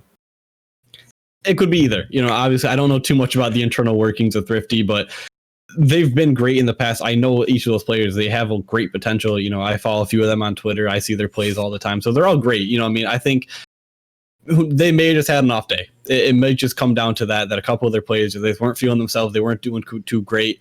And that happens. You know, it's just a thing that'll happen when you play semi-professionally, amateur, whatever you want to coin it. But I don't think it's the sign of a downfall for Thrifty. I think they're still going to be able to come back from this, and they'll be able to rebuild themselves up for next week, and hopefully we'll see them win it again. Yeah, and I mean, you also have to consider that when they were winning consistently, we were having like 16, 18 team brackets, and now we're like doubling it. We've had such growth here at GLG that the number of teams has improved, which then improves the level of competition. And so you have to level up as a team with it, or sometimes you do end up falling here. But again, these are best of ones. It's like you only get one shot to be all on the same page.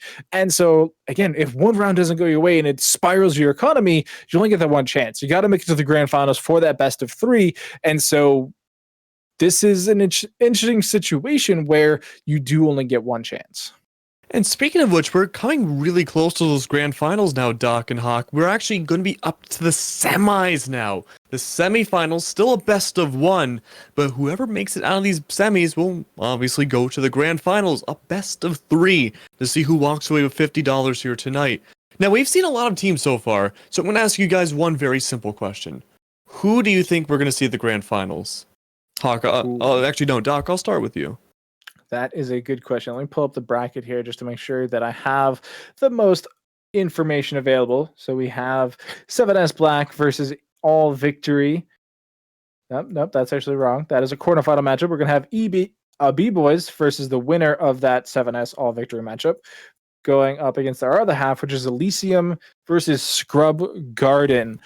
I'm going to give it to Elysium on one side, and then on the one we don't quite know yet, I'm gonna have to do a double duty because I'm gonna have to pick a victory between 7S and All Victory, and let's go with All Victory because they have victory in their name, so that means they have to win, right? That's plot armor.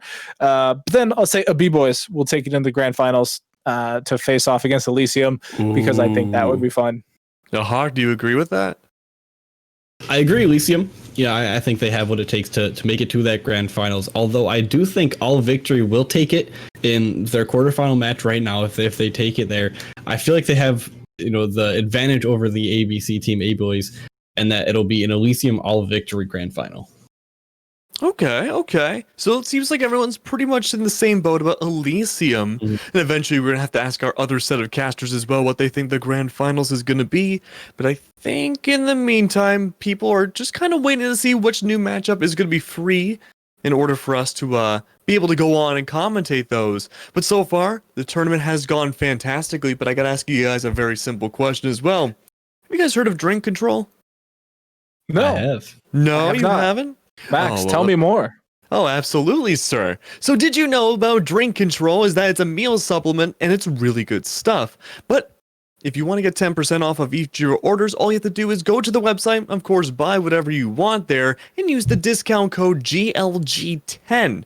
And so from there, every purchase, of course, makes GLG look better in the eyes of the great drink control, and so you might have a chance of also winning a free large bag. Who doesn't like free stuff, right? I love free stuff personally. I mean, I might. I've heard of drink control. I've never had it myself, and I'm just gonna go get some now. Honestly, I'm not gonna lie. Go now. Get off your seat. No, I'm just kidding. But overall, when it when it comes down to it, I mean, getting more of those codes does help GLG quite a bit. It allows us casters to be here more often, better teams to come on in, and the production quality to be a lot higher as well. So, like we said before, it's a win-win-win situation for everybody here. But overall, we do have signups, of course, for the next Pit of Valor as well, and something very exciting for all of us is that the Radiant Arena is coming back as well. And that's going to be 8 specially invited teams coming forward to duke it all out for a much higher prize pool than we normally do for the Pit of Valor. But, the quality of gameplay is going to be through the roof. Yeah, the Radiant Arenas are always top notch. I mean, I've casted a few. I watch them if I'm not able to cast, and it's always just a great time. So I'm going to vouch for it myself. If you're not planning on watching it, you should definitely come watch it. Yeah, I'm definitely excited to see the top teams that we have invited here duke it out in, like you said, that 8-team royale, basically, because trust me, there are going to be some banger matchup there. All the teams being invited, they're top notch. You aren't going to want to miss it. If you are not home at the time, which, let's be honest, where the heck are you going? There's a pandemic going on. Stay home, watch Radiant Arena. But if you are going to be leaving the house at that exact time, be sure to set your DVR to make sure to catch up on it later. You can DVR Twitch? I mean, it does it Yes, itself, you can. right? It's called the video doctor on said demand. It's fine. I'll trust him. No worries.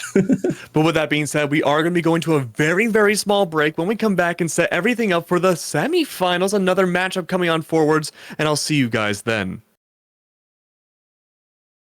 Expected, but they do end up pushing as a double unit to take him down.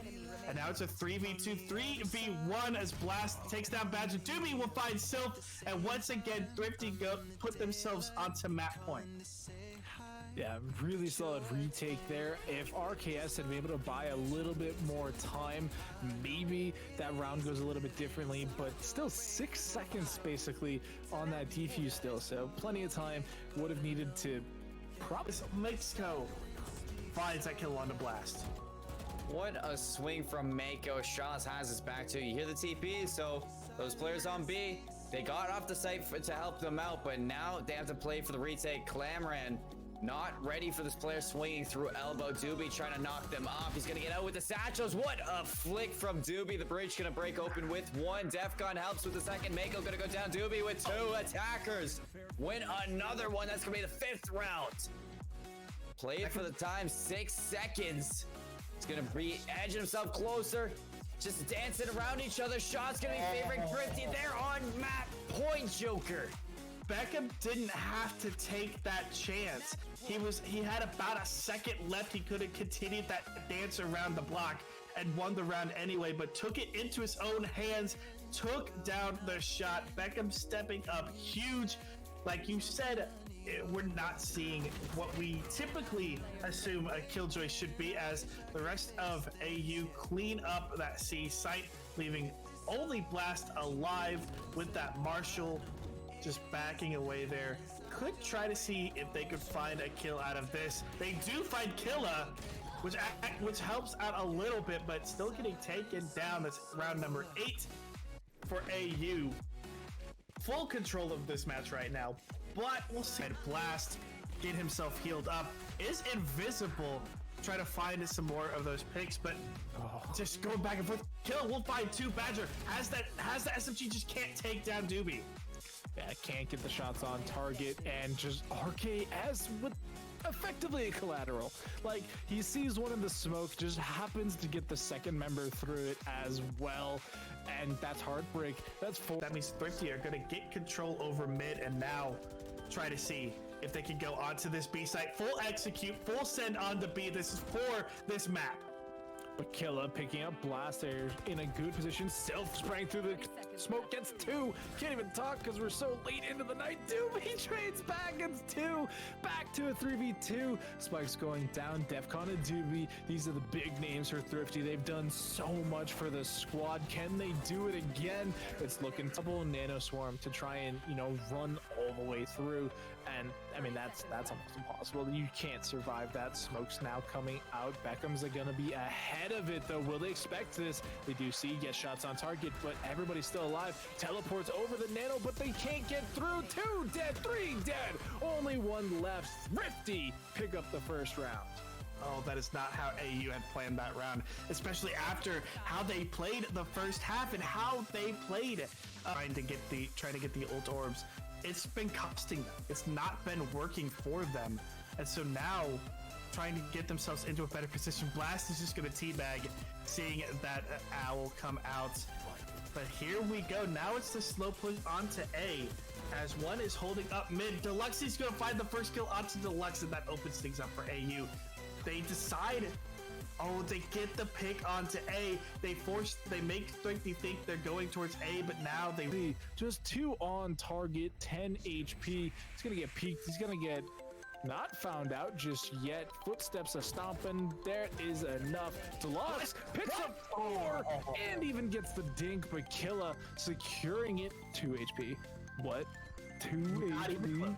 Not even close. Not even close, baby.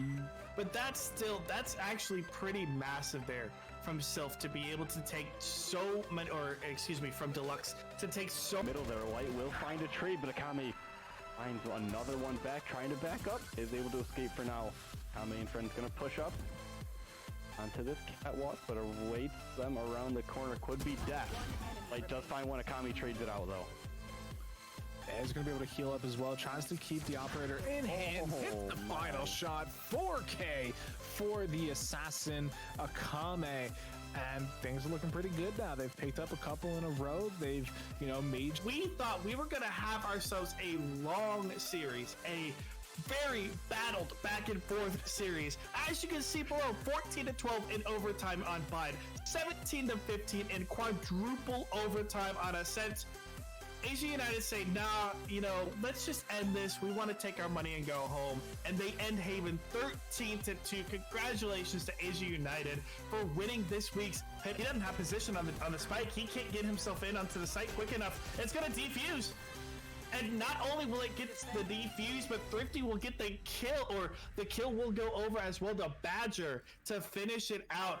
AU take map number 1, 14-12. We have ourselves a series. This is going to be amazing. Asia United coming out strong.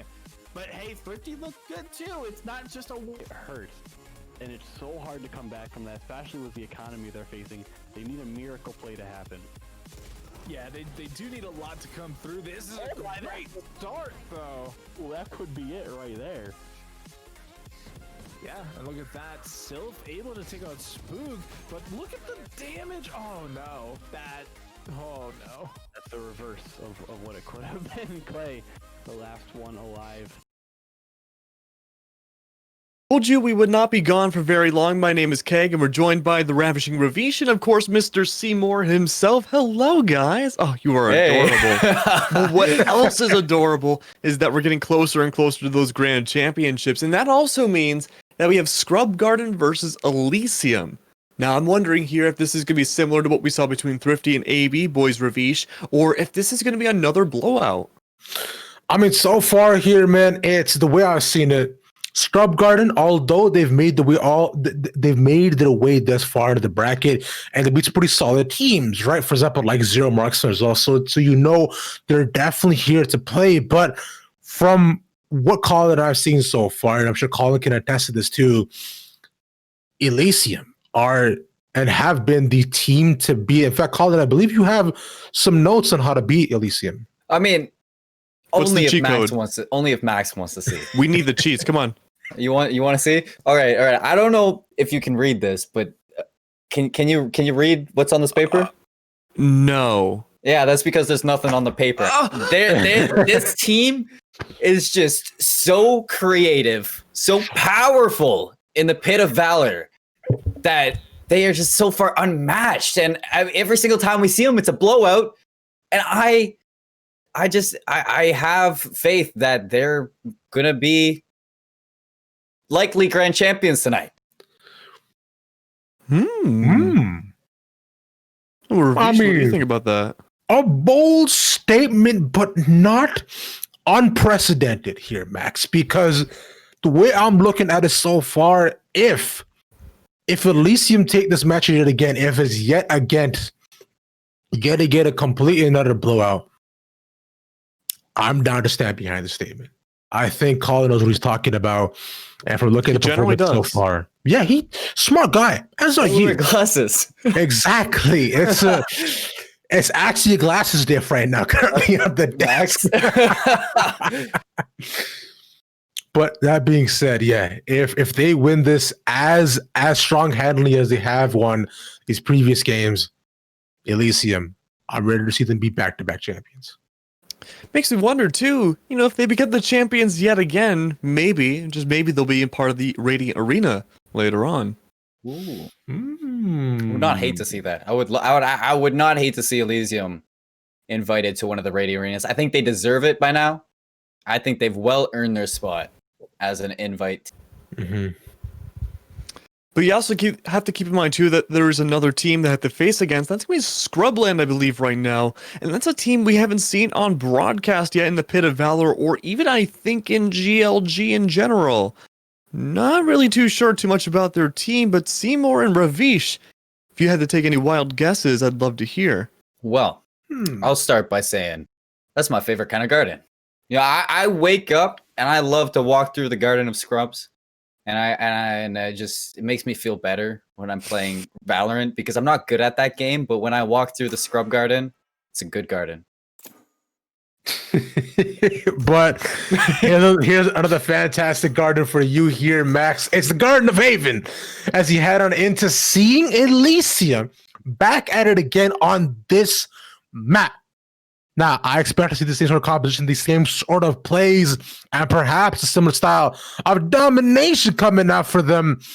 And so far, exactly what I expected. This exact compositions from before as we head into the semifinals for the Pit of Valor right here on GLG, Colin. Let's get it. Elysium on defense. Yeah, I have to say that I was surprised last time they went to Haven and we saw Kairos on the Killjoy and Kenny on the Jet, because in the grand finals last week he was just absolutely killer on that Jet, but throughout the whole match Kenny just warmed up to my heart. And this guy is dangerous on the Duelist, and I can't wait to see him. And Campion moving over the Omen, giving up that Reyna as well. Absolutely surprising the amount of diversity we see in the agent pools of Elysium. Yeah, and this is exactly what we saw before as well when they played previously when we cast them as well, right? They decided to go ahead, change up a little bit of what makes them them. So far within their defensive position, they're hard stacking with 3 stack on A, 2 down on short, and Sova looking down long. So they should be able to find out exactly where SG's coming from. Scub Garden looking to do a slow push down on A with a complete 5, so they spot them all out here. Colin, let's see how this plays out. Last time we saw him on Haven, they lost both pistols, Ravish. Let's see if we get a different story this time around. Sporky trying to keep out of the LOS of the drone. Kenny being aggressive through short. He's not gonna find the kill just yet. Gonna get out though with the Cloudburst, blocking sight and the shock dart as well. Cade is gonna get first blood in this game, taking out the Phoenix of scrub guarding. So first blood going to the defenders are gonna slow down this attack. Foolhardy, look, they're stopping in their tracks, and Cade, if he peeks this, he might find some victims here. Doffy, though, has his eyes peeled on the potential aggression from the defenders. You look at the bomb, it looks like it is going to rotate, Ravish. Yeah, seriously, more because look at it right now. Even with the Killjoy anchoring down in the garage with all the utility set up a spread around the B and C site, they should be able to spot them out if they do manage to transition over. But right now, Scrub Garden doing a bit of a fake slow planking, bouncing back and forth between the A long side. We'll try moving through short, but so go ahead, pull the trigger. Clear comes on side, takes out Kenny. Party 1 down, back and forth 3v3 currently as a spike is not gone down yet. Here, Seymour, and right as I say that, Kairos moves on the site. But they do have 3 players left. Make it 2. Sporky going back and forth. Kairos last alive, and Elysium lose the pistol one more time on Haven. What is that? So far on stream, they are 0-3 for pistol rounds. 4, in fact. 0-4 here. 0-4? Actually, with this 0-5, in fact. Because, yeah, so far, like you mentioned, on stream, in the previous game, they had lost every single pistol round and then 1 more in the previous game. This time, makes it 0-5 for all these pistols. So, we see Scrub Garden opt to go for a bit more of a delicate buy. You know, heavy shields and stingers. So, still a fair amount committed. Let's see this make this work. It's right now with the setup still being a little bit around A. They choose not to commit as of yet. Sova tries to find some info. They're 3 stacking on C side right now as well. B side's completely open, but Kairos is pushed really far up. Shots down, gets 1 already. Leave it to Kairos to find that deagle kill. Dubsta with a delicious headshot on that classic. Look at the Cypher's health bar at the top, next to nothing. And A-Site's wide open for the spike to go down as well. They know the player's in short, so I'm sure they're going to check it. Dubsta's going to have a handful ahead of him, but he's going to get double peeked from either side. Clear and Sporky in the kill feed, both finding a kill. It says to a 3-on-4 for the retake. And I'm leaving it to Campion with this paranoia to allow himself to get in a little bit too far past the smoke. Unfortunate. But the tale is told in round number 2, and you expect Scrub Garden to find this one. Cade 3K is going to make it a little bit expensive. But Sporky is going to finish it off. Round number 2. to the scrubs. Yeah, also catches them in the middle of the reload as well. So I'm liking so far what Scrub Garden is bringing out. Here, calling those. So they're really slow playing. You're not trying to force anything either, but this is where the true test of time really and genuinely is. We've seen a lot of teams beat Elysium into the pistols. We've seen them go down here quite heavy-handedly, but when it comes to these guns, Elysium really turns a switch, and they become the team that's been dominant so far. So we'll see it's the exact same as guns in hand. Elysium with a bit more of an even spread. Sova and the Killjoy pushed up onto A as we see 2 push into Garage here, looking down on C. Clear. Let's see if they can capture this. Interesting. Doffy gonna burn a cyber cage just to get out of mid window. Still getting tagged up a little bit. Just a few points of health, but Clear gonna take control of the garage. Cloudburst off the window. So K-Rose cannot take control of it just yet. He's gonna bide his time, and Clear being smoked off on either path. He's not gonna be comfortable pushing through either one. Kenny on site with the Omen. Sees locked down right now by the defenders. Kenny gets a beautiful pick with that Bulldog, gonna disrupt this attack. Campion with a beautiful spray transfer onto 2. K-Rose gonna find one of his own in the flank onto Doffy. Sporky's the last one alive. And Sporky has a mountain to climb. He has the spike as well as Himura, but you see, Dubster. This man was top frag last game too. Absolutely fantastic with the shots. Here the spike goes down as almost all of Elysium transition over, and it's just the easy take. Only one man can do so much. The defuse too, giving the all points to him as well. But with that as well, here Seymour, because you saw, even though they opted and got garage control with all those smokes, it slowed down the plate so much. It allowed time for all Elysium to go rotate over from B and A, pincer in all of Scrub Garden and holding down that tight angle right by garage as well, man. It was, like you said, the spray transfer, beautiful, absolutely clean how they would just shut it down. And with Spike left at the back, there wasn't much they could do. Yet again, we'll see if Scrub Garden tries to go for the same sort of setup. And so Spike left at the back. It's likely looking to try to push it through A with almost 4 there. Looking to enter onto site. They are going to leave the spike behind, so their options are still open. Jet's going to recover it, instead just go right around it. So they are leaving it back in spawn to keep their options open for a rotation. Yeah. Jet does finally grab it, move it over towards the A site, where the Killjoy is actually playing off-site with the turret there to get their early info. So a little bit interesting coming out of Elysium, wanting to play the retake for A and dedicate themselves to B and C. And if Scrub Garden can get that spike down, get rid of the turret, Elysium is going to have all of their utility, except one smoke to retake. Cover going out. So position as they go ahead, smoke out Haven as well, along with the turret, taken out just as Emilio Baqueros. He has that lockdown right as the spike is planted. It should force all the entire rotation of everyone from Scrub Garden to be able to try to go and walk off a site as they move in. But Sporky finds a lockdown. Nice shot by Hair, but he's got pincered in the back of B. As like a Scrub Garden, they're almost all of them are holding just right off an A long Seymour. I think if you're gonna have any risk to win this, it was off that lockdown kill, but the duels on site favored Elysium the whole time. I loved that retake that they set up for.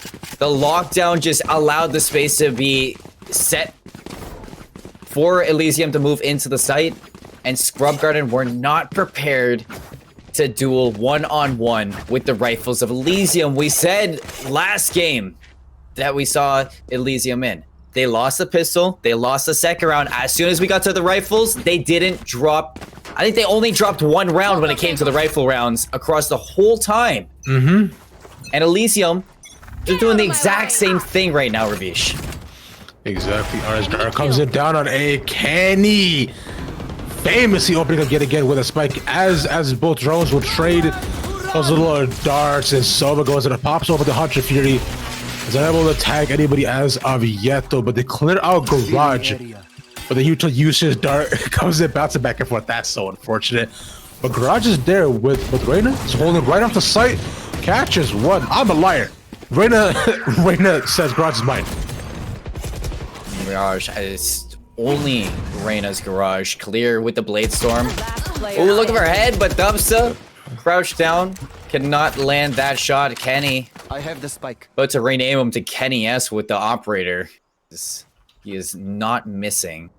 Cade 3K alongside him. They have it locked down, but Spike once again in hand of the last player in. So Swath have not said his name yet all game. Very quiet.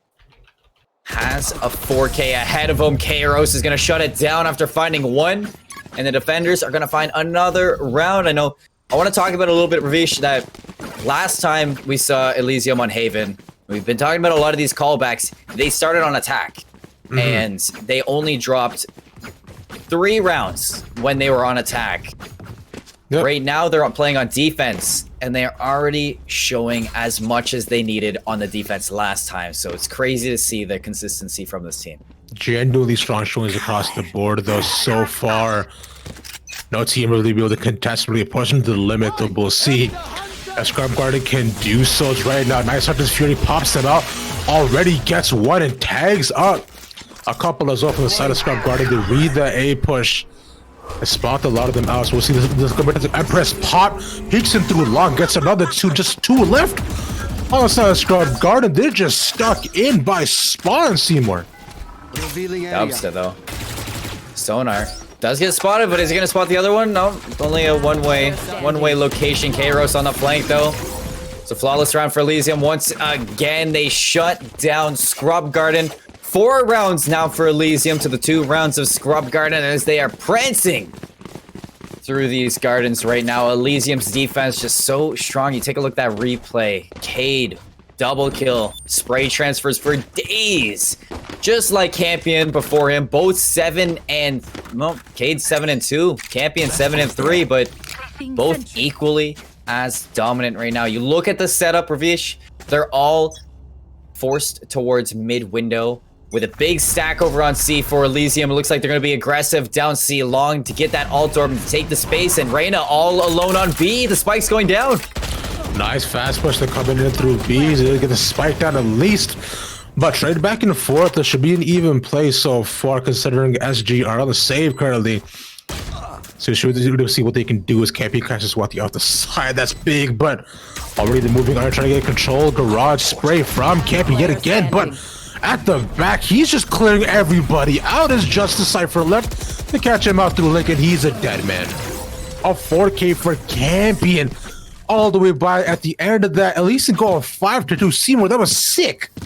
Campion wants to be a champion once again, Ravish. This guy he will not change his name for me, but I know one day he will. And when that day comes, I'm just gonna say I called it, and I'm gonna be proud of the guy because he deserves it. He is absolutely fragging right now and absolutely showing off with his gun skill. 11 and 3 pushing into this round number 8.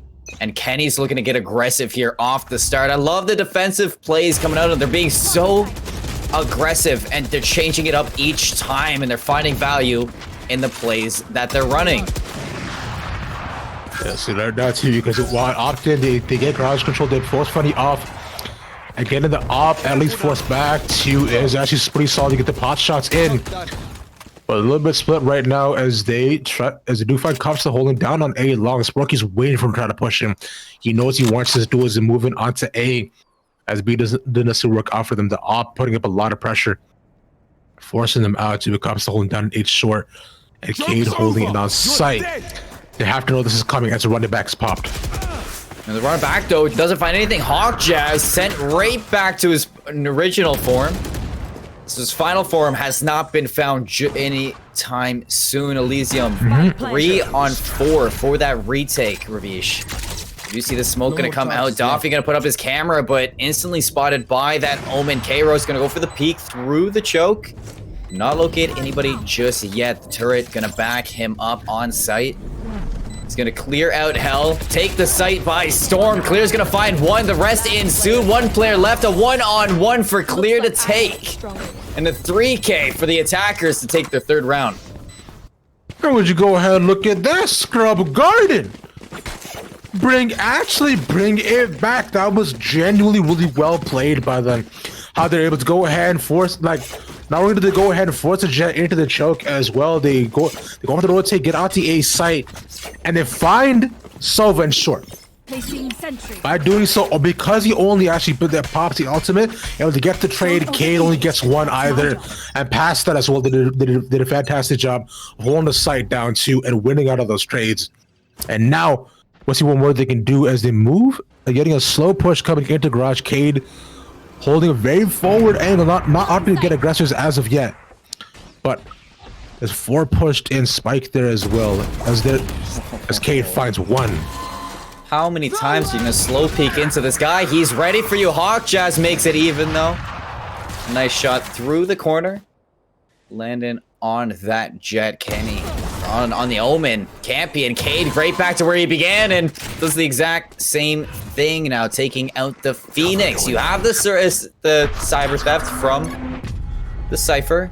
And you have the Omen TP. Where is he going to land? It's going to be in heaven. Are they going to be ready for this position from Sporky? Kairos doesn't even care. He's going to take a Swath. And they're going to look to clear it anyways, assuming that he's going to be in there. Doffy with a beautiful shot onto the head of Kairos. Sporky still in heaven. The Op going to land onto that Cypher. And why not find Sporky as well? Kenny walks in and claims a site for his own. Elysium previously, aside from losing both of those pistols, Jared Cullen, they also only dropped 1 round. So losing a total of 5 rounds in total, 5 rounds at the end of it. So the way I'm seeing it so far, if this trend continues, that could be the 1 round that decided to go ahead and just get out of the way, perhaps. But we'll see the exact same as Zed again. The Garage Push comes in clear at the top, finds Kenny. That's up down. That was so well done by him. He'll spot that up, but K doesn't get spotted either, though. Oh, it's unchecked. He pulls the Empress, rotates the B site. They do recover the op as well. Clear gonna have it. Take what's rightfully his. Swath on the rotation. The right click's gonna land. He's gonna find the kill after on the left. And I mean, it was a good shot for the flank, but K-Rose to the 4K on the flank of his own. So one flank's just a little bit better than the other. I respected the play coming out of Swath because he was able to actually octane go into Garage and got the win out. But the retake coming from the side of Elysium, they were just better when they came in as 4 and playing around the Oma smokes as well, bobbing in and out of sight too. So with that now, at least SG, they also go in, they go up, and they have a shot with the rifles to be able to contest Elysium yet again. You know what I like from Elysium, Rev? What's up? I like that on defense even. They don't really do the same thing twice in a row when it comes to the A-B split between both of the sides. They always change it up, and it has to be very confusing if you're Scrub Garden to deal with that, because you never know what they're going to have. You see this Garage take is just another one. And again, Cade, he's the one to shut this down again and again and again. Swath does even it out, but they just don't have an answer right now for Cade. They have to look for something new. Doffy takes a kill on Kairos. Maybe that's the opening they want. And which Cubster too was right at the beginning, spotting out that entire push with his drone, which is absolutely huge. But they at least they're actually down a man right now. To the Spike is still in their favor. Spotter now. Kenny at the side peeks with the Oppa, dies for it. This is absolutely tragic with the op down 2 and a 2v4 retake. This is a tough. Excuse me. This is a tough spot right now for Elysium. You just spot his elbow? It's actually dangerous. This guy's got Hawkeyes right here. Doffy does find one, traded by C-Dub. Now he's got that 1v3 in hand. Op against him.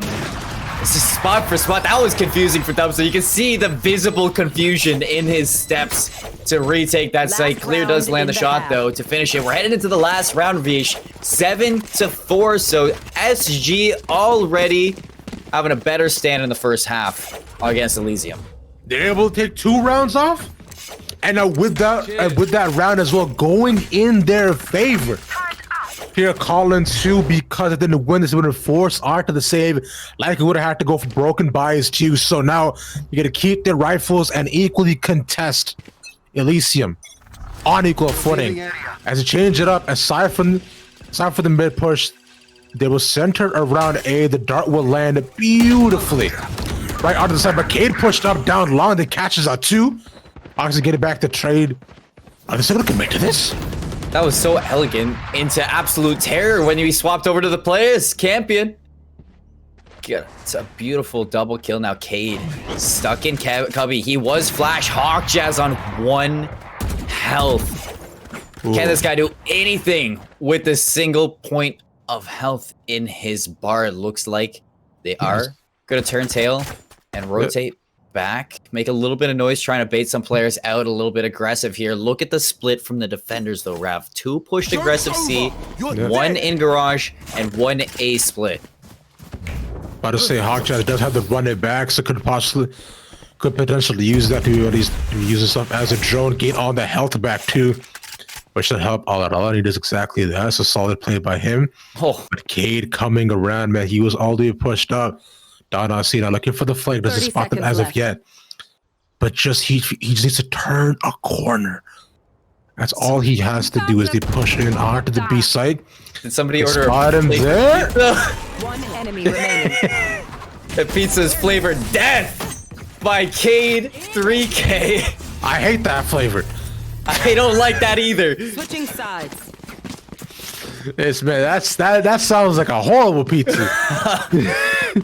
Disgusting. It's the worst kind here, man.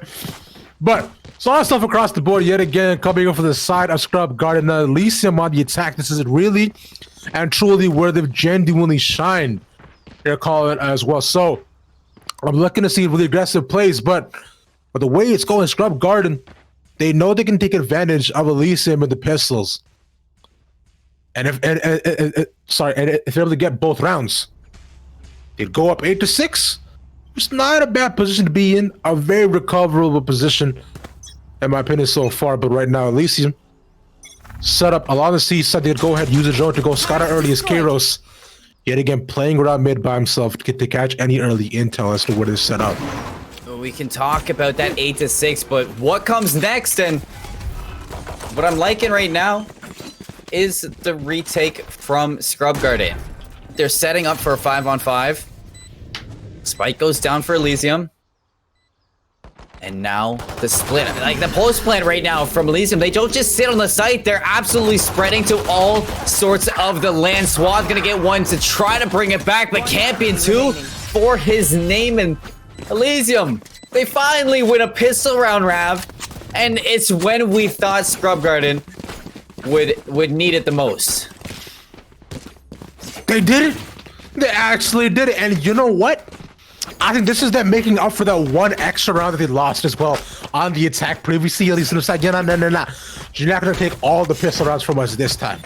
And now on the other side, Scrub Garden deciding not to really opt in for any other buys. They wanted to go ahead and actually go for the full economy. They're not going to buy any chills at all, so stick with the classics. So it's going to be a little bit tough for them, as Elysium will likely, what I see, should go up 10.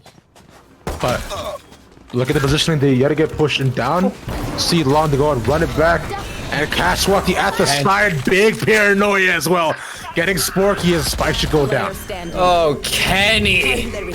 Beautiful take in there, following up on that drone. I mean, skewered was the Sova on Z. And Kenny just follow up. Hawk, the last one standing, finds Kenny at least. Can he find anything more? He's going to go for the flasher on the corner. Cade 3K is going to say, go home, Hawk Jazz. That's my kill. Immediately ADSing with that stinger here, man. That's what my favorites do. All these 3-round burst guns have my heart. You see more now, but Elysium going up 10-4. Scrub Garden have a tough task in front of them. With 6 rounds left too, so now with the rifles in hand, this is usually where we said it before, Elysium genuinely shines. Now they're all set up around the A site. and along with Scrub Garden, you know, they're kind of spread, kind of pretty evenly. They're pushing up onto B as well with them smoked out near spawn, but they're not there. Cypher anchoring alone on A. And they'll all rotate too. Oh, I believe they smelled this too. If they can spot out. Oh, the alarm bot spotted out the Jet going for the flank as well, so they're not going to have to worry about it even more. That's why I love the Killjoy pick for this map. Cade with the Stinger. Hawk Jazz is no more. And the site suddenly is in the location of Elysium as they are looking for their 11th to push their double digits to one round further. Cage. You look at this attack, this retake now. Clear's gonna follow up with his Cloudburst, gonna get in the smoke. The Vandal's gonna find one. Doffy with a second champion in the kill feed. A double kill, a one-on-one goes towards Elysium. And Kairos is gonna find the 11th here. I love what I'm seeing from Elysium every single round. I know I talk them up and I see it's just so concise. The movement that they do, the setups, the post plants. This team has it all right now. Man, I said it before here, Seymour, bro. That right there was a complete and utter backyard brawl. When they got onto the sea, when they got onto the site here, it was trades and blows just coming in back and forth. It was rap, rap, rap, rap, ta, ta, ta, ta. That's odds on his side. By the end of it's 1v1. At least able to clutch it out yet again here, but now they have to go after for the save. As they all have to defend a bit, as Seaside is completely open, and two are already down. Make that 3. Okay, all right, so the round is over. Kenny's playing Run and Gun Simulator right now, and he is not missing. He is a force to be reckoned with. He's making his name known in the Pit of Valor tonight, looking for round number 12, looking for match point.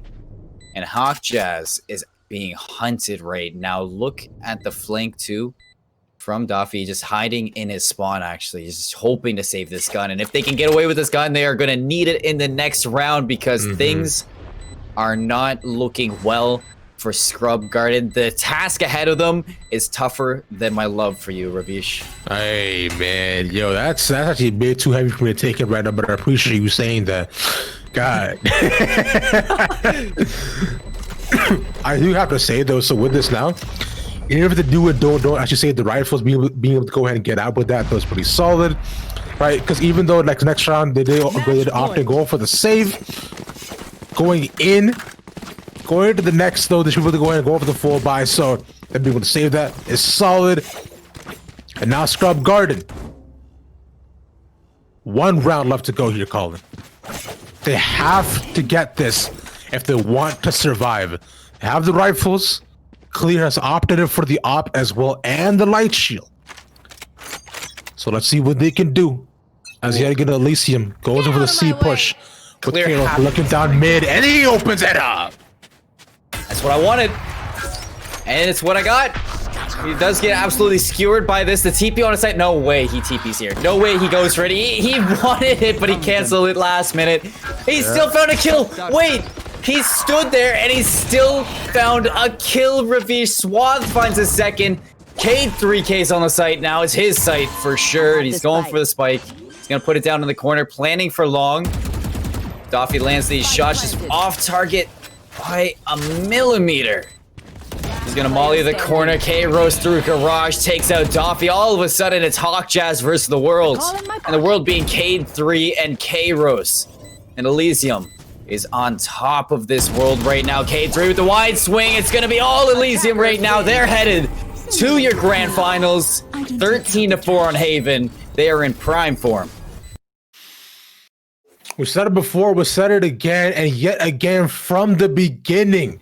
Here, Colin, if they showed up like they had last time, if it was the same sort of dominant victory, it wasn't a doubt in my mind that Elysium would be able to go and run it back and get the 2-time this week. And 13-4, consistent score lines in all of these games here, man, as we get this beautiful handsome man, Max Keglenek, back with us. Max, yeah, how long was that? Was that 10 minutes? Actually. It feels like just yesterday that I saw. I mean, just 10 minutes ago that I saw you. Yeah, I mean, I'm honestly wondering how long that game was. That was super quick. But overall, it was really good for Elysium. I know we went in with a lot of high hopes for Elysium. We didn't know a lot about Scrubland, But now that we do, I'm really curious as to why we saw Elysium get 3 times as many points as Scrubland. Seymour, if you want to start first. Honestly, it's Kenny. It's Kenny, it's Campion. It's everybody on their whole roster is just on fire right now. And when I say their aggression is just dominant right now, you see on their defense, even for Haven, a map where you do not put a team in favor when they're playing on defense. And they're playing so aggressive through chokes. Ravish is like, no, they're not favored. I mean, statistically, yes, you're correct. Yeah. But you're just like metaphorically, like you look like spiritually, they might have a chance. Right now, you look at that defense from Elysium, that was just pure power. That was Terry Crews and the Old Spice commercials power. It was him literally yelling in my face, saying, "I'm better than you." It's as simple as that. And Max, that's exactly what they are. Elysium are just better. Yeah, I mean, it really seems like they've been tearing through the Pit of Valor recently. But with the next matchup being the Grand Finals, I haven't looked at the bracket just yet. I'm wondering if we know who that final competitor is going to be. But I want to know about your thoughts before we find out about them. About Elysium in general, whether or not you think they can take it 2 times in a row now, after what we saw today. Ravish. Yeah. It's so far from what I saw already here, man. Pistol rounds aside as well. I said it before, I said it again. They have what I call one like superstar team play too. And past that, they have that clutch factor consistently when it comes down to those really close 2v2s, 1v1s, 3v3s. They're able to win out on trades a lot better. Their gunplay is just better, and their movements are better. They genuinely are with the way they're able to go and manipulate the map between and around their opponents, how they catch them out. Their flanks are so solid. I like what I've seen so far, and they are primed to win this. I made a comment during the cast, okay, and I said that I don't think on defense towards the A-B split side of the map, I don't think on defense Elysium did the same thing 2 rounds in a row. They have something different to show each round. They're everything that's coming from them is just so hard to follow for a team against them that they make sure that they keep it confusing, and that's what I like to see from a team that wants to take the grand finals. So if you're playing against a team like Elysium, how do you counter-strat them? It's not so much about being able to read the plays here, right? Especially in a map like Haven, it's knowing to go for the safe play, especially when you're trying to anchor in onto a site here, Max. It's understanding when you're not able to hold on a site, go ahead playing it back and trying to contest them as a team, because that's where your largest chances are. And those 2 rounds that they won on attack for the side of Scrub Garden, that's what they really shine as well. When they went in and they had the man advantage for themselves within that chaos, that's where you could see that perhaps there could be much more of a back and forth between these 2 teams. But Elysium thrives on it sometimes too, and it can really come to as little as who has more smokes and who's able to peek better. Absolutely. And Seymour, what do you think about that? I really have to say that when you're looking at contesting a team like Elysium, don't be afraid to rely on your own strats, your own unique routine to go for, because if you're just going for the easy reads, hitting the same site over and over again, it's going to get a little bit complacent. Elysium's going to catch on to that, and they're going to work themselves away around that. They're going to just trap you in the Sarlacc pit that they hold alongside you, and they're not going to let go. Like you look at a team like Elysium, and they have something different every round. They know how to work around your strat, but you just have to be confident in what you do. So you have to be a Jedi to beat them. Yeah, exactly. You just got to be proactive against them instead of just reacting to what they're bringing to you. Absolutely. Maybe it's also the map composition too. We haven't seen Icebox yet this tournament. We said at the beginning, we haven't seen it yet. We were almost promised Icebox 2, and we just never saw it. Let me tell you, Keg. If you want to take Elysium to Icebox, look at Ravish there. It's like last week we saw them. And they made history for Pit of Valor. They took us to Icebox for the first time we ever saw it on the Pit of Valor. The first time we saw it in GLG history, and it was 13-2. They absolutely wiped floor. So Whew. Well, I mean, that's tough to beat. It really is. And I mean, Icebox, what we saw, Haven, 13-4, whole bunch of different maps. What is the biggest weak spot then for Elysium, Ravish? That's overall what we were talking about before, right? Being able to take the man advantage. I'm talking. I got this. Don't you worry, call it. I handle this, man. Want to go run now? Yeah, that's what I thought. But but one of the main things when I look at them is like they're very W key. As Colin said as well, right? They're a very hyper aggressive team. That's generally how they play. So if you can find some way to be able to slow them down just a smidge, right? Being able to understand where the plays go, as we think number one, right? Slowing them down in terms of with characters like, let's say the Viper, the Killjoy, right? Even the Sova, even forcing them on the rotation. And three, what really comes into is flanks. Because more often than not, they usually just move as 1-5, just rushing down in. So if you're able to have better movement than them, they'll like be able to get more advantageous angles, catch them off guard, which is what has happened a fair amount of times. Then I think Elysium is a team with many holes in front of them. Ooh, Seymour, I saw you writing down those notes, but I'm curious to know what you think about Elysium's holes as well. Well, you got to look at that. They're not that hard to read in some situations. And that when you look at the fact that they are a hyper aggressive team, if they give you the site to play retake, they're probably behind you. If they're giving you a little bit of force at the start of the site, you're probably going to be walking into a front like a backyard brawl. You just have to understand that the positions that they're going to and the fact that they're hyper aggressive will mean that a lot of time there is probably somebody behind you if you're giving up the site. Max, I also you in the back. You in the back. Hey, okay. Oh, thank you, sir. Max, I also have another idea, which we should definitely get to later on, because I think another way you could possibly beat Elysium is you could drink control. You're right. You know, drinking control is the number one way of defeating Elysium. Unfortunately, it seems like a lot of teams haven't really done so. If not, they only take a few shots, and that's why we see, 13-4s, 13-2s. They're not drinking the whole entire beverage. You're probably wondering, what is drink control? Well, it's amazing that you asked that, Mr. Audience. And it turns out that drink control is a meal replacement substance. It's good stuff. And for 10% off of your order, you can just use the code GLG10 to make sure that, hey, yeah, you can get a full stomach there without having as many calories or whatever, a lot of meal supplements do.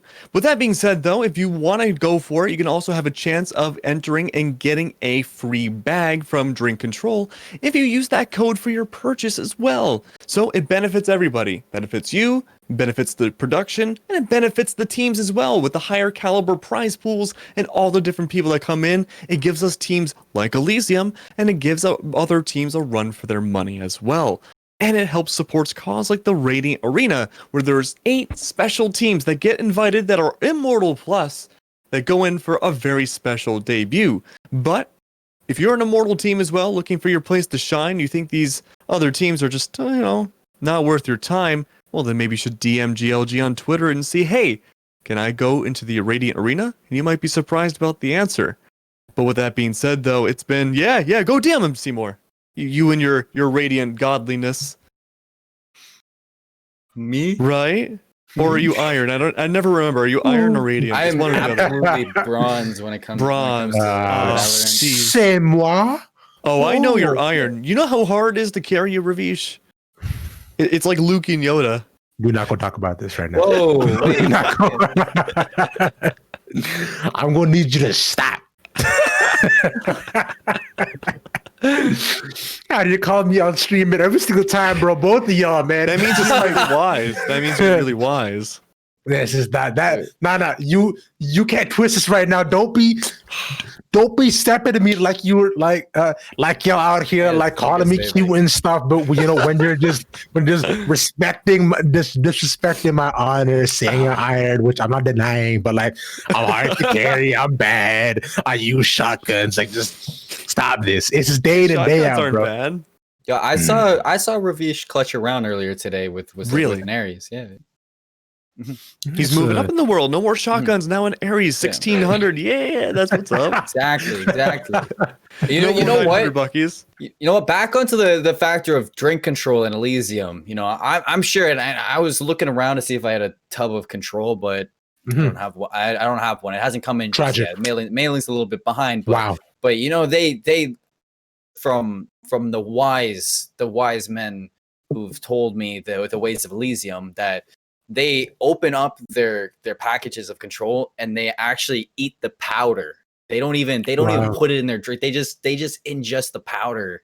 Like how you eat a sock? Hey. A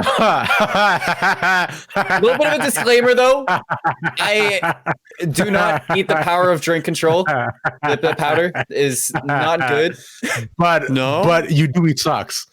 Yes, we have video proof. But now. I'm trying to put a disclaimer. I do not want the audience to think it's okay to eat the powder. It's a little bit bad. Listen, I get it. Okay, I ate a soccer fish. I get it. I get it. Do we trust the sock guy with his food advice? Yeah. I mean, don't trust the sock man, but you can trust me. Is look, because the thing is here, guys. Look, I don't eat socks, but one thing I won't do is I'm never gonna give you up. I'm never gonna let you down. I'm never gonna turn around. Oh, it hurt me. It hurt you. Just got Rick rolled. Not again. Not again. No, but yeah, that's exactly like y'all heard it, man. Drinkcontrol.com. Make sure to use the code GLG10 to make sure that we like you more. And that will happen, I promise you. GLG10 right already, there. Though. Yeah, but let's like you more. Let's like you more. And tweet at us when you go ahead and buy it. Yeah. We'll retweet it. Yeah. Give you the clout. Yeah, easily. GLG clout. GLG clout. Don't you want that premium gas? Go on to drinkcontrol.com, drinkctrl.com, use the promo code GLG10, and then hashtag it GLGgas. And then at GL Gaming Lounges on Twitter, and we'll retweet it. We'll give you that clout, and we'll give you like the the pleading eyes, like the yeah, exactly that. Yeah, that one. I think that's pretty much it. Yeah. Okay. With all that being said and done, we do have to prepare behind the scenes for the grand finals of the Pit of Valor this week. So we are going to be going to a small break. We'll be back in a little bit to give you guys the very final best of 3 matchup that's going to be happening here tonight. We'll see you guys in a little bit. Expected, but they do end up pushing as a double unit to take him down. And now it's a 3v2, 3v1 as Blast takes down Badger. Doobie will find Sylph, and once again, Thrifty put themselves onto map point. Yeah, really solid retake there. If RKS had been able to buy a little bit more time, maybe that round goes a little bit differently, but still 6 seconds basically on that defuse still. So plenty of time would have needed to Mexico finds that kill on the Blast. What a swing from Mako. Shaz has his back too. You hear the TP, so those players on B, they got off the site to help them out, but now they have to play for the retake. Clamran not ready for this player swinging through elbow. Doobie trying to knock them off. He's going to get out with the satchels. What a flick from Doobie. The bridge going to break open with 1. Defcon helps with the second. Mako going to go down. Doobie with 2 attackers. Win another one. That's going to be the 5th round. Play it for the time. 6 seconds. He's going to be edging himself closer. Just dancing around each other. Shots going to be favoring Thrifty. They're on map point, Joker. Beckham didn't have to take that chance. He had about a second left. He could have continued that dance around the block and won the round anyway, but took it into his own hands, took down the shot. Beckham stepping up huge. Like you said, we're not seeing what we typically assume a Killjoy should be, as the rest of AU clean up that C site, leaving only Blast alive with that Marshall just backing away there. Could try to see if they could find a kill out of this. They do find Killa, which helps out a little bit, but still getting taken down. That's round number 8 for AU. Full control of this match right now, but we'll see. Blast get himself healed up, is invisible, try to find some more of those picks, but just going back and forth. Kill, we'll find two. Badger has the SMG, just can't take down Doobie. Yeah, can't get the shots on target, and just RK as with effectively a collateral. Like, he sees one in the smoke, just happens to get the second member through it as well, and that's Heartbreak. That's 4. That means Thrifty are going to get control over mid and now try to see if they can go onto this B site. Full execute, full send on to B. This is for this map. But Killa picking up Blast there in a good position. Self spraying through the smoke, gets 2. Can't even talk because we're so late into the night. Doobie trades back, gets 2. Back to a 3v2. Spike's going down. Defcon and Doobie. These are the big names for Thrifty. They've done so much for the squad. Can they do it again? It's looking double Nano Swarm to try and, you know, run all the way through. And I mean, that's almost impossible. You can't survive that. Smoke's now coming out. Beckham's gonna be ahead of it though. Will they expect this? They do see get shots on target, but everybody's still alive. Teleports over the Nano, but they can't get through. 2 dead, 3 dead. Only 1 left. Thrifty pick up the first round. Oh, that is not how AU had planned that round, especially after how they played the first half and how they played trying to get the ult orbs. It's been costing them. It's not been working for them. And so now, trying to get themselves into a better position, Blast is just going to teabag, seeing that Owl come out. But here we go. Now it's the slow push onto A, as one is holding up mid. Deluxe's going to find the first kill onto Deluxe, and that opens things up for AU. They decide, oh, they get the pick onto A. They make Thrifty think they're going towards A, but now they just 2 on target, 10 HP. He's gonna get peeked. He's gonna get not found out just yet. Footsteps are stomping. There is enough. Deluxe picks up 4 and even gets the dink, but Killa securing it. 2 HP. What? 2 HP? Not even close. Not even close, baby. But that's actually pretty massive there from Sylph to be able to take so many, or excuse me, from Deluxe to take so middle there. White will find a trade, but Akame finds another one back, trying to back up, is able to escape for now. Akame and friends gonna push up onto this catwalk, but awaits them around the corner. Could be death. Light does find one. Akame trades it out though.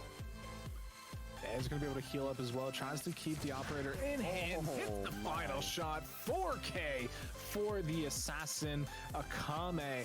And things are looking pretty good now. They've picked up a couple in a row. They've, you know, made... We thought we were going to have ourselves a long series, a very battled back and forth series. As you can see below, 14-12 in overtime on Bide, 17-15 in quadruple overtime on Ascent. Asia United say, nah, you know, let's just end this. We want to take our money and go home. And they end Haven 13-2. Congratulations to Asia United for winning this week's pit. He doesn't have position on the spike. He can't get himself in onto the site quick enough. It's going to defuse. And not only will it get the defuse, but Thrifty will get the kill, or the kill will go over as well to Badger to finish it out. AU take map number 1. 14-12. We have ourselves a series. This is going to be amazing. Asia United coming out strong. But hey, Thrifty looked good too. It's not just a... It hurts. And it's so hard to come back from that, especially with the economy they're facing. They need a miracle play to happen. Yeah, they do need a lot to come through. This is a great start, though. Well, that could be it right there. Yeah, and look at that. Sylph able to take out Spook, but look at the damage. Oh, no. Oh, no. That's the reverse of what it could have been. Clay, the last one alive. They're onto just when we thought that they were going to be struggling, this round finds a kill through the smoke. Badger finds 2 through the smoke. Sylph will finish out the round. That smoke comes down, and Badger just starts free firing. Yeah, flawless on top of it, just everything breaking their way. Now have to force buy on second round of a half that they lost. Look at that, they have no money. Economy, shambles. They're looking like Bitcoin after Christmas. It is just in tatters. I don't see a good way for them to pull this back. If you know, they can get an off-site. Back out for this one-shot. Vandal does get the reload off. It's a 2v3 situation, 3v1 situation. Looking like AU's going to be able to clutch up. The defuse still has to come through. They don't know exactly where Blast is going to fire shots. Gets two, gets three, gets the clutch, bringing it to overtime. Blast with the spray and pray across all three members of AU, and you know Asia United is shaking in their boots. Gonna be a nice boom bot as well to try to find out anybody who's gonna rotate in through the D side spawn. So good job here, 30. Again, aggressive. The Bucky is gonna find the first kill. Bucky gang on the board here for Beckham, as Doobie's gonna find another one. The long range Bucky finds the second, finds a third. Flawless goes Thrifty. Bucky gang in the house. Bucky gang. Bucky gang, let's get in the chat. You know, you get hype. Is gonna get the kill, but Killa and Deluxy finds some more. Killa finds a third one as well. It's a 2v1. It's a 1v1 as Blast will find Deluxy, and that's a very sketchy position. Wait, no, he traded it. He doesn't have the judge anymore. He picked up a Phantom instead. There's no bullets left. What are you gonna do? He finally gets the shot. Blast clutching up and bringing it to a pretty close scoreline. Another round in a sewer. So looks like it is going to be the C pushes. They've made their way onto the site. Deluxy gets taken down. Beckham trying to get those shots with the frenzy from long range, just can't land them, and Soph will take him out. The stun coming out to try to knock everybody down as Badger here trying to find a decent angle. Soph will get the plant. That's a good start here for Ace. You don't know. Spike. Defcon gets the kill onto Soph before the fight goes down, and now Thrifty turning the match around. Everything comes down to this pistol right here. Defcon with a frenzy only has 30 bullets remaining. Spike finally gonna go down, but given time to come in, it's just not enough. The Lexi. We see themselves in. The train's coming out. The shorty will pick up that kill, but Quantum Virus finds Deluxe for the trade. Yeah, and there's still some sneaky spots coming in here. They're not going to quite check this secret position. Defcon's going to get the free kill onto the planter. Finds himself a second in showers as well. And things are looking really good for Thrifty this time. 2v3. Spike's still in the hands of AU. So looking really good here so far, but it's a 2v3 now. 5-on-3 with really not a lot of damage traded back. Badger picking up the third kill of the round. They do find Deluxe. He brings him down to 3 HP. Just going to be able to heal up here. They're still going to try and spray him through the wall. Does get a little bit of bait though and picks up the kill. Attacker win. AU first on the board.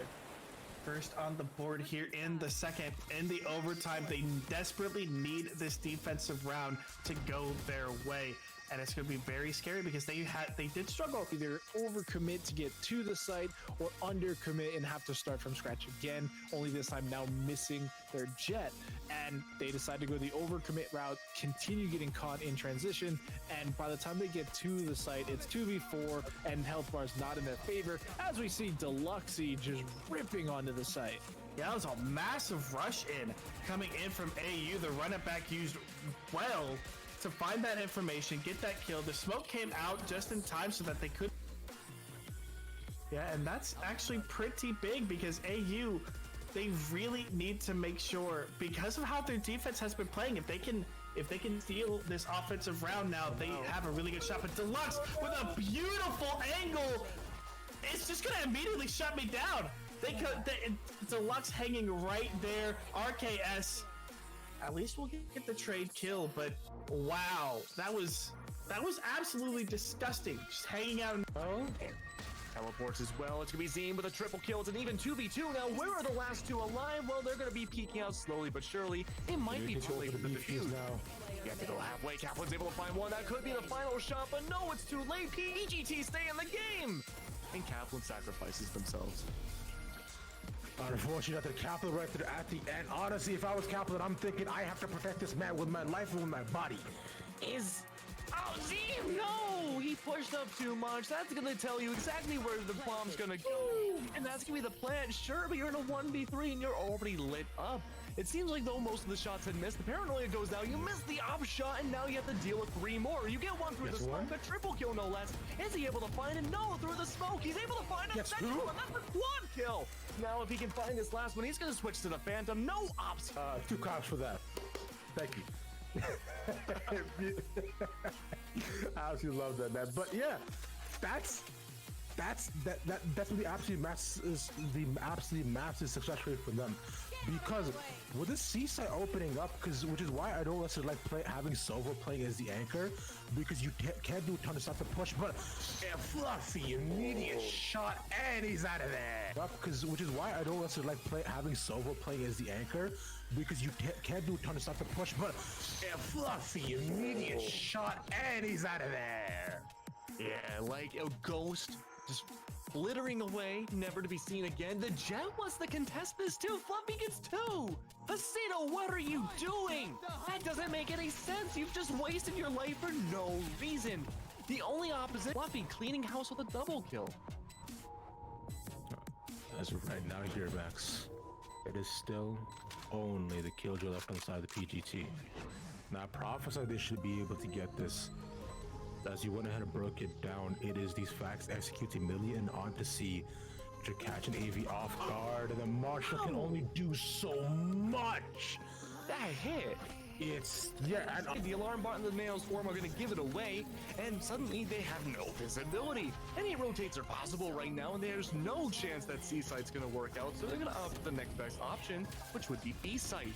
This, of course, already has Darking on their double kill in their favor, but will that be another triple no less? Can the Classic find one? No, Striker gets one instead. And now it's a 1v3. Even 2v2, and every single time so far, Ravish. Well, to force him off the side out into garage, as trades come out back and forth, Zine gets Felipe. Both GP's usage to make it out pretty much safely from Messiah. It's a good call by him, but they could go for the defuse right now. So I get spotted out. Swap puts the C4, unfortunately. And not the Ghana Trim is clutching as PGT go to match point. Beautiful work overall for PGT, finally able to bring it back. They just, okay, all right. I mean, I guess, So here's what I believe they're doing. I believe they're waiting for all these tools to be up and ready. Yeah, I believe they were waiting for the fault line because we off of cooldown, but they all spot them. It's like Braveheart. Down in hell, but they put speed spawn, and actually all the fights are going down the correct way.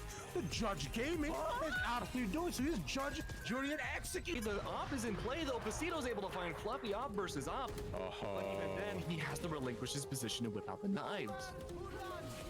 Now the op being down along with 2, it is just a cleanup duty here. Now, flawless from PGT. They invest all that they can, and they had a lot to invest. It was a 401k cashing in with no tax bracket. Either here, Max. It is all profits. Closest round we've seen so far between these 2 teams, without one really just winning yet. And speaking of Messiah, it's just a back and forth. With only 2 left alive now, they have no choice but to push on to C. Kaplan's gonna rotate around, wait for that final push, take down 17 into a double kill, no less. That's a double kill from Kaplan, right off of an ace from the last game. Kaplan is on an absolute heater this tournament. Man, I mean, the spike is down, and now you have to get it back. This is a horrible position for PGT. They've lost full control of the spike. Their win conditions gone other than murder, and murder's going the other way. Darky's able to find Kaplan, and now it's gonna be a defender win. Wow, how can you be so silly with the spike? They just gave it up like it was nothing, and they full, well, they lied, but going by Doobie. Finds one, finds ultimate, not going to find any kills, gets a lot of damage. Doobie and Beckham trading with these assault rifles. Kaplan trying to get onto that site, but can't quite make it through. Does get one through the smoke.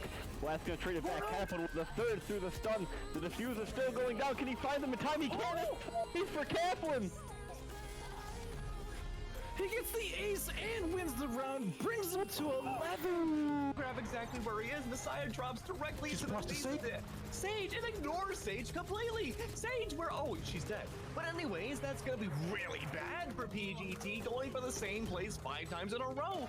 Mel? Double. Mel? Watch it out. Mel? A 4K. Mel, can you do it? 76 health in a dream. 3 bullets in hand. It's gonna be a back and forth cowboy bebop style. Only one can come out alive here. The single breath will take down Zeems if he makes the wrong move. But that's not gonna stop Mel looking around, having that bomb down already. Someone's gonna go for that defuse, or you're gonna get a 4K, and there you go, an ace coming out from Mel. That's what you want to see in the Grand Championships. You could not have written it any better. Well, on A. Sort of, kind of, because there's still 2 members at C who are simply not in a position to help out here. Yeah, it's a very interesting play. I guess they're going to try and come for the flank, but it's going to be up to Itachi to hold this one down, and that's not going to last very long as Felipe drops both of them real quick. Now they're going to We get the next drop. We set his defensive favor, but let's see how the defense fares. With Messiah already down, it's looking more and more grim. This has historically been a worser sight for PGT because they don't go here. But no, it looks like no matter what on the attack, you don't mess with PGT. Felipe's on a triple heater right now. Not able to find the last 2 hiding in screens. We've seen Fluffy and Kaplan in the same spot, but never mind a quad. Can this be ace number 2? No, for the series. Come on. They know he's there. Give him the ace. No.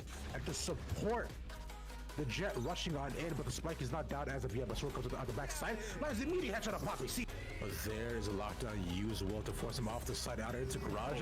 As trades come out back and forth. Seeing gets Felipe. Both GPs used to make it out pretty much safely from Messiah.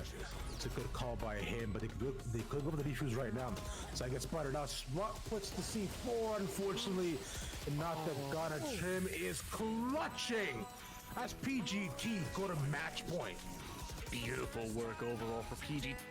This is really tough, and he's been in a bit of a precarious position because if he were to get spotted out by the opposing opponent peeking out from garage, he could be in a tough position, but the second opens up, and immediately 2 down here as AV strikes first, and then strike quickly. Almost all of Kid falling apart. Smith coming in for the upper short. Striker J gets a triple, but to get a quadra. And there it is. What a way to start a round. Good look. Yes? So as you mentioned here, Max, within the question of their economy, try to go ahead and push down in onto C. But it will be but we couldn't stave off this. Spike is dropped at the back to pushing through window, get one. But Striker is just destroying. Wow. I mean, overall, we talked about Striker before, not really showing. Which AV was as well. And you see the immediate rotations from all of AV as well as they completely sniffed and read through this, which will cause the immediate rotation.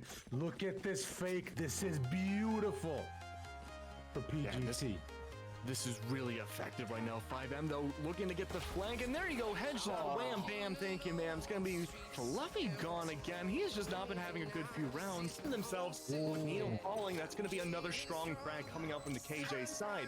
That's going to be really good. The man disadvantage down by 2 now for Lunar, and in a pistol round, you don't want to lose many numbers right off the rip. But with that plant still ticking away, Ravish, we see the recon bow going down. The info's been found, and it's just Frag City, both sides. Sure, you lost 2 members, but Scrim is able to string together a double kill at the very end. That's a strong round. Comes in, gets 2 Needle, gets immediate refrags as well. In 1v1 position yet again. We've seen this before. Extreme is committing to the plant. He wants to at least get it halfway. He does so. This is absolute fusion. But they don't know he's down to the smoke. He's committed back to it. He's faking it. He gets a shot stun. He gets it. But does he have the time? A couple more seconds. And he gets the defuse as well. PGT on match point. Call them Danny Phantom because we're trying to commit to the site here. But it's just been Pig City. Yeah, I mean, when it comes down to it, there hasn't been a lot of macro strategy coming out from either of these teams. It's really come down to winning these gunfights.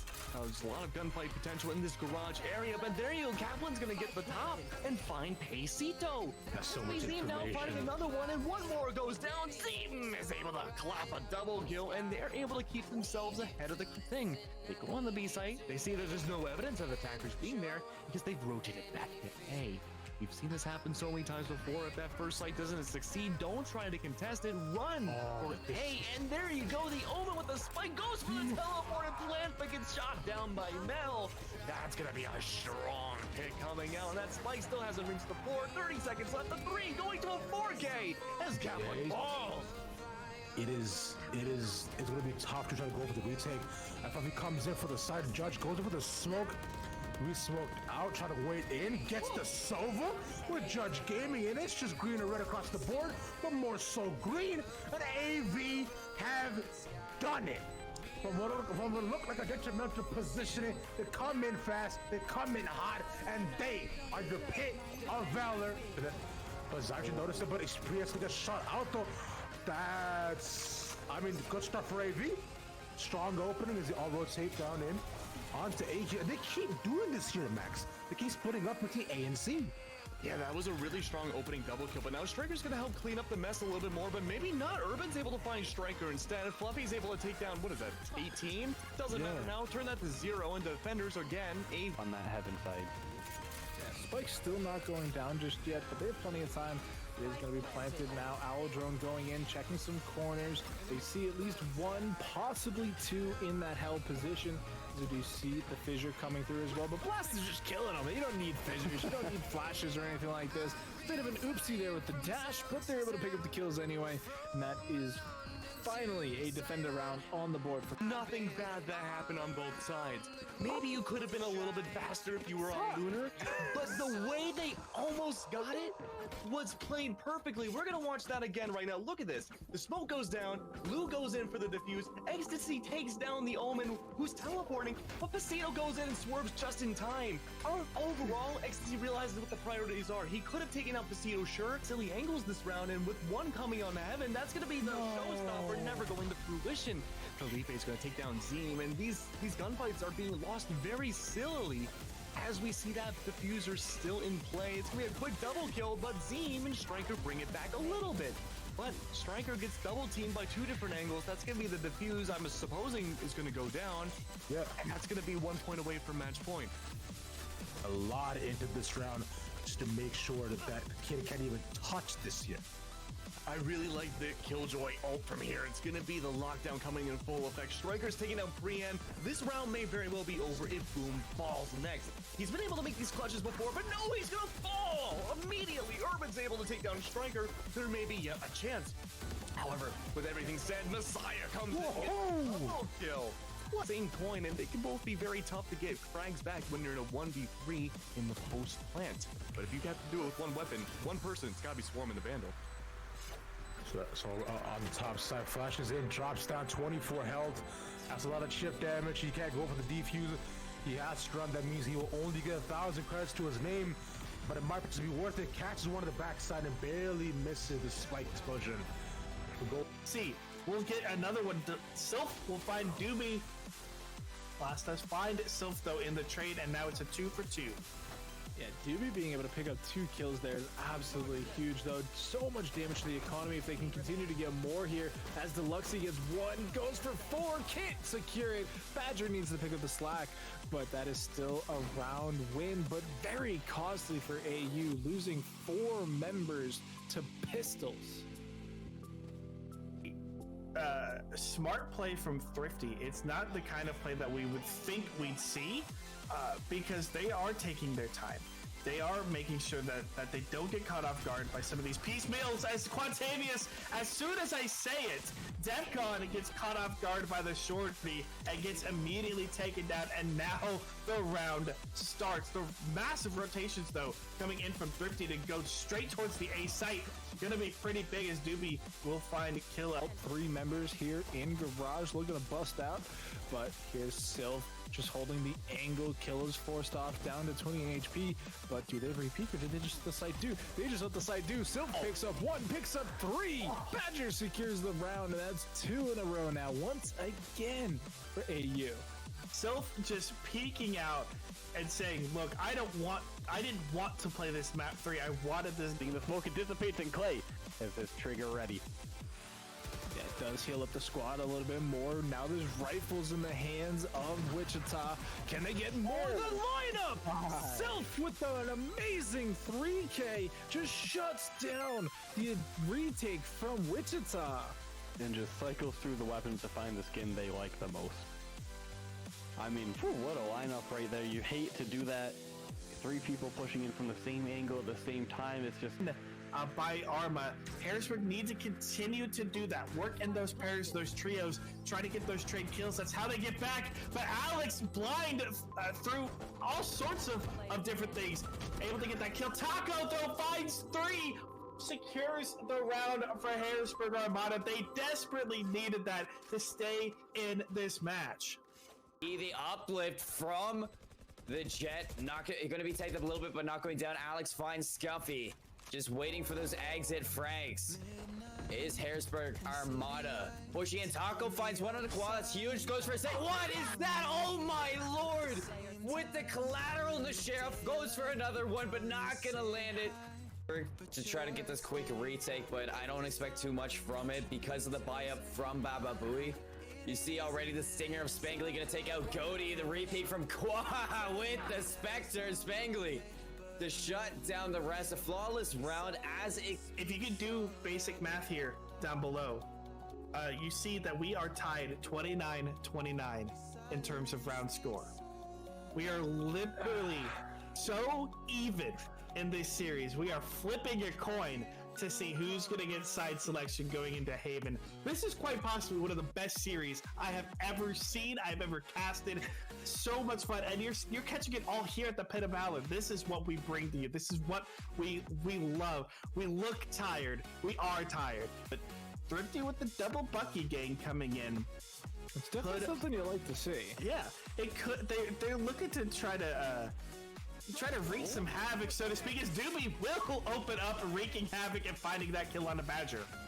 Yeah, but he can't be ready for this. It's Deluxy just picking up both.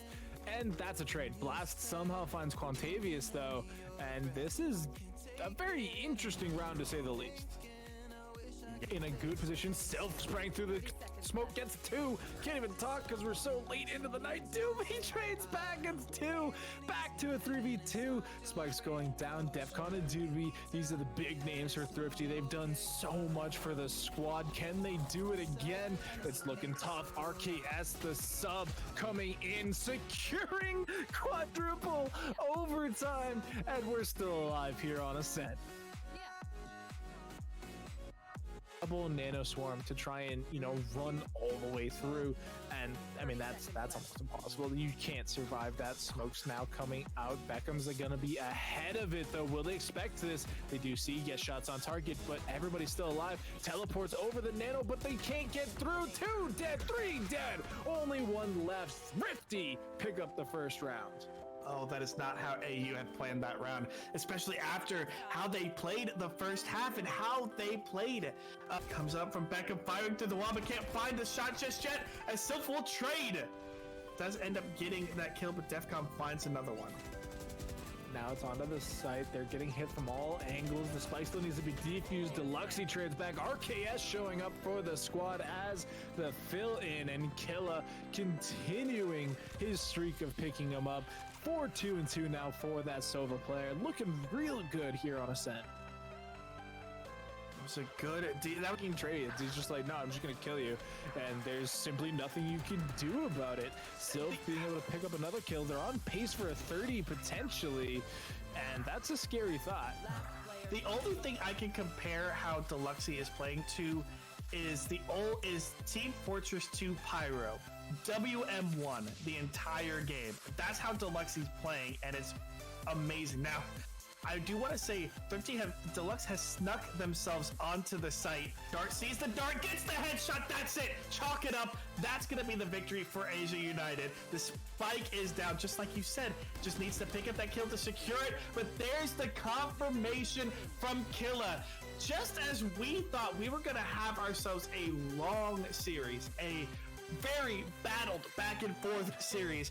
As you can see below, 14-12 in overtime on Bind, 17-15, and you're jumping over. You're only going to get that 1-for-1 trade if you're lucky enough. Killa will find the long range, and that's going to be very, very sketchy as Beckham is low. From that, especially with the economy they're facing, they need a miracle play to happen. Yeah, they do need a lot to come through. This is a great start, though. Well, that could be it right there. Yeah, and look at that. Sylph, a name, trying to get another one. Here it is, this 2v1. They just got to play smart, peek together. Solid FPS tack play. But he somehow gets behind him. Deluxe picking up one. Starts to defuse. Pros don't fake. Pros don't fake. He's not going to fake. Pros don't fake. He's going to defuse.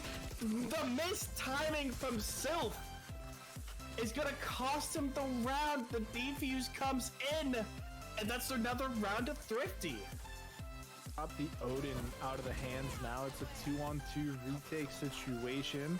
Sufi only has one friend left. Is gonna get the nano swarm off. And the high flying knives are gonna give a triple kill to Marty. Well, we're gonna push through, but oh no. Okay, John did find that one, but like able to push back through. Gonna grab the Odin. Oh, never mind. Haha, just kidding. Man, they were teasing the who expected, but they do end up pushing as a double unit to take him down.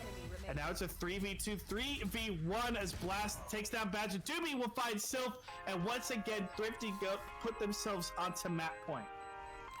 Yeah, really solid retake there. If RKS had been able to buy a little bit more time, maybe that round goes a little bit differently, but still 6 seconds basically on that defuse still, so plenty of time.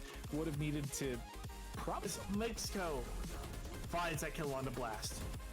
What a swing from Mako. Shaz has his back too. You hear the TP, so those players on B, they got off the site to help them out, but now they have to play for the retake. Clamran not ready for this player swinging through elbow. Doobie trying to knock them off. He's going to get out with the satchels. What a flick from Doobie. The bridge going to break open with one. Defcon helps with the second. Mako going to go down. Doobie with two attackers. Win another one. That's going to be the 5th round. Played for the time. 6 seconds. He's going to be edging himself closer. Just dancing around each other. Shots going to be favoring Thrifty. They're on map point, Joker.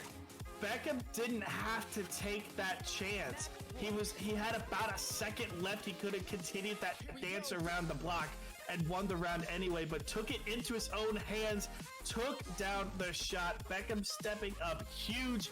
Like you said, we're not seeing what we typically assume a Killjoy should be, as the rest of AU clean up that C site, leaving only Blast alive with that Marshall just backing away there.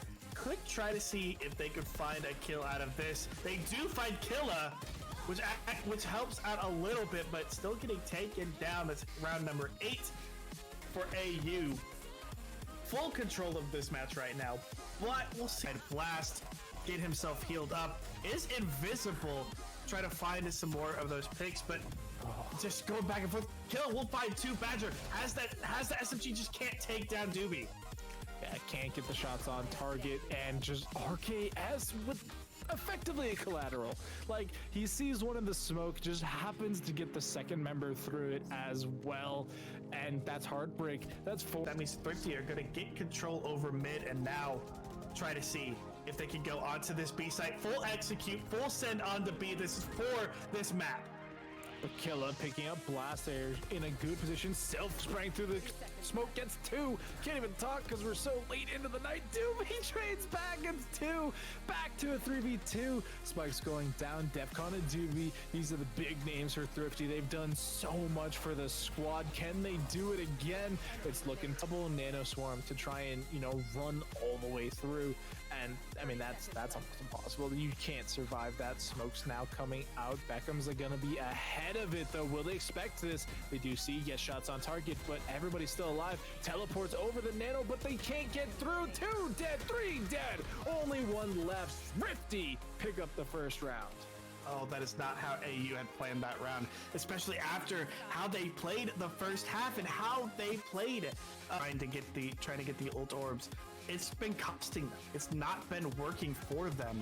And so now, trying to get themselves into a better position, Blast is just going to teabag, seeing that Owl come out.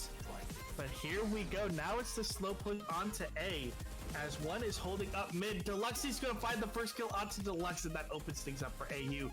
They decide, oh, they get the pick onto A. They make me think they're going towards A, but now they just 2 on target, 10 HP. He's gonna get peeked. He's gonna get not found out just yet. Footsteps are stomping. There is enough. Deluxe picks up 4 and even gets the dink, but Killa securing it. 2 HP. What? 2 HP? Not even close. Not even close, baby.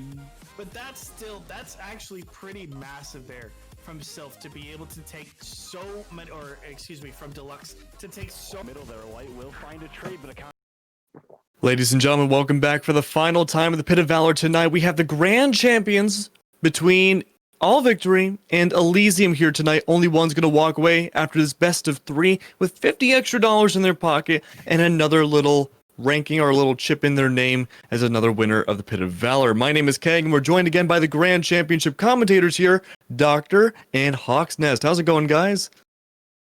Doing good. It's been a little bit of a long break, but I'm glad to be back. I'm excited that we're getting into this grand finals, and I can't wait to see what these teams have for us.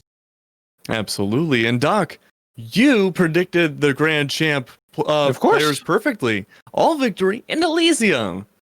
Yeah. And you know why? Because they had victory in their name. That was my reasoning, and I gotta be honest, why would you question me? I've been right every time. I'm a genius. I'm a prophet. Everything just comes naturally to me. And that's why I'm here and not in the game, because I'd just be too good. Everybody would call me a cheater, a hacker. I'd be VAC banned. It would be a disaster. But instead, I get to sit here and spread my knowledge to you, the viewers at home. That's the Boston in you. Yeah. I don't know.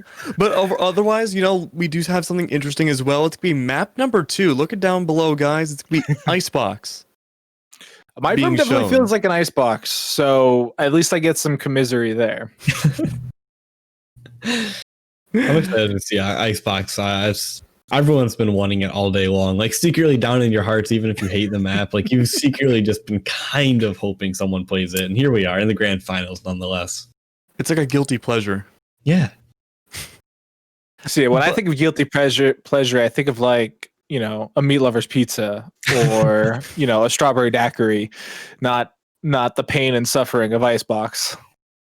Well, I mean, it's not pain and suffering for Elysium as we've seen before. They did so crazy on it. Do you guys want to talk about that?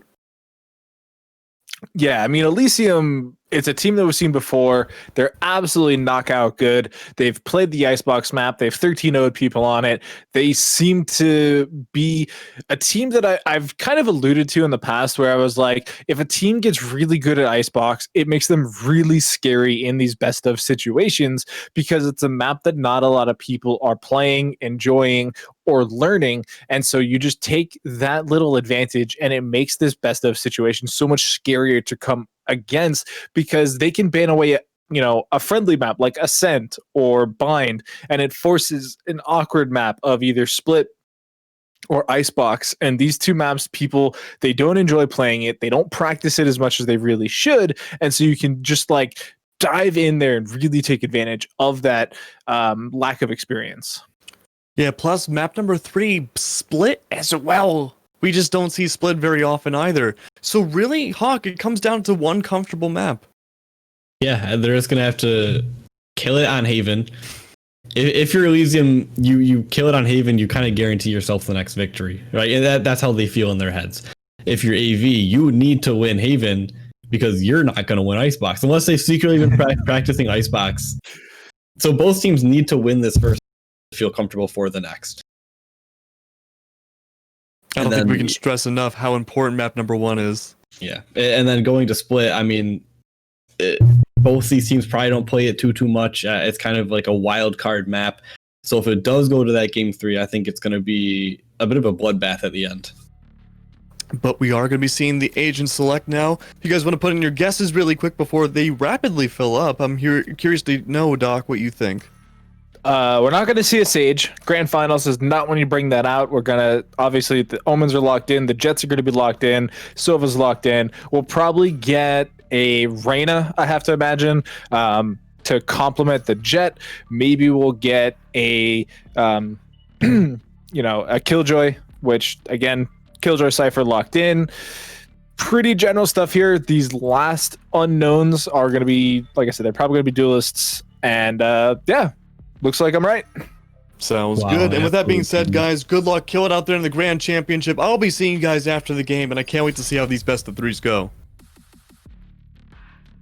All right, man. This is Thank gonna you, be Maximus. Yeah, thank you. This is gonna be good. I'm excited for this one. Yeah, Haven's a map I actually truly love. It is a map that I love watching. I love playing it. It's so different from other attack shooters because it does have this triple sight, and you can really punish a lot of the defending tactics here just by taking advantage of that extra sight. And we've seen teams have some really funky ways to try and dial it down. Like you and I have specifically seen the Viper that just locks down C with the ultimate. But overall, it's just a fun, interactive map in my opinion. I agree with that. Yeah, it's a lot more. You have so many more options on this map, and I haven't personally been able to cast Haven in what feels like too long. So I'm just generally great and excited to be here. But it's a complex map. You like you have those 3 bomb sites. You have a lot of different lanes. A lot of long engagements can happen, but you also have the availability of the short engagements. So depending on how you want to play it, each round can be completely different. So you're saying that of all the options, you have a short engagement and a long engagement? No mediums? I mean, I guess they're in there too, right? It kind of comes with everything. But it's just got a little bit of everything. Everyone can enjoy it. And while we've been talking, Elysium just stomped through and got 5 kills. It is extremely uncommon, I feel, to get a flawless pistol. And Elysium just came out and disrespected that AV defense. And if that is news to come, which I'm going to be honest, we've seen Elysium be very disrespectful to teams in the past, and they've gotten away with it. It is up to AV to shut that down lightning quick, let them know that they cannot be disrespected. Yeah, and I mean, I think they just came off a map. AV, they've been kind of hanging out, or I'm sorry, Elysium has been hanging out for a little while.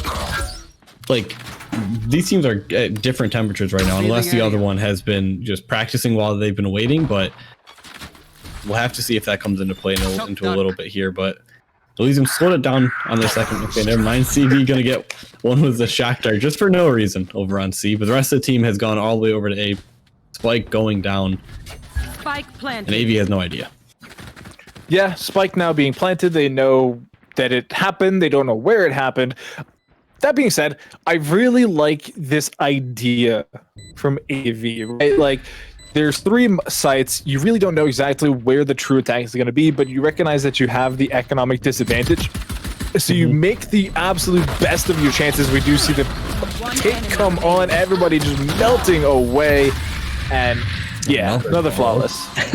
But like, if they had guessed right, if they'd guessed correctly, right? If all of Elysium had gone to that C site and been caught in that really interesting crossfire, there is a realm where that works out. And AV, again, they just make the best of a bad situation. They know they can't, try and counter trade with classics over Spectres. It's just not going to happen. So they 50-50 it on a 3-site map, and unfortunately it came up directly in the middle.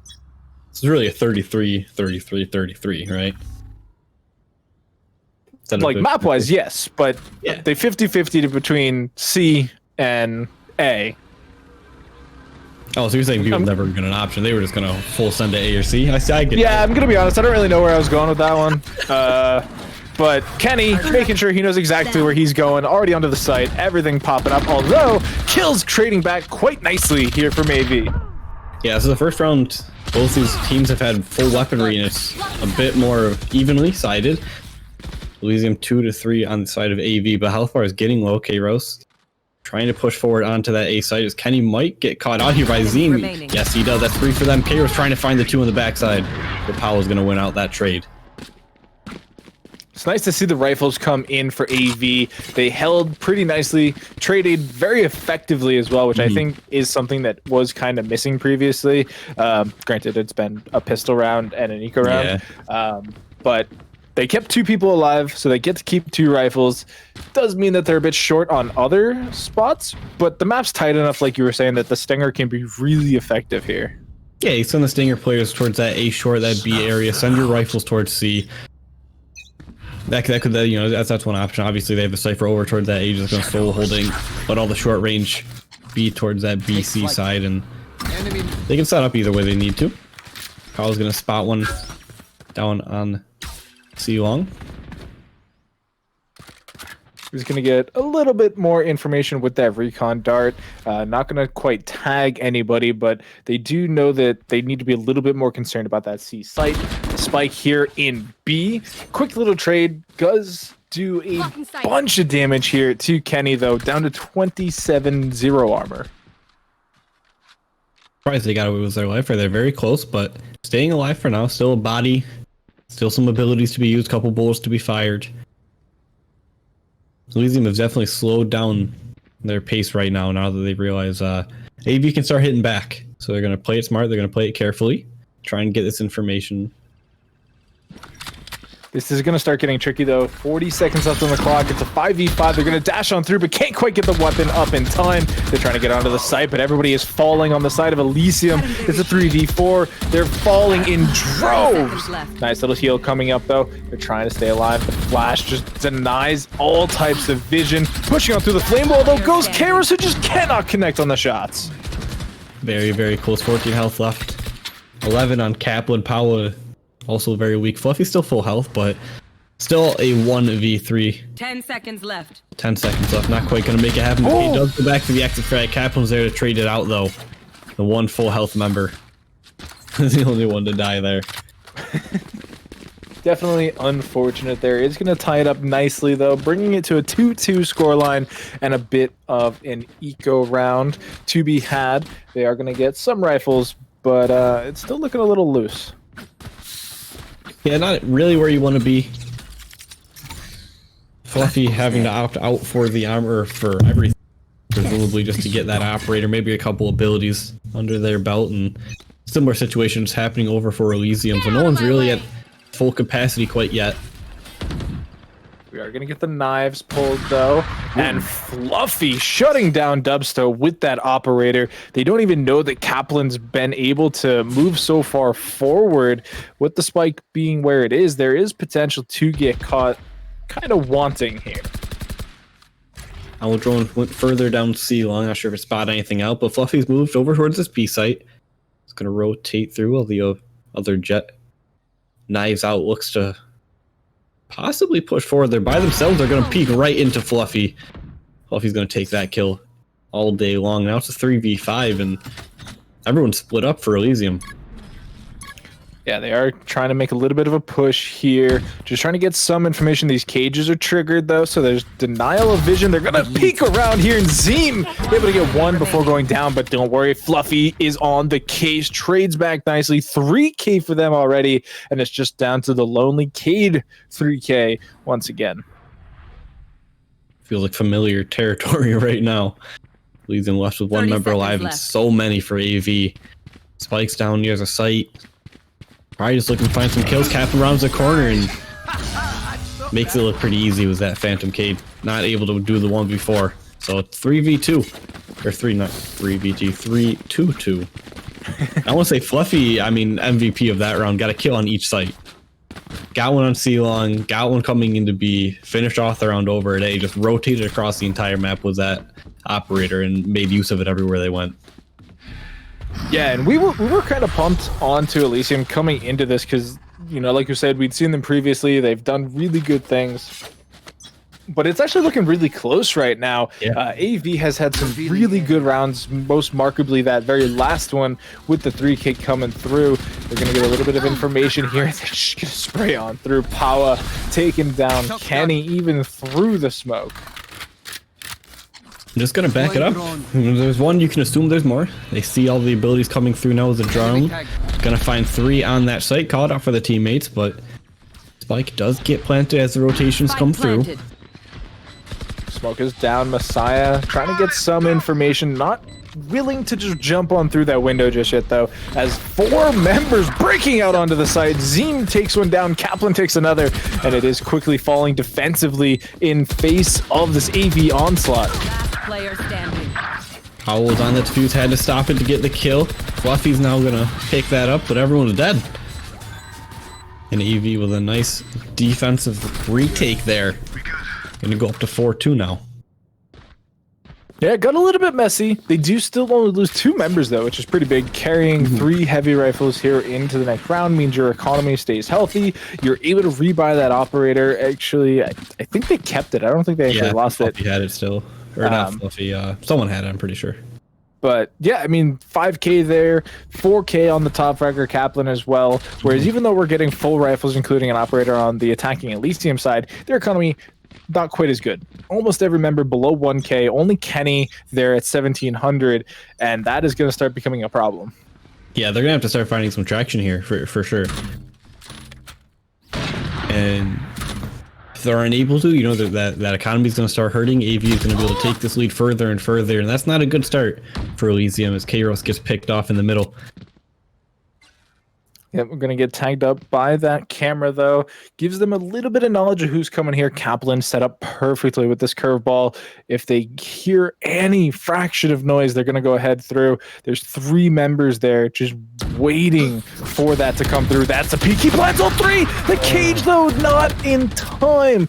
Campion is going to be able to pick up that kill before going down. 1 for 1 at the end of the day, but crazy play there from AV. I think they were baiting out that whole scenario. I think they wanted them to know, and they immediately, that cage was popped and it was good to go. Oh, no. Messiah finds Dubsta, yep. Tried to get the shot off while jumping. Not quite able to get the accuracy down. Cade does find one in the mid. That's good. They're able to get onto this B site. 25 seconds left. Hunter's Fury does get popped. Cade trying to swing around that corner, but the Jet's knives are out. Gonna have to back up and look for the plant. Kenny's gonna try and overwatch, but the operator does find one onto Fluffy. Gonna re-smoke. Wait for them to push through and guns. Zeem's gonna walk right into the no-scope and a 3-piece for Kenny with the operator single-handedly holding that B site down. Absolutely locked and loaded, making the most out of that operator. That no-scope was nutty. That was insane. Just peeking on through the smoke, pulling the trigger, and then able to just close out the round very nicely, keeping the dream alive here for Elysium as they do bring it back within 1 after losing 4 in a row. What a way to win that comeback round, too. Yeah, I mean, you really can't ask for much more. I mean, you're, Duelist popping off, Cade having a good game as well, just trying to stay stalwart, trying to make sure that they can do the most carrying for the team. Those Duelists really need to stay at the top of that leaderboard, even if they do need a bit more. You should run. Killjoy ultimate will get dropped. Gonna lock off all of B and half of that A site as well as they push a little bit into both. Kara's gonna check that A site, see if anyone's over there, while the rest of the team looks towards this B. Only Fluffy here to defend, but he got a 3-piece here last time. He knows what he's doing in this area, but does get spotted up by the recon down and backs up Dubsta. Gonna find Kaplan over on the other side towards A. A site dance is incredibly odd. Cade pops the Empress, is gonna go down to Messiah though, as Fluffy wins the duel over Kenny as well. Campion tries to save the operator just from certain doom, but instantly trades it right back out for that Vandal, and the spike unfortunately is down, so they do have to move on through and get some defense going. Messiah though, up on top, gonna take down Campion. Kairos trades it out with one of their own Paula, trying to hold this corner, sees the peek comes through. Kairos gonna fall the 100 straight, stops the defuse for now. It's gonna grab a kill, but Paula's there to trade that one out. Should have time? Oh yeah, plenty. Oh, we saw a .08, that was nothing. Not even close, baby. 1.61.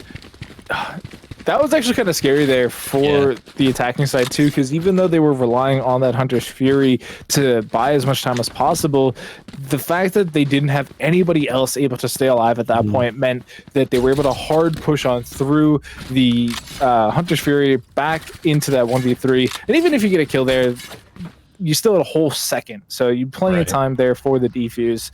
And if one member stays even alive a fraction longer, it could have been a completely different ending there. Very volatile round there at the end. Moving into a bit of a save for AV Elysium. Cover going out. Still trying to hold down this defense, find themselves some rounds, but even Messiah gonna let them all walk right through garage. Dubsta finds one onto Powell was the sheriff. Kiro's gonna grab that operator, and that's not who you wanted to die. No, it does completely free up the site. Zim is going to be able to peek on through this smoke in just a second, decides that maybe they don't want to do that, and just completely falls away. Really defensive setup here coming in from this AV squad. Oh, Cade. Oh, Cade with a beautiful flank there. Gonna find Kaplan. Even picks up the gun too. Fluffy with that operator will ring true. Cade grab the Phantom for themselves and finds it work. Fluffy waiting. Oh, misses that first shot, and Cade comes around for a thrifty win. And they just stole all of AV's weaponry at the same time. That whole entire round. And that's what the sheriffs can do for you. They even have two operators now. They are locked in. They are just... I don't know if this is ideal. I know it's Haven, so you have these really long sight lines that you can really, take advantage of these operators. But as we see pistols coming in for all victory, I'm wondering if the double op might actually be at a disadvantage here, because you're not going to have that same running gun potential to really explode onto these sites. You have to be slow and methodical, and you kind of have to, be prepared. Yes, exactly what's happening. You see two members of AV, Messiah and Kaplan, pushing up into the window. The sheriff shots aren't going to hit, though. Cade finds one. Paula and Fluffy trade out for themselves, and Kenny finishes off with an operator. So still pretty even across the boards. Trades left and right. Campion does find two. Messiah trades out one again. Now it's a 1v1. Omens. All that remain. This Both is with their ultimate available, so he's going to go over to this A site. Drop that plant. This is not a good round for Elysium. Even if they win here, this is just incredibly unfortunate. Campion, is going to have to stay a little bit aware of things. Does just use the ultimate for the information play, trying to find as much as they can, but he's up in the heaven spot. He doesn't have to peek just yet. He can just wait and listen for that defuse. Making sure he can't get flanked from the stairs, as Messiah's finally made their way onto the site, looking for the spike, trying to check every corner. Here's the diffuse. Beautiful headshot. Easy round at the very end there from Campion, but yeah, I mean, like you said, that's still not even really that great. They're still in a rough spot. They had so much free weaponry and they kind of lost it also. The economy is going to take a bit of a hit as they have to rebuy. AV's economy also kind of looking worse for wear right now. Not so high, yeah. I see two zeros. Two people absolutely broke the bank. A couple more below 1,000. They're gonna need this round win if they want to start rebuilding this. Otherwise, it's gonna take a couple of rounds. Maybe more than they have. Since it's 5-5. We're at round 10 already. I mean, I don't know if that's even. I was trying to do some quick math, but yeah, things are looking quite anemic credit-wise, like you were saying. But I mean, whoever wins this round at least hopefully gets one more bye, as long as it's not a old 10 dying to a spike explosion. But it's tight. These teams are feeling it right now. They're shaky. They're seeing all kinds of movement come on through. The Lear comes in as K-Rose cleans up. Good team push into there. Lear also back onto that C site. AV has cleared it out for the most part. Kaplan trying to hold down that angle. Will get taken down by Campion Zim. Gonna be in the garage now. Paul waiting for the shock dart. They don't even have the spike. Like, it's all the way back at spawn. They're just fragging out, having a good time. They're not even worried about winning the round. They're trying to have fun with it. Did we finally push further? Fluffy with him. That was fast. I would love to see that. Kenny's gonna trade out with his own operator shot. And now that the spike's planted, we're in a 1v4. Yep. Kenny gonna finish it off with another operator shot. Elysium 6-5. Last round in the half. Although I do think Fluffy had the best shot there. We didn't quite get the spectate on it, so we are going to see here once again him peek on through. And I mean, it was lightning quick because you can see them hop up into the window, and here it is. Like Fluffy unscopes.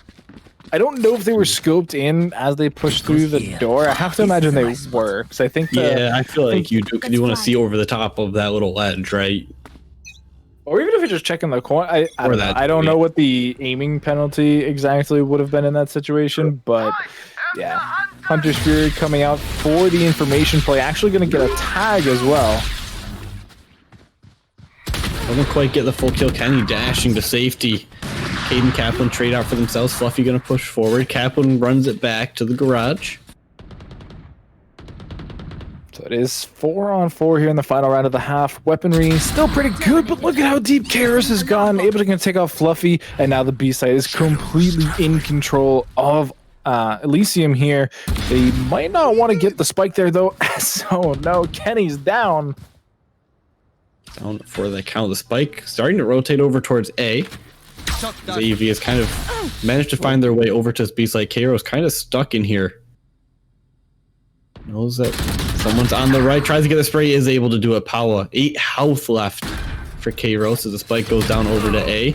It's easier though to push forward, and Dubsta's gonna fall. And around the corner with the Vandal waiting. Oh, can't be able to get that peek off. And the attacker Killjoy Ultimate is going to buy up just enough time here for Kaplan to sneak in a little bit. Finds herself Nano Swarm, though, and ends up going down to a nice shot there from Campion, as it is going to be that 7-5 Elysium half. I don't know if that's enough. This is an attacking-sided map, as we've said previously. Yeah, I mean, AV, it's not like they're missing their shots or anything. They're still able to hit those shots, and they got 5 rounds, so they only need 2 more to tie it up. They're having a pretty decent game. Like we said at the very start, we were kind of surprised at how they were holding up to Elysium. We thought Elysium was going to have a little bit more hold there in the early part of it, but AV, they've shown us that they have what it takes to take Elysium on. You know what I mean? They're able to win these rounds. They can do what they need to do. So I feel like it's going to be a close one for this map here on Haven. Yeah, I think overall it's just going to be an extremely close series. I mean, even if we head to Icebox, I think that the teams have the shooting potential to keep it even, as we do see the Frenzy coming on here, just ripping apart Kenny, who does not come out ahead. Cade, though, going to heal up nicely, taking advantage of that duelist potential, and now they're getting shot in the back. Everything just chaos incarnate. Frenzy's just ripping through everyone, and all of a sudden, it's just camping on Elysium by himself with that Ghost up against 2 members of AV, trying to chase them down, does find Paula. Fluffy ran away on the backside, only 5 health for them. Well, this is going to be a tough round win. Yeah. At least got to get this bike down, start putting Campion on a timer. Neither one of them seems to really be 100% sure where the other's rotating through and where to. A bit of a game of cat and mouse now. Yeah, the time not favoring all victory, though. Not only that, they such a health deficit, only 30 seconds remain. Yes, he can plant exactly where he stands, but he actually has to plant it. And so we do get the call out from the nice announcer lady, and they are going to continue moving all the way on to C. So this is going to be a huge chunk of time lost for Elysium to try and run all the way over here after they notice that the spike has been planted. Yeah. I think Fluffy's first intention there was to let Campion rotate through B and just try and get the jump on him with that 5 health and just hope you can kill him before he even sees you. But yeah, like you said, time was ticking, so the spike does have to go down over on that C site, and I like how Fluffy's rotated, trying to kind of go behind where you would expect them to come from. I think Kipping could just stick it, though. Here's it. He's going to start moving. He's waiting for somebody to jump into the smoke, but gets to halfway and drops off. He's going to peek on through, and yeah, only 5 HP. Easy shot for Campion. Doesn't even need a header, and is just going to be able to close it up. Gets the clutch call out. 4 seconds left on the clock, and that's a great start for Elysium here. Yeah, and absolutely great hold there. They did what they could. They needed to, and the trade just came back so quickly all across the map. I mean, a very chaotic start to the round, and it just ended in a 1v1 that Campion's able to win that out on. 8-5 now, and it's both teams buying up. That's spicy. That is definitely an ego challenge from All Victory. Really looking to take this home. You can't let it get to you. I mean, you lost a couple rounds in a row, but AV, you gotta still just believe that you can make this happen. Be aggressive. You don't want to roll over and just let it happen from here on out. You gotta make these aggressive plays sometimes, and hopefully it can pay off for them. Kaplan's push all the way up under heaven. Messiah does find the first kill as the recon drone tries to spot him up in heaven. Cade comes through the teleport, not able to finish that kill. As Champion and Kairos are here as well. Kills are flying across the map. Kairos tries to go for the knife, not able to find it though. And Dubs is the only one left alive. Didn't even really get to the site fully before everyone was dead.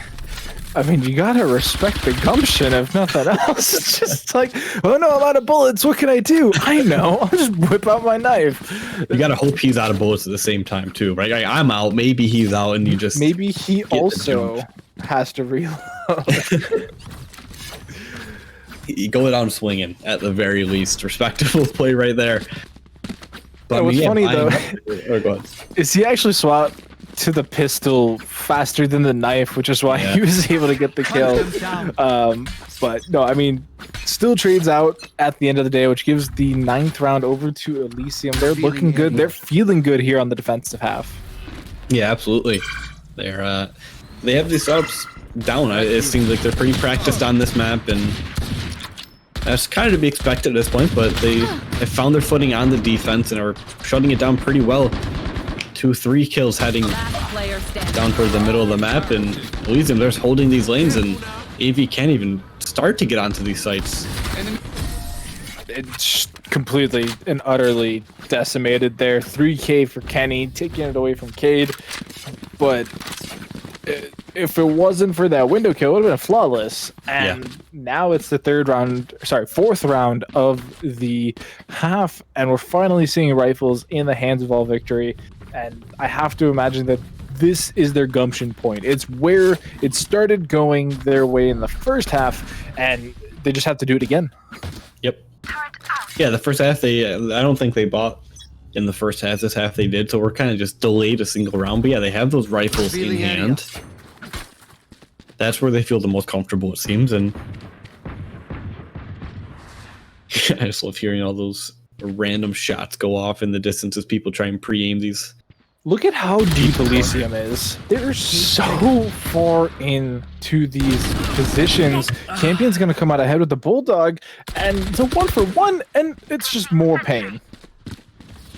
Pain indeed. Elysium tried to make it work. They're still kind of in the running here. It's still a 3v3. Campion's going to have to back out that window. Dub still watches one cross, but gets seen by Kaplan at the end.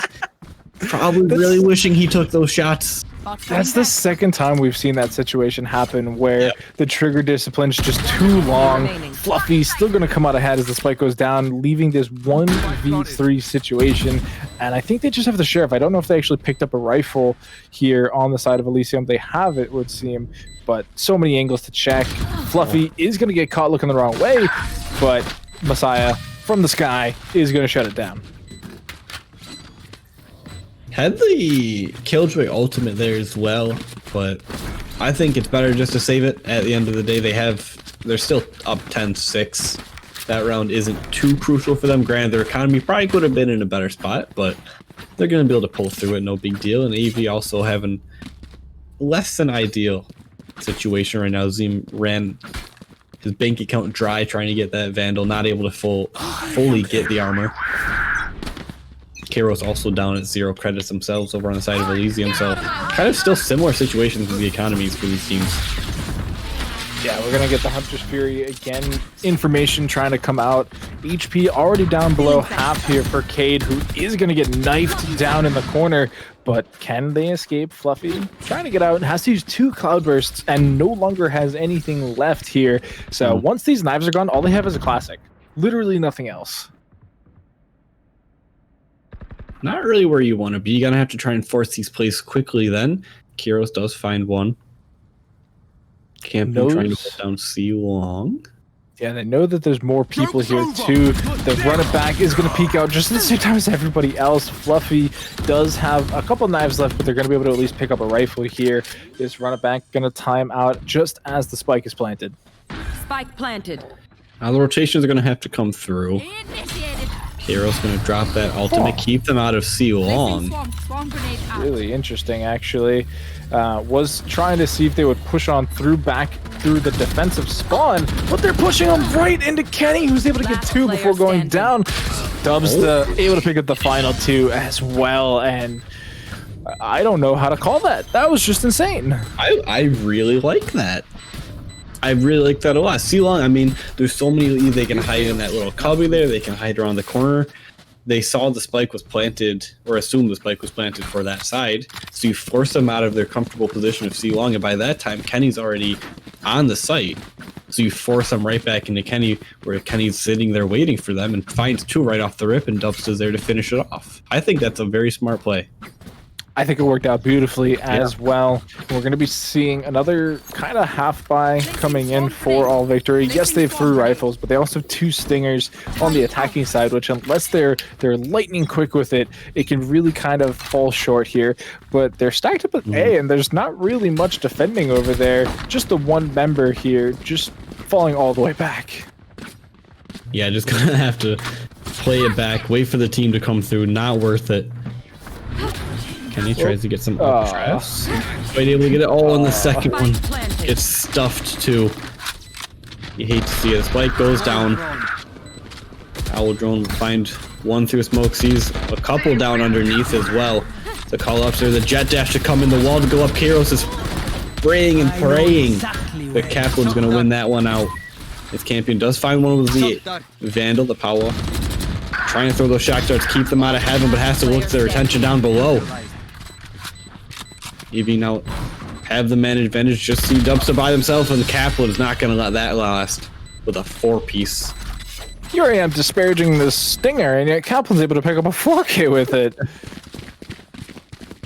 I mean, so, you cast a curse? Man. Yeah, you said you were never wrong, but... Here I am, once again, eating my own words. Sometimes your wisdom turns into a curse. There's just too much going on in there. I just can't keep it all straight. I was thinking about next time they have this thing where it falls short. But another round win here for All Victory. So it's their second of the half. They're trying to bring this back. And 11-7. There is only 2 more rounds here left for Elysium in order to win out. Working with what they got, Zine. Gonna find Cade pushing up a little bit too aggressively out of that garage. Once again, by the way. Once again, yeah. Also finds Dubs from the same spot. And Elysium are down 3 members. Only 1 on that C site. AV are starting to push in. Just Campion by themselves for now. Gonna look for the one. Can't even find that Messiah is there. Kenny in the back of the operator, though. Yep, just trying to get a little bit more. Is gonna dodge out on the shock dart. Spike is gonna be going down. Zim still in this mid area, just chilling. Nobody's contested him. He's been able to catch everybody unawares. Kenny's gonna go down here. Sultan Karos in this 1v4, and he just gets shredded. Kaplan running through, popping heads, and things are looking pretty good for All Victory now in the later half of the second half. Couple rounds in a row. Economy's looking good. They have full rifles, the operator in hand. Elysium starting to feel like they're empty, or their pockets are a little bit empty. Bunch of sheriffs and a shorty come in for this round, and they're still ahead a couple rounds, so this one they're gonna most likely not be able to take. It'll be interesting if they do, but they'll be in an okay spot the next round. Yeah, I mean, they thrifted on the other half. We'll have to see if they can do it once again. It is a bit more, or a bit less optimistic on the defensive half to come out ahead like this. Yeah. And we're even going to see the defensive recon bolt here to make sure that nobody's just rushing down C long. And everybody else from Elysium is just kind of posted. Kenny might be able to get a cheeky one here. Fluffy was the operator. Gonna dash away to safety.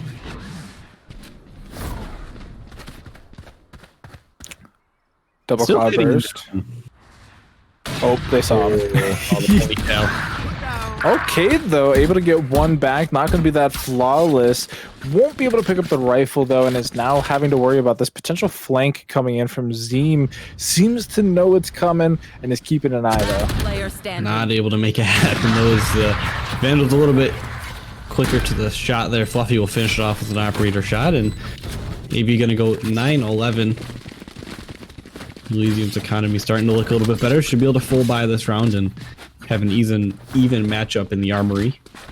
Kenny going all in on that operator, though. Only had 5,100 credits. Picks up the operator, and I have to imagine a cloudburst just for, you know, potential fadeaways, as you can see them already set to peak this A long, and they're betting the bank on this. They need to take this one home, Kenny.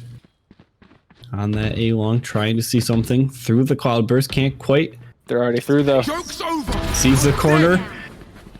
Shot and dash away. Dubsta will have to get dropped by Kaplan.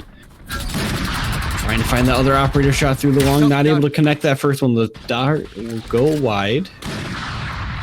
Look at where Zeem is, though. He's just having a field day back here. Campion seems to have an idea, but not enough of one. Does get taken down. Zeem, though, still has another member here to worry about. Doesn't peek. It does go down to Cade, but this is just such a messy situation to find yourself in. Deaths are all over the place right now. So you're going to be the first to push up right into Cade. That's nice headshot there. Kaplan gonna go ahead and try and get the spike down. Powell loses that fight to Cade as well. King of the Garage. Kairos finishes it off. Elysium gonna bring it to match point. Yeah, they just hit the shots. I don't really know how else to, you know, encapsulate what happened. I mean, they completely bet the bank there on Kenny's operator, making sure that they could get that pick down A long, and just being able to see that pixel of the opposing jet walking down. Fluffy didn't quite have the same eye line, and so they get beat out there, and then just everything else coming into play nicely. You know, the only one going down there was Dubsted to the, you know, run it back, but like, you know, acceptable losses. Yeah. Every round can't be flawless, though we try so hard. But yeah, I mean, map point now in favor of Elysium. It is going to be full buys across the way. The drone is going to get popped out. The pop shot from Fluffy's insane. Gonna jump out and dash away. Operator for operator there. Captain gonna push up in the garage. Find Kairos. He's continuing to push up at Cade's Empress. Spot him out. Give him a little bit of the advantage on that shot. Powell's gonna drop as well. With a crazy peek from Cade. Trying their best to close this one out. Zeem able to find the one onto Dubsta, pushing towards that B site. The teleport goes to that A site. The side's gonna drop that spike, and it's a 1v3. Yep, it's all done to Cade, and half of an Empress remaining. They do need to pick up a kill to refresh that, and the only one close enough is really Zeem, but Zeem's been in some really awkward spots for Elysium, and I don't know if they're going to see the rifle peeking out. Camera is flicked on, but it does look like it's going to be the call to save at this point. Cade loses the Empress buff and really just wants to keep this rifle for a bit longer, but they're making a ton of noise. They might get caught still. Seems like they might be far enough away. Depends on where they decide to try and sit and hide. Cade grabbing that operator. Here's the footsteps. Hits the shot through the corner. That's a three-piece, but drops to Zeem at the end. Nice little piece of teamwork there. I don't know if that was exactly planned, but they do get the operator out of the hands of Elysium, and it is going to be a bit of a eco round now for Elysium, who just I don't know. They're playing to win, whereas All Victory are playing to bring it into overtime. Yeah, they can relax for a round, right? Save up your economy, ensure that you can get the biggest buy for the next round to win it there. You can throw this one round away. Kenny's pushing up aggressively, though. I don't know how I feel about him committing the ultimate, though, because obviously now it's really poor investment. But like even before that, like what were your chances of winning the round, and are they really that much better with the ultimate popped versus heading into map point or tie? Mm-hmm. Yeah, this is something you'd rather save to when you have the advantage already and throw that on top of it, but trying to make it happen. Kaplan and Messiah pushing up. Zeem also grabbing one for themselves. Cade's left all alone again while Evie looked for the flawless round.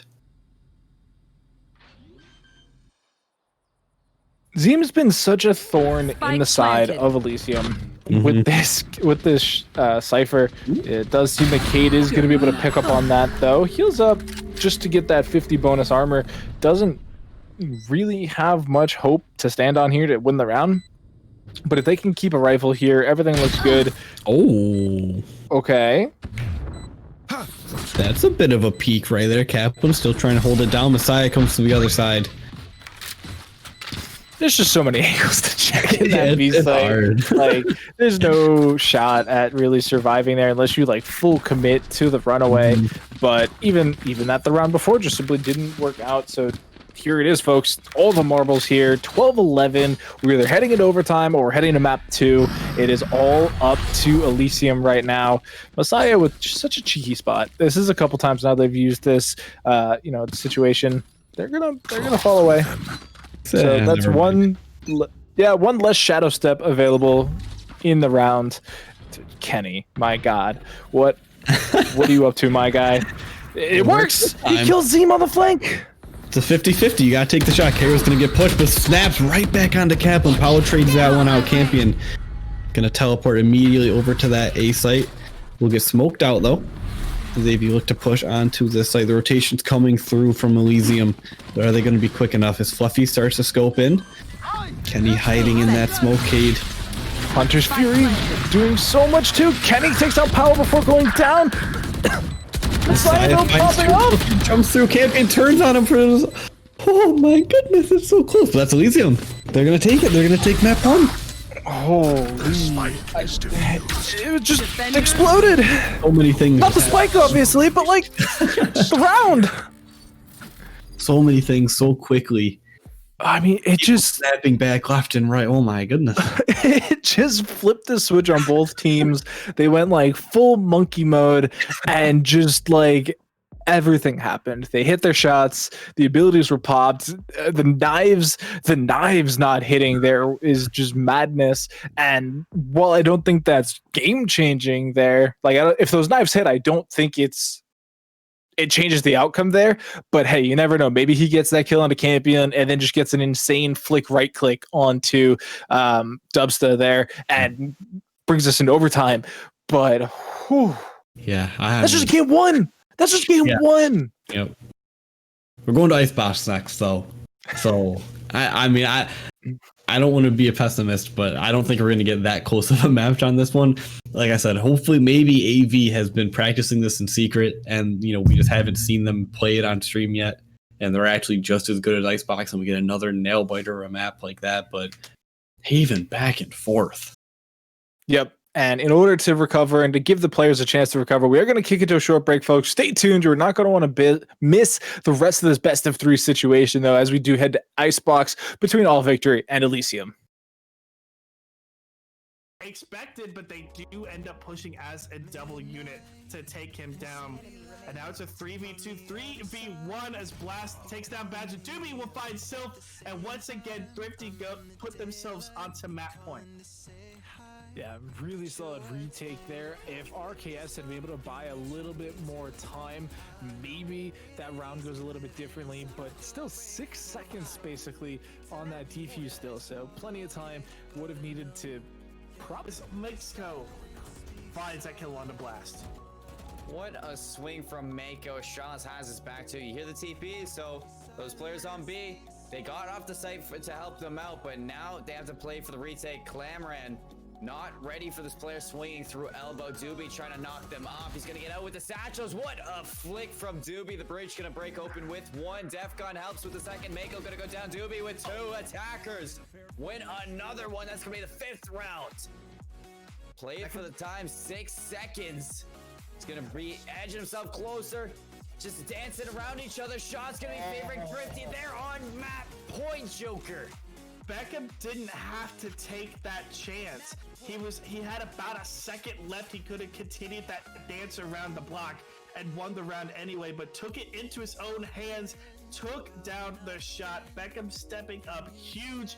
Like you said, we're not seeing what we typically assume a Killjoy should be, as the rest of AU clean up that C site, leaving only Blast alive with that Marshall just backing away there. Could try to see if they could find a kill out of this. They do find Killa, which helps out a little bit, but still getting taken down. That's round number 8 for AU.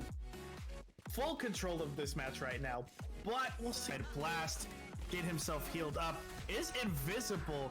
Try to find some more of those picks, but just going back and forth. Kill, we'll find 2. Badger has the SMG, just can't take down Doobie. Yeah, can't get the shots on target, and just RKS with effectively a collateral. Like, he sees one in the smoke, just happens to get the second member through it as well, and that's heartbreak. That's 4. That means Thrifty are gonna get control over mid, and now try to see if they can go onto this B site. Full execute, full send on the B. This is for this map.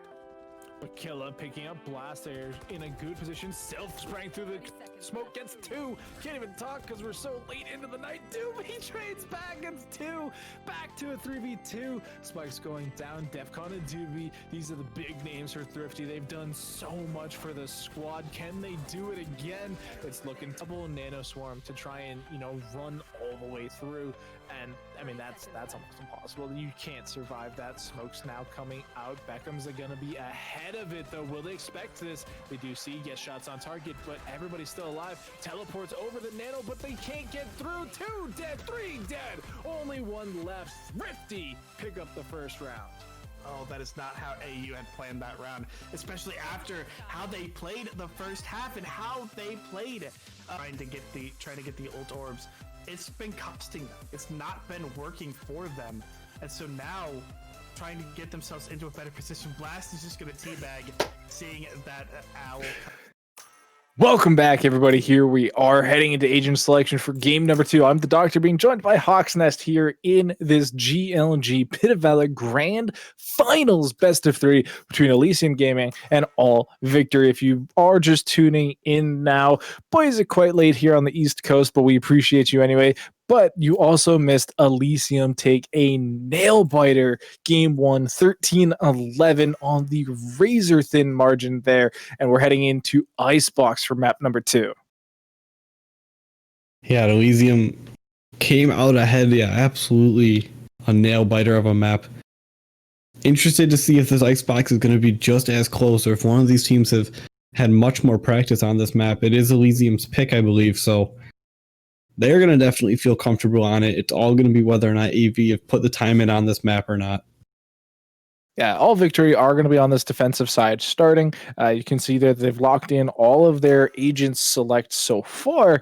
And interesting enough, they have a Sage, which if we're going by tournament results today, I believe Sage has a 100% loss rate, at least on stream anyway. Definitely on stream. And hey, we're on stream, so that's all that matters. Oh, okay, so what happens now?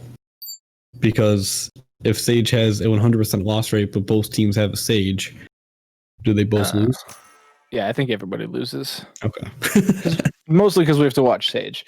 But no, I mean, it has to be for a strat that I'm going to be honest, we haven't seen yet. Icebox is a very low play rate map here at GLG. Teams are not super thrilled about it, which is why we typically see Ascent and Bind in the rotation. But this being a best of 3, we do have a bit of leeway here, and so the teams have chosen this, and so we are going to get to see how this plays out, and we're going to get to see these secret Sage strats.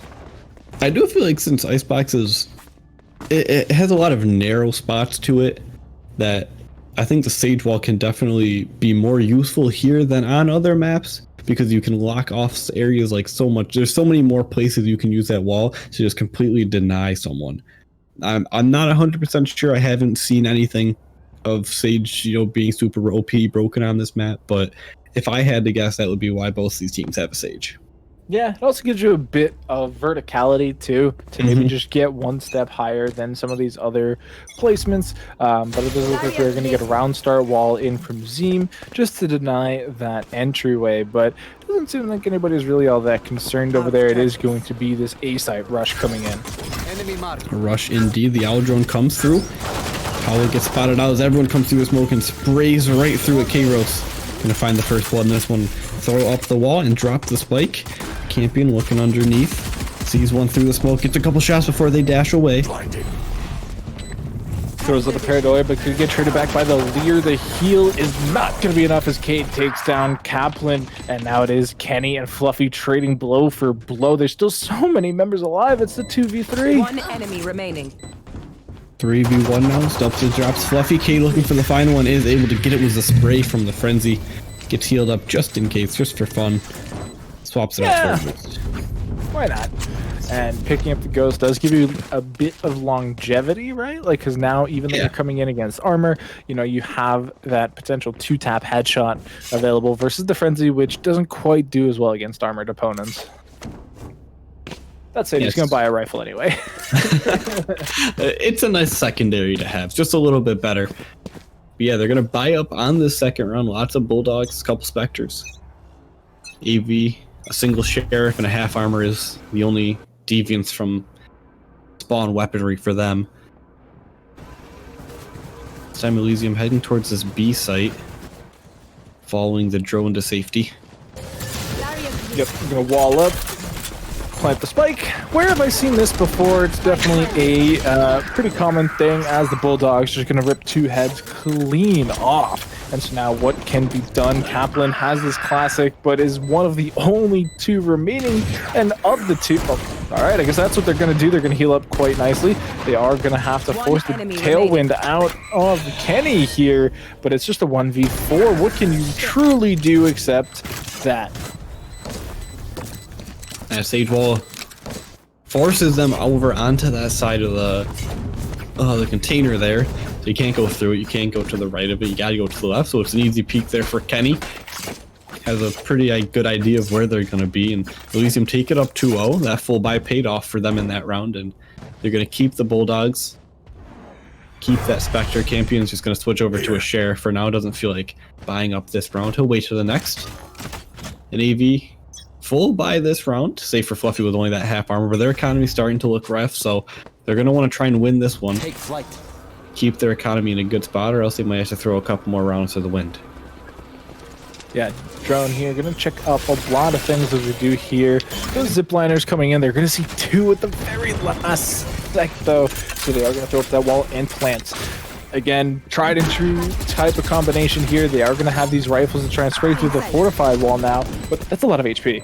A lot of HP indeed. Dubsa finds one on the Messiah. K-Rose trying to find it with the Spectre, does do it. Fluffy's going to dash forward and trade that out there. Finds one, looking for the second. The spray's not quite there. Cage Bulldog rings true for that one. Paula finds Campion, tries to start to defuse, but cancel it to get another headshot really quick. Zeem trying to come down to help, and Kenny's there for the help instead. Don't interrupt. Oh, Pro's don't fake. He is going to fake those. The tailwind comes in. There's so much noise, so many things happening, and just simply not enough bullets. And Cade picking up yet another kill, giving another round over to Elysium. There's just so many places to look on that A site. Like, you're trying to defuse the bomb, but you have to look in front of you, you have to look to your left, you have to look above, you gotta check behind, oh, and up and top to your right. There's just so many places to look over on the A site, and Elysium seem to know what they're doing over there, and AV having a bit of a harder time finding their footing here on this icebox. Which is kind of something we considered happening, but it's only 3 rounds. There's still a lot of Valorant left to be had here, as we do see Cloudburst in. Fluffy just trying to get the orb, but kind of gets caught out a little bit, forced back as well, and lost a lot of HP for that. Almost going down. Gonna get healed up by Zeem, though.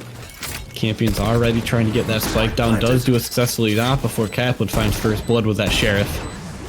Kenny trying to spray up top, sees the jet fly up through the air. Oh man, the res actually works out in the smoke. Kaplan gonna pick it right back up though, as Cade tries to get one, as Campion and Dubsta also pick up kills, and this is just a clinic from Elysium right now. Kaplan still trying to hold it. Gets 3, but can't quite get any more. Kenny finishes that one off, and they get to take their pick of the weapons that are scattered across the ice there. Yeah, this is starting to look kind of scary for all victory. I know it said it was only 3 rounds, and we've only progressed +1, but just it seems like Elysium are more cohesive as a unit right now. And granted, it comes from practice, it comes from playing the map. And it also comes with the weaponry. They haven't really had to worry about it too much, but unless something starts really changing right now for all victory, they're in serious danger of losing the half quite significantly. Yeah, they really just don't seem comfortable on this map right now at all. They're trying to get each other's trades and play around each other, but they don't know where to look when they're trying to hold down these lanes. They don't know what the best lanes are. Campion teleports in and finds one right off the bat. Zeem's there to trade it out. Messiah finds one of their own. Kenny from down below finds Messiah. Kenny with that Bulldog is actually kind of insane. We've seen a couple of really cheeky plays like that from them. And on a rifle that's not really used all that much, I still see players really opting for the Guardian over it. I mean, it's nice to see plays like that happen, and it's been so influential so far in these early rounds. Definitely not something you see all the time, but it's working out for them.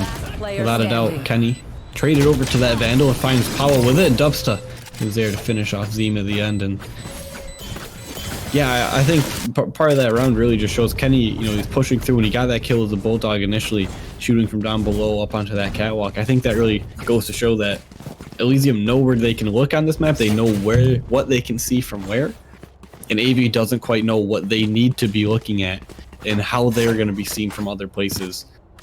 And it's just, Elysium seem to have a lot better grasp on the lines of sight on this map. I think that's allowing them just to push through these sites so easily.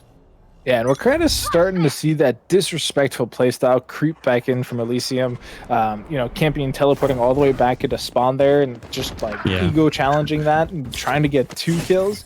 Like, that is the type of play we've seen from Elysium in the past, and it can be so disruptive to the enemy game plans. And I mean, even look at this, like, they get 1 call out, they get 1 frag, and all victory are rotating over. And meanwhile, the spike's planted on B, and nobody's the wiser.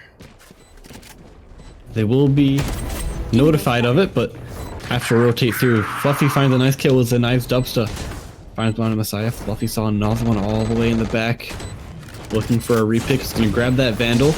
Still trying to find the knives, though can't quite land them. A couple blind shots to the smoke as well. Paula going to pick up as the site is now swarmed in smoke.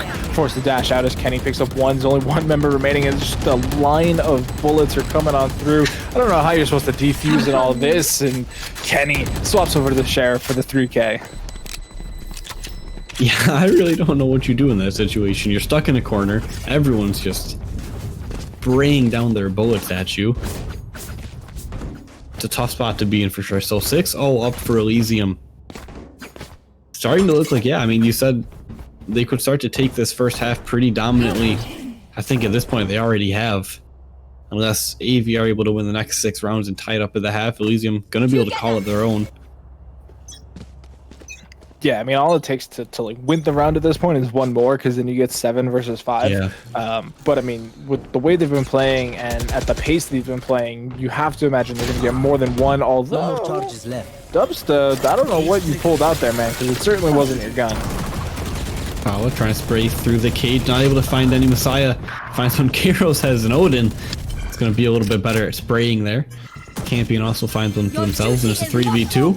Hero's going to revive Kenny as well. Try and get the wall off. The Odin's trying to find Zeem at the end. That's not the same Zeem from last game. The Cypher Zeem would have taken that kill and, you know, won out. But unfortunately, the Odin just too strong. Like, it has a lot of bullets and created this Matrix-style wall of impassibility. And it is going to be the 7th round win there for Elysium. And this is the type of stuff you can expect on a team that practices the map nobody else is willing to. Like, they are just all over it right now. Yeah, without a doubt. I mean, it's a great strategy to have when you really think about it. It makes them, we were talking about this earlier, if a team can play on this map and no one else can really play on it, it makes them so much scarier in these best of 3 situations. They won the first map, it was very close. But the second map is not even that close at all. Fluffy. A great shot there, though. Cade does trade it out, Kenny as well. Kaplan makes it even 3-3. Has the Empress pop, trying to just be aggressive here. Aggressive. Does have this corner peek. Could potentially peek out and stop the plant. They're going to let it go through, waiting for a little bit more of a team play. But Kaplan actually loses the trade to Cade, as it is still this 2v2 situation with the neural theft popped. Have some information. Sees the Lear come out, tries to jump away to safety, but Cade's a little bit too quick. The Hunter's Fury as well, also doing some damage. Oh, with a beautiful one-tap onto Cade as they round the corner. Know that the Sova's back there.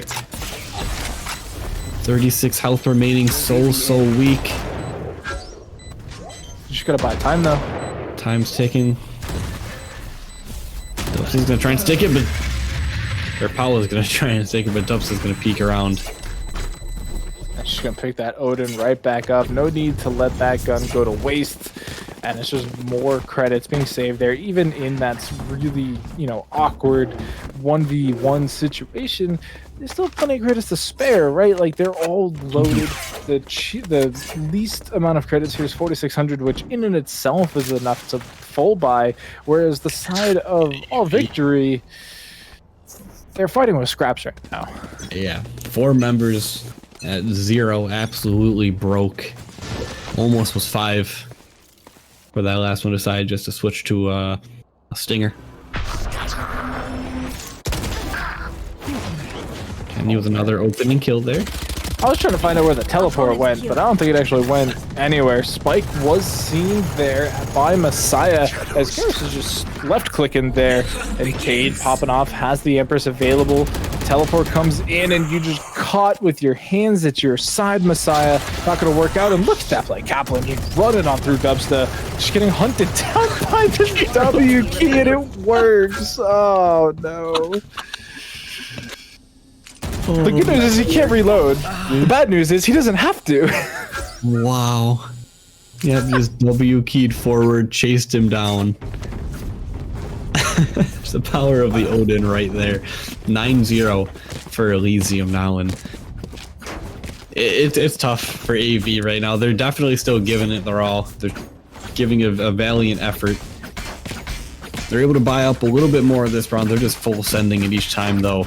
They need to just win a round off of this and try and gain something back, but they're not going to win if they're just trying to save pistol. So they're trying to full send it. They're giving it their all. But Elysium, they're more practiced on this map. I think that's really what it's coming down to right now. Yeah, I mean, look at this type of aggressive play. That box being lowered with one of the more recent patches does mean that you can make that type of play as the Jet. And the Bulldog is just insane. I don't know what it is about this map and this Bulldog. It is just clicking so effectively here for Kenny, and even gonna pick up the kill with the knives there. And it's just everything is exploding here. Fluffy's gonna pick up 2 kills, and we find ourselves in a 2v2 situation. But these are gonna continue favoring Elysium economically.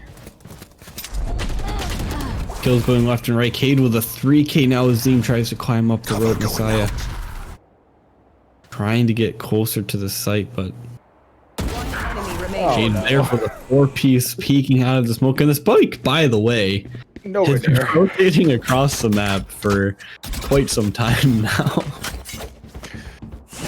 Just give him the ace. Cade, pick up the 5K, rename yourself, rebrand and give us our double digits here, as it is this 1v2 situation. All victory all the way down to just Fluffy, who already has a couple really nice kills here, but it is going to be the ace for Cade 3K. 5K for 3K. Elysium. They actually got 6 kills that round, by the way, because Zim did resurrect somebody. So I think that's why we didn't get the ace call out from the announcer. Ah, okay. Very interesting, but 10-0 at the half, Elysium. Or not 10-0. Yeah, I guess still in the half, but... Not often we see 10-0 as the scoreline, so getting to double digits in the first half is not super common, and it's just Icebox syndrome, as Fluffy is up really high once again. Gonna pick up that first kill and just dash out. It's a good spot to get that first kill off there. It's worked out a couple times now. But the just Bulldog? hearing the spray of bullets from the Odin. What is happening? Why are there so many Bulldogs? There's at least 3. What is so now it's the Odin. It's Bulldogs versus Odins. That's all Eevee can afford is the Bulldogs, and Elysium just want the Odins. All right, they're just having fun with it now. They're doing whatever they want, and both teams they're recognizing the situation they have found themselves in, and they're having fun. And you know what? What more can we ask for as commentators than the players that have fun? Right. I mean, it's always good that you can have these types of matches where Elysium is just, they're so far ahead, but everyone's still trying, everyone's still having fun. Like that's what everything is all about at the end of the day, right? You know, it's a tournament, we're here for a little bit of money, but we're all just trying to have a good time, and it's fun. You can see, I can see in the bottom up of the chat, they're all chatting each other and telling jokes and whatnot. Zim does finally get the first pick off, and Cade immediately traded it off. They're just ziplining with the Odins across the map. Power though, gonna rip the hat off, try and find everybody. Does go down to Cade 3K though. It's up to Zim now with just the one rifle. Spike still alive. That Lear gonna buy him a lot of time though. Trying to back up, going for the repeat, but Cade's there for 3K of his namesake. Spike the drop just for dramatic emphasis. Match point. Match point. Match point, 12-0, pistol round for the win. If it was going to be a round AV would be able to take off of Elysium, it could be this right here. Everyone's just back to pistols, even footing. Yeah, I mean, this is going to be the most coin flip round we really see, except for, you know, potentially if they win this round and then we go into second and we get force buy from Elysium, that could be considered another bit of a coin flip round. But it comes down to this. Do all victory have it in them to win 12 in a row on the defensive side here? Sorry, attacking side? You never know. Hey, they have 12 rounds. Maybe all they needed was 12 rounds of playing Icebox to learn the map, and there's just going to be... They just downloaded it. Warm up. They've integrated the map into their head. They came up with the callouts, the strats are set. But Kaplan gonna find that first one onto Kenny. All right, the dream is alive, boys. All it takes is 12 rounds. That's it. They're gonna hold it down right here. I feel it. AV set up on this B side, trying to hold it. Tons of footsteps being heard, but the flank is in. That frenzy from Cade is just lightning quick. Just that's a bit of a far distance there. Not quite going to work out, but it is going to be 3v2, 2v2. HP bar is definitely favoring all victory. Unfortunately, that is going to do it. It is going to be a 13-0 Icebox, and I think on that bombshell, we are going to have to say, please learn the map. Last player standing. Yeah, I mean, you're just putting yourself at an instant deficit in any best of 3 that you don't immediately get to ban Icebox. Guys, I think we lost. Yo, Dude, GG's though. I didn't realize we were gonna have comms come in, but I think they encapsulated it pretty nicely. They lost. I think we lost. The lesson is never take Elysium to Icebox. Ever. No matter what you can. Yeah. Have we ever seen a championship in the 21 Pit of Valors we've had that went 13-0? You No, know, grand finals? Yeah, in grand finals only. not in grand finals. I don't think Whew. so. Well, Yeah. I'll be. No, wow. I don't think so. I think I'll this be is a danged. GLG first. I think You know, so. we've been breaking records a lot recently, both in viewership numbers, fan interaction, team entrance. Might as well make history with the first ever grand finals 13-0 victory on Icebox. Absolutely. It's definitely hard to kind of dissect that game, I'm imagining, guys, but you guys are the experts at it. Tell me all about the Odins and Bulldogs. I never thought I'd say those words, but Hawk, what happened with the Odins and the Bulldogs? The Odins, I think, was kind of just a meme at a certain point, and I don't mean that disrespectfully, but I think they just said, let's just grab some Odins. I mean, we saw they were just W key chasing people around corners, holding down that left click the whole entire time. Zip lining across the map with the Odin, just spraying left and right. I think that was just a little bit of fun. And the Bulldog, I don't know what happened with the Bulldog. I don't know if it got a secret nerf on that, secret buff, excuse me, on that map, but it was just beaming. I have never seen play from Bulldog like that. Yeah, I mean, the Bulldog play itself was pretty exceptional. The Odins, yeah, they were kind of funny. And it's all down to, you know, that Elysium team having fun with it. But it all started really with those Bulldogs. And I've finally found a reason to play Sage. You just also have to play Icebox. It must be something in the ice water. It taints all minds, apparently.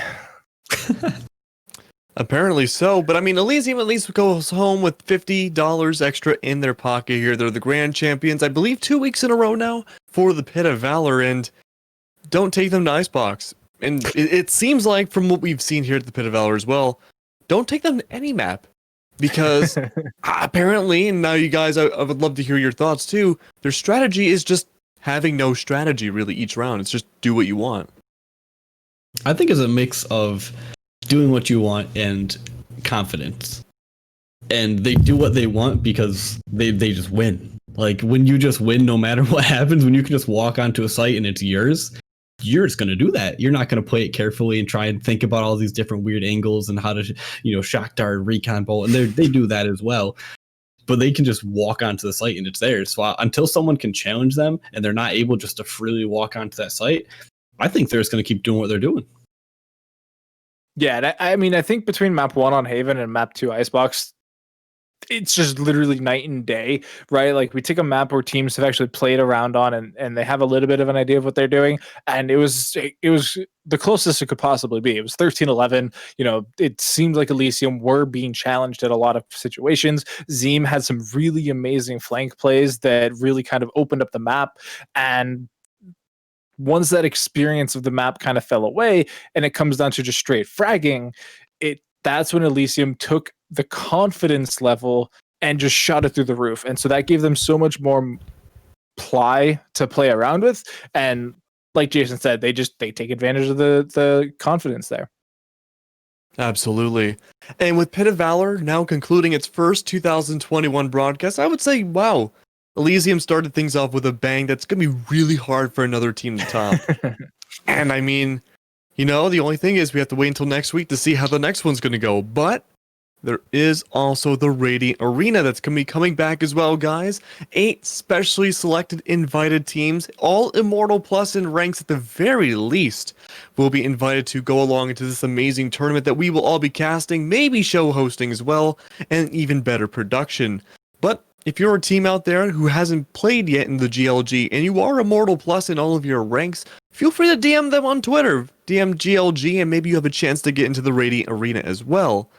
But also, guys, none of this I think would be possible without Drink Control either, helping sponsor these tournaments. If you use the code GLG10, you get 10% off of any of the supplements that you buy online.